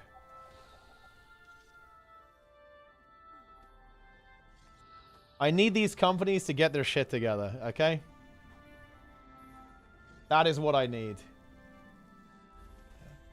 Guild Wars 2 and go outside tier. Dude, I mean, like, oh, is Max rating it? Is Max doing a tier or something? But yeah, Org is completely fucking dead. It's completely dead. Nah, I'm not buying a new GPU.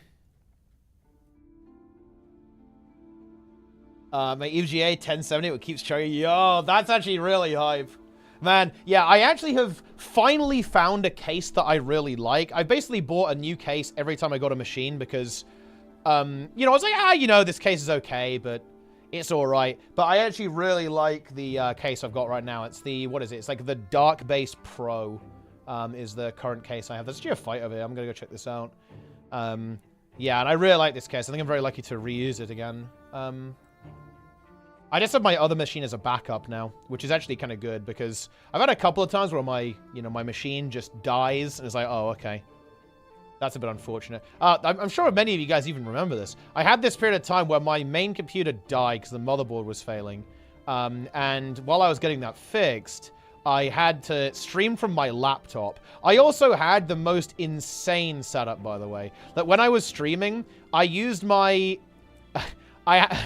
Dude... This was, I don't know why, oh yes, because I didn't have enough room. I didn't have enough room in here, so I had my laptop on my desk, and I had a keyboard in front of the laptop, and the screen put all the way down, but just barely enough so the computer wouldn't go to sleep, and I was streaming with the laptop in front of me with a keyboard in front of that, because I didn't really have anywhere else for that to really go. It was very weird. Okay, look, I'm a bit of a hardware noob, guys. Until very recently, I had absolutely no idea that some motherboards don't have a postcode display. That was wild to me. I think it was Guru who was having some technical difficulties on Ansarek progression, and we were like, oh yeah, just what's the postcode? And it was like, there's no LEDs. There's no LEDs that show the postcode. It's like, what the fuck? That's actually crazy. That is so bad, actually. If that happens, that's fucking wild. Like some of these motherboards, like, that's crazy to me. Like, imagine ever shipping a motherboard with like no postcode display. That to me is just absurd. That you would do that.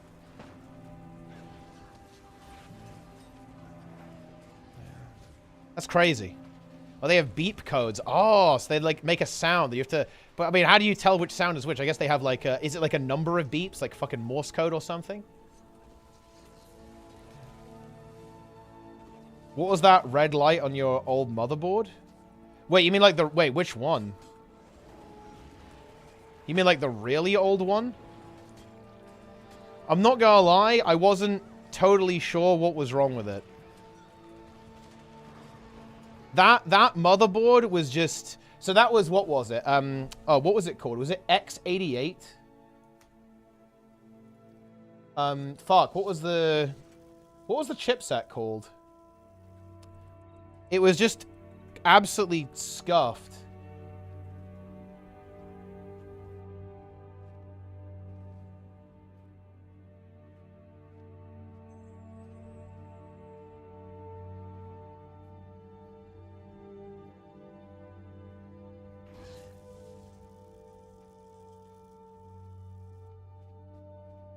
Oh, X99, nearly there. We were 11 off. Yeah, it was an X99 machine because I wanted an 8-core CPU so I could stream in game without like the computer just exploding. And that, I mean, look, I'm not gonna lie, guys. That series of motherboards was very, very unstable. I'm not actually sure what I did to fix it. I'm going to be completely real, guys. It was just one of those situations where I was like, right, well, I'm just gonna stay awake for a long time and try stuff until it works. And then eventually it worked. But I'm not actually sure what was wrong with it. Or, well, I probably was at the time, I just don't remember anymore. But something wasn't right with it. And it took me a while to fix it. Then I fixed it.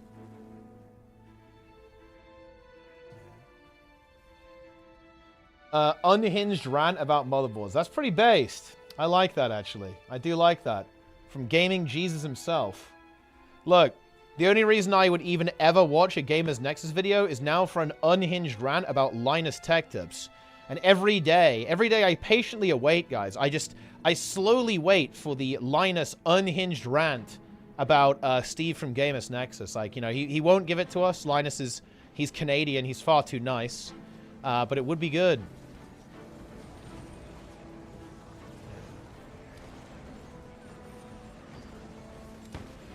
Best looking feeling class to play in Guild Wars 2? Ooh. Ah, interesting.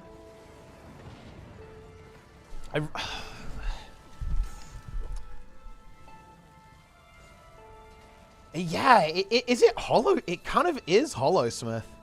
Magrus is right here, by the way. Hashtag Magrus in the chat. Magrus is right. Hollowsmith is very smooth. It's like, it is a classic. It really is an absolute classic build. Yeah, kind of is. Yeah, Hollow is very clean. Herald. True, actually. Yeah, Herald and Hollow are very smooth. Like, they're very smooth, like, in every game mode as well. Reaper? I'm not sure if Reaper is that smooth to play. It is really fun to play, but it's maybe not one of the smoothest classes.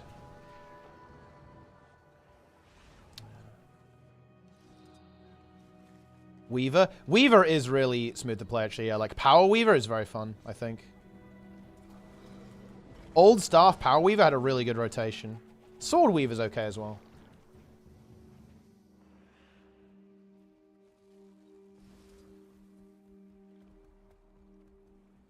Spellbreaker smooth to play. I think that's fair, actually. Reaper Shroud 2. Yeah, Reaper Shroud 2 is a very wonky ability.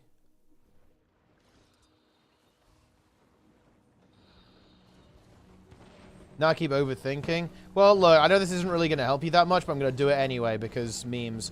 Just don't overthink stuff. You've identified that you're overthinking, and that's good. It just means now you have to stop doing it.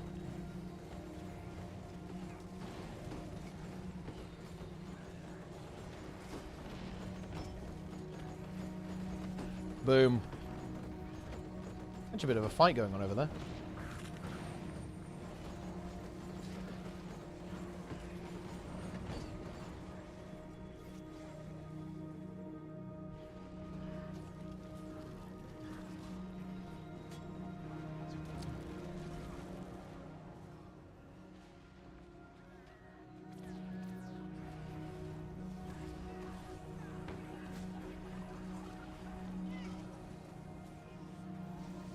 Okay.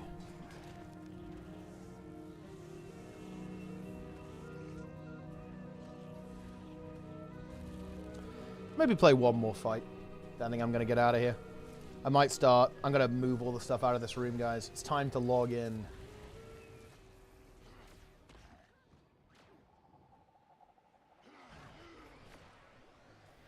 How are the raids been? HG Classics alive? Yep. We have survived all of the raids.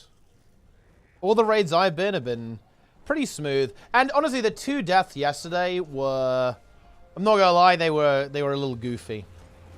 Stormfall died to instantly attacking on a giant, and then it just killed her instantly. And then Graze for days, like the Giga Chad he is, he like motion controlled himself off a cliff in the raid, which is, you know, it's kind of funny.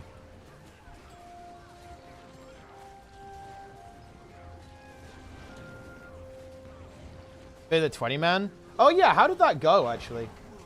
I assume it went probably without too much incident?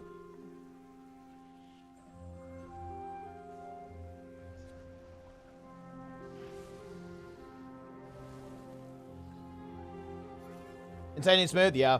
Because they just had, like, giga sweats, no? Like, just insane sweats.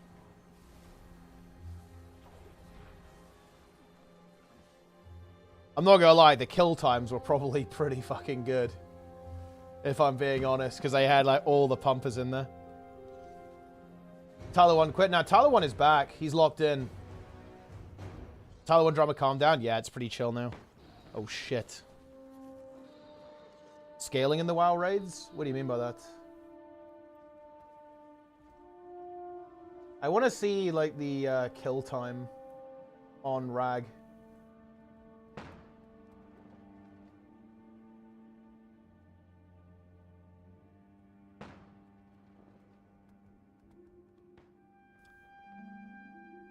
Let's have a look at the kill time here.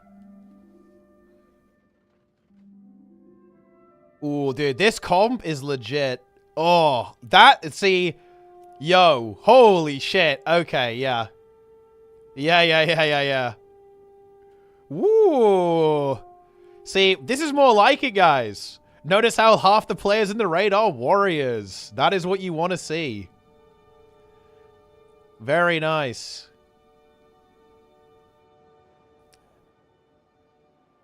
And they're going for the dank rage stack as well here.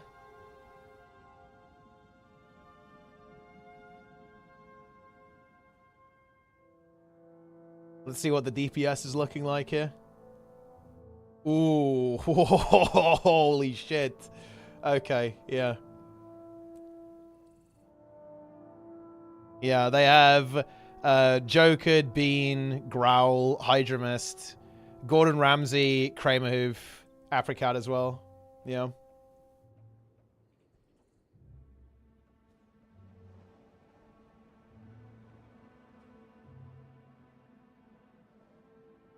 Yeah, and people are like slamming 700 DPS. And that's going to go up a lot. Yeah, no mages, and you're saying like no int buff. Not that relevant though. Just means the healers have a little bit less mana. But that's honestly fine. Yeah, all the warriors are going to be just popping wreck here and just annihilating it. Yeah, look at the boss HP just disappear. Wait, does Alondo get top DPS? Oh, he actually procced. He got the big execute, I think. Oh, rage person. Does he steal it? Ooh, rage person actually gets top DPS. Wait, dude, all this caster loot, man. Double leg plates of wrath.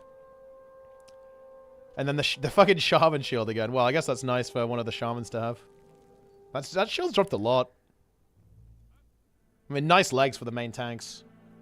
This boss is boring. Yeah, Major Domo is much more exciting. Like Ragnaros looks kind of cool, but it's not particularly difficult. Are they doing the Hunter Kite strat here? No, they're not. They're just gonna play it normally, I think. Yeah. I feel like this boss will be the scariest one, but they're so juiced, right? They've gone for a full rebuff here. We've got Rend and Nixia. They have every consume. They literally have everything here. That's actually mega good.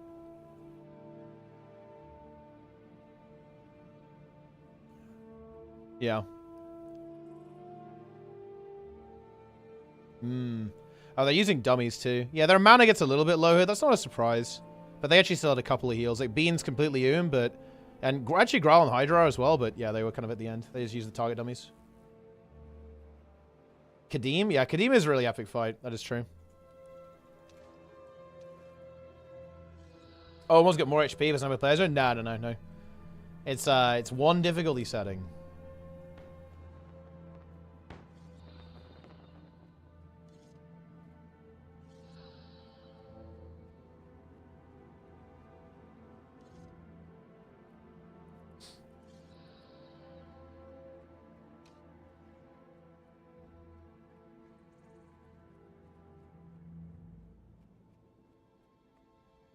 If the segments where you were fighting him were actually hard. Yeah, he could have used with a couple of extra attacks.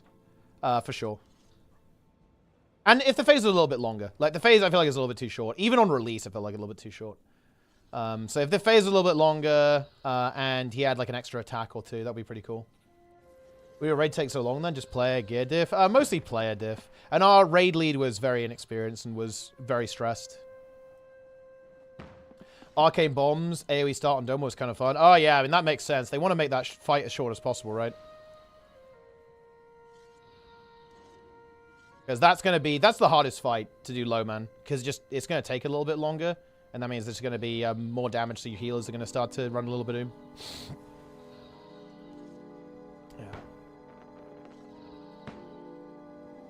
Yeah. Norman and CF for Kadim winning 6. Not massive, to be honest. Basically, there's like an orb floating around all over the place.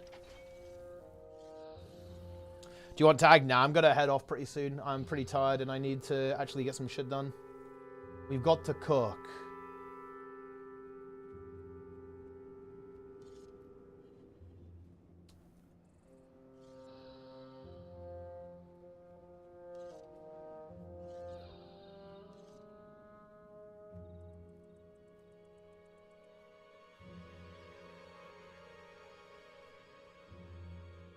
Incredible.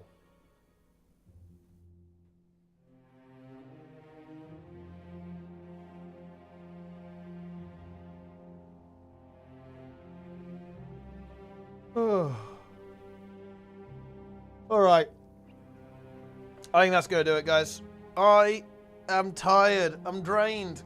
I'm rating awesomeness, okay? I'm doing it. I'm rating awesomeness. Developer, gamer.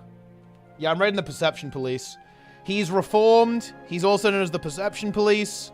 ArenaNet developer, classic WoW enjoyer, World vs. World fan. Okay, so I'm done for the day. Back tomorrow, as usual. Thanks for watching, gamers. Hope you guys enjoyed the show. I will see you around. Follow, subscribe, buy game, buy subs. Get ready to spend all your money on Mota 3 funding. Very exciting. That's it. I'll see you then.